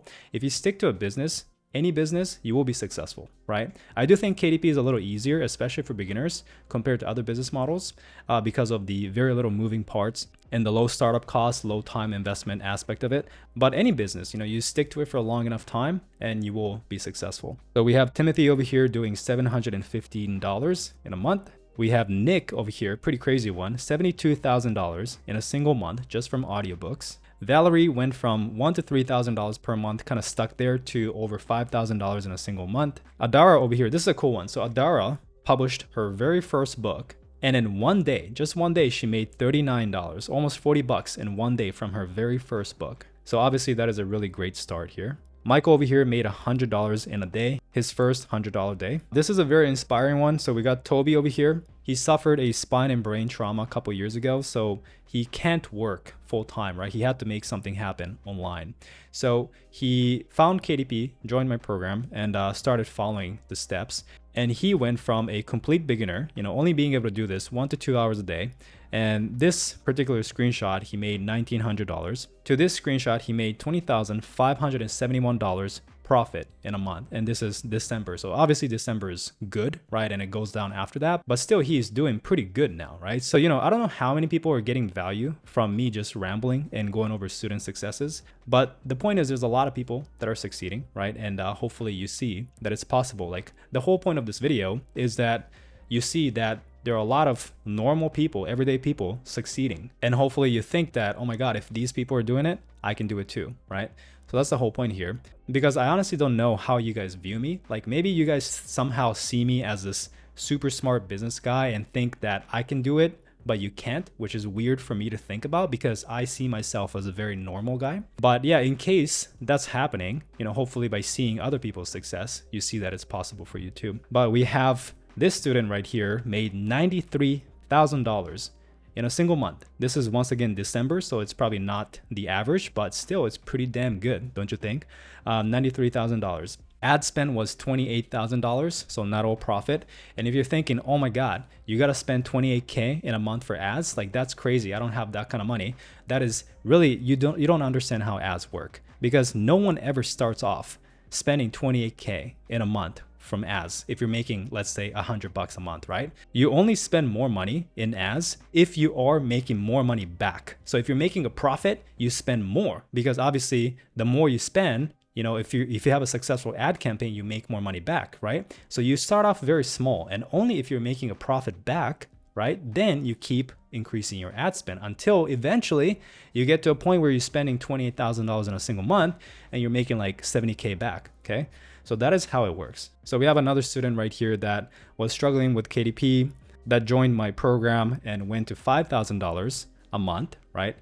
And then he hit $10,000 a month. And now he's doing consistent $2,000 a day. So that is 60K a month, which is pretty nuts. He quit his job. He's traveling the world. A lot of our students ends up becoming a digital nomad just like me, and just travel the world because this is a laptop business, so you can do it anywhere. So we have this student, Yasir, making over $926 pure organic sales, no ads. So it is possible to make $1,000 with no ad spend if you don't want to do that. We have our student Wendy over here that was invited to be on a podcast because she was a published author, right? Because of the fact that she published a book through this business, she was invited to get on this podcast. And this happens pretty frequently, right? Like I was invited to speak on various, podcasts and on stages through my books. People find me through my books and then they invite me to different speaking gigs. I never done one, but if you're interested in doing that, then publishing a book might be a pretty good idea for you.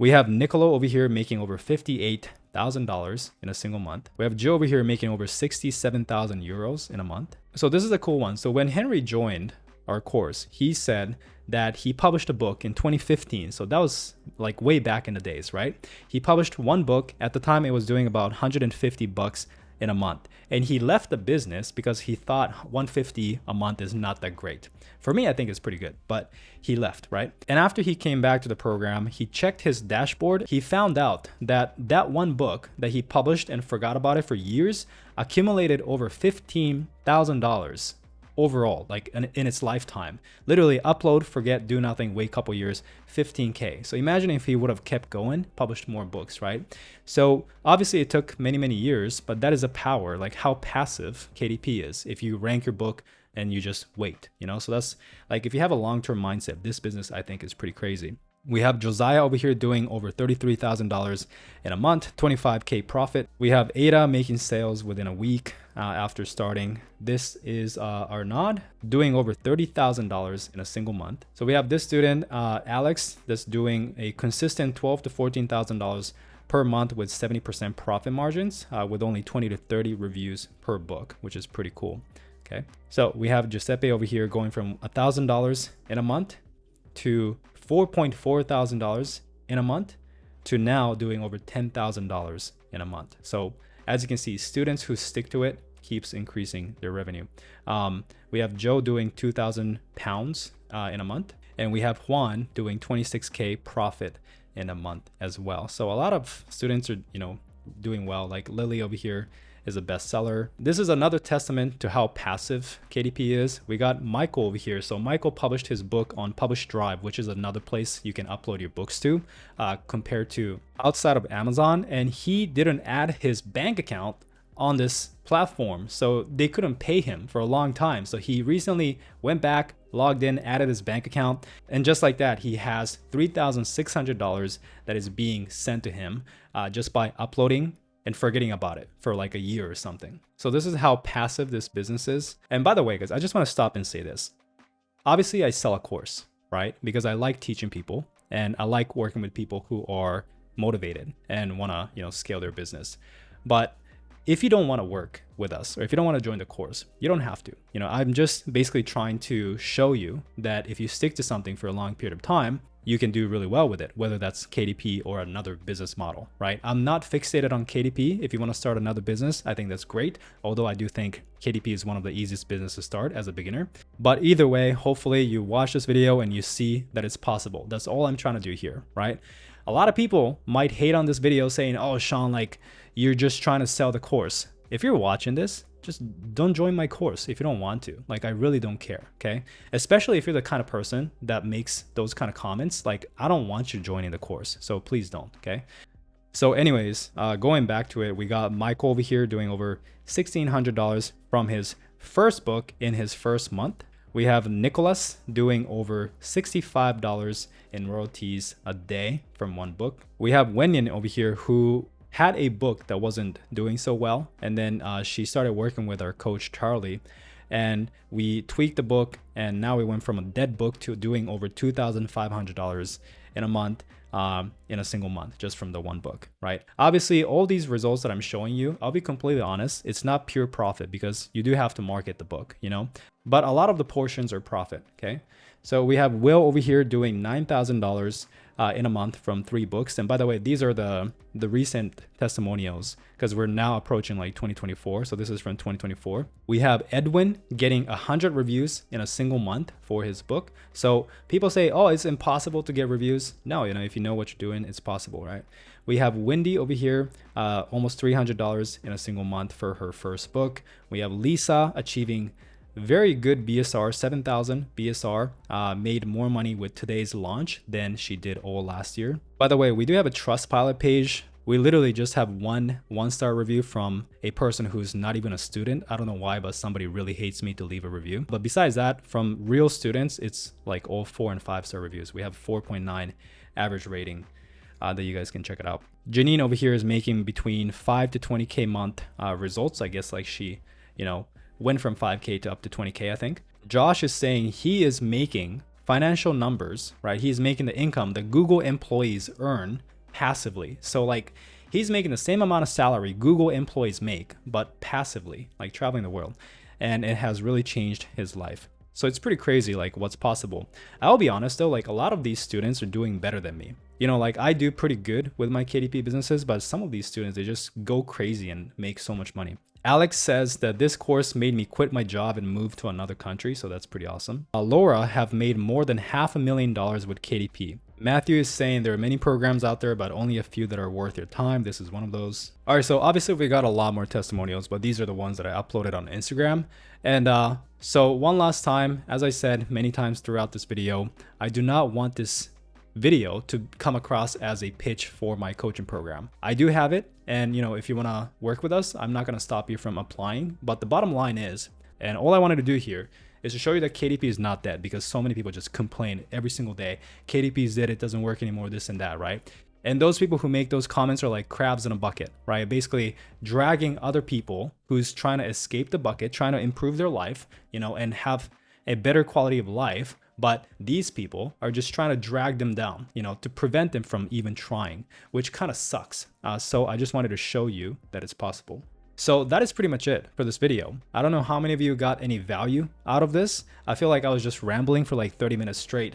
But the bottom line is KDP is not dead. Still one of the best opportunities out there. If not, I think it is the best opportunity in terms of like side hustles or, business models to start, especially with the rise of TikTok and like social media marketing. I think if you combine short form viral content with KDP, I think it's gonna be pretty crazy. And this is something that I want to pursue more and learn more as well, because the trend is going there. But anyways, I think there's a huge opportunity. That is why I'm still building this business myself. I'm not just teaching it here, I'm actually doing it. But anyways, guys, I'm gonna stop rambling. If you enjoyed the video, leave a like, comment any questions you have. I'll try to answer it. Subscribe if you haven't yet. Thank you so much for watching, and I'll see you guys in the next one. Hope the video showed you what's possible with Amazon KDP if you take it seriously. We actually have some more student results with some insane numbers, which the next video will show you, as well as tips and strategies on how you can achieve similar results. Again, if you want us to help you take your KDP business to this level, then you can click the first link in the description and apply for our coaching program. So I've been doing Amazon KDP since 2016, and I've had really good results for myself. A lot has changed over the years, but I honestly think it is better than ever now for those who are looking to get started. And in this video, I'll show you why. So if you're new to the channel, my name is Sean, and I've made over $1.7 million in royalties from my own Amazon KDP business. I do teach this business now, obviously, because I'm making this video, but that is after I made that much money, not before like pretty much every other guru is out there. But what I'm more proud of is the fact that we now have over 1,700 members in my private coaching program, Road to Hero. So recently I filmed a video showcasing member results, which is this video right here. This video was pretty much 16 minutes of student results, right? People who are in the Road to Hero program and what kind of results that they were getting. And literally in the past 1 to 2 months after filming this video, we had so many new insane results that I just wanted to film another video, which is this one, to share those, because honestly the results are pretty insane. So these are some new member results. So first off, we had this student do $100,000 in a single month. It is revenue, not profit. The profit was around $59,000, so almost 60K, but I think that is still pretty dang good, right? Next one is this student who did over $1,000 net profit in a single day. We had another member do over $100,000 in a single month. We had another member do $45,000 in a single month. We had another student do $161,000 in his first year with just 10 books. And this is an absolutely insane one. I've never seen a bigger dashboard posted in any other course Facebook group ever, but this member did $279,000 in a single month. If you're wondering what the ad spend is, that is $79,000, meaning his profit was $200,000, and this is with 30 books. Absolutely insane. We have another student did $1 million lifetime royalties in just 2.5 years. And another student posted about his lifetime earning, which is $1.5 million.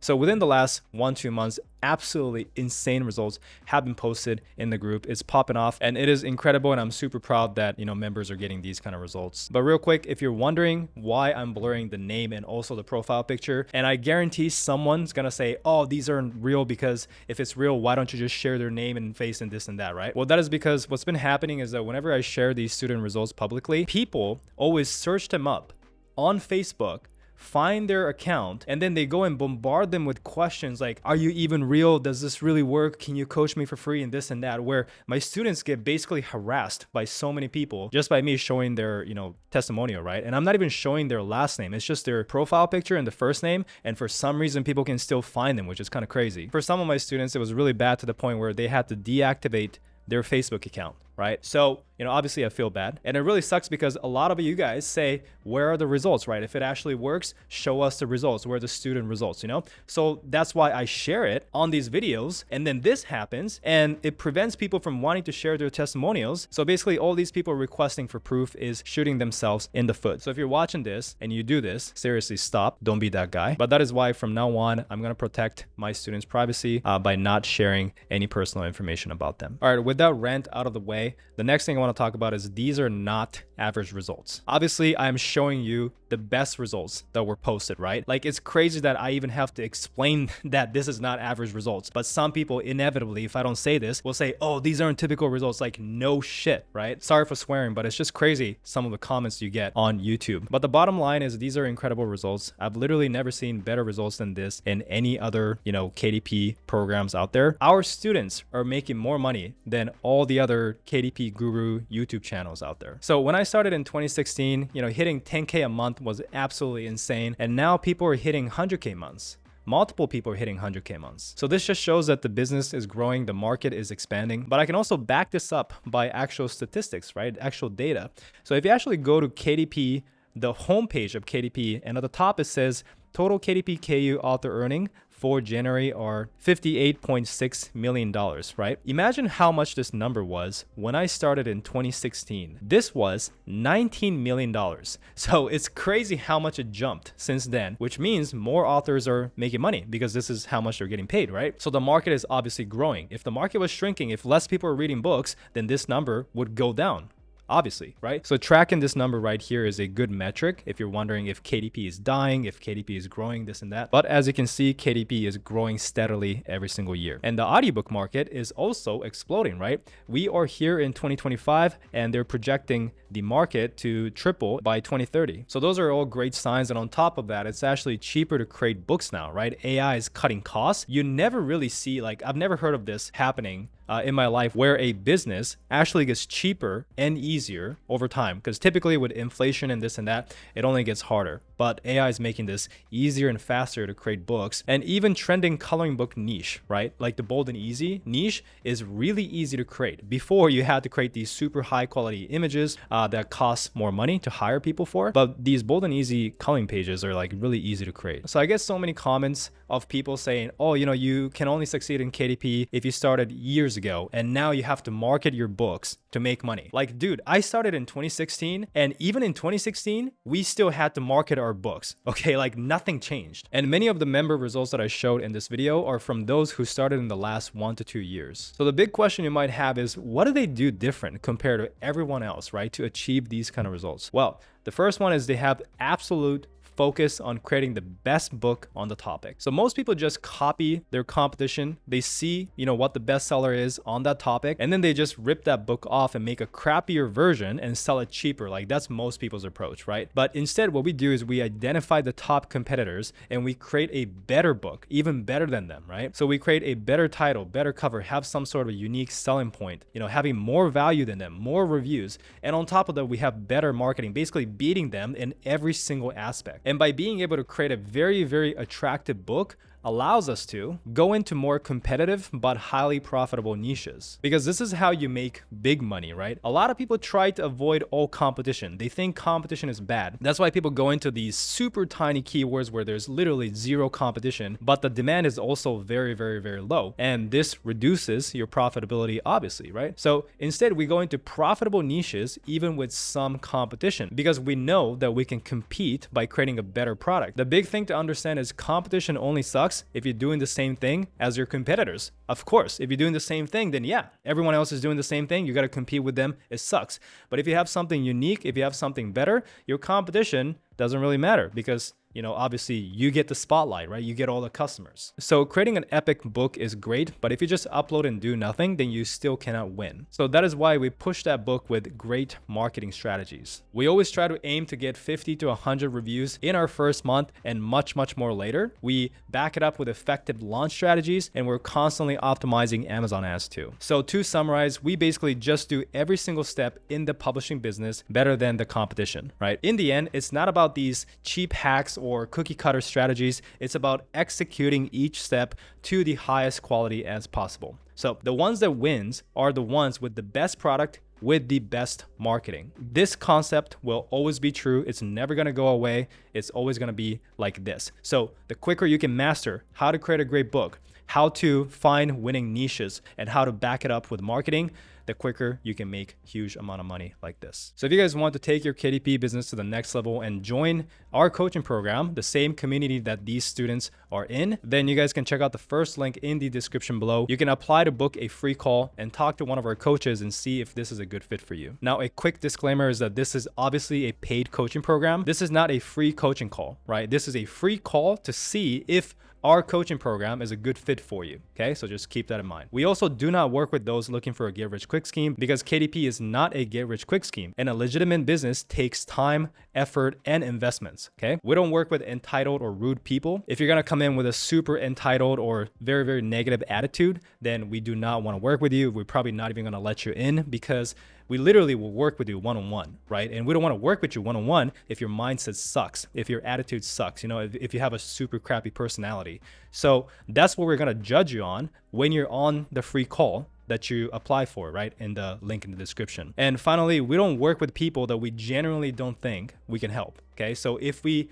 talk to you on the phone and we generally think we cannot help you because maybe you have a super low budget that it's really hard to, do things fast, right? Because we do want you to have some sort of budget to get started so that we can, follow the program and go fast, right? Or maybe you want to publish books that are not in our specialty, or maybe you have a different game plan, whatever. If we think we cannot help you, we'll straight up tell you on the call that it's probably not a good fit. We're not even going to try and sell you the program because that's not how we operate, right? Once again, we only want to work with you if we like you as a person and if we think we can help you. So if all that sounds good and you want to talk to us, then once again, check out the first link in the description below. With that being said, hope you enjoyed the video. Leave a like, subscribe. Thank you so much for watching, and I'll see you guys in the next one.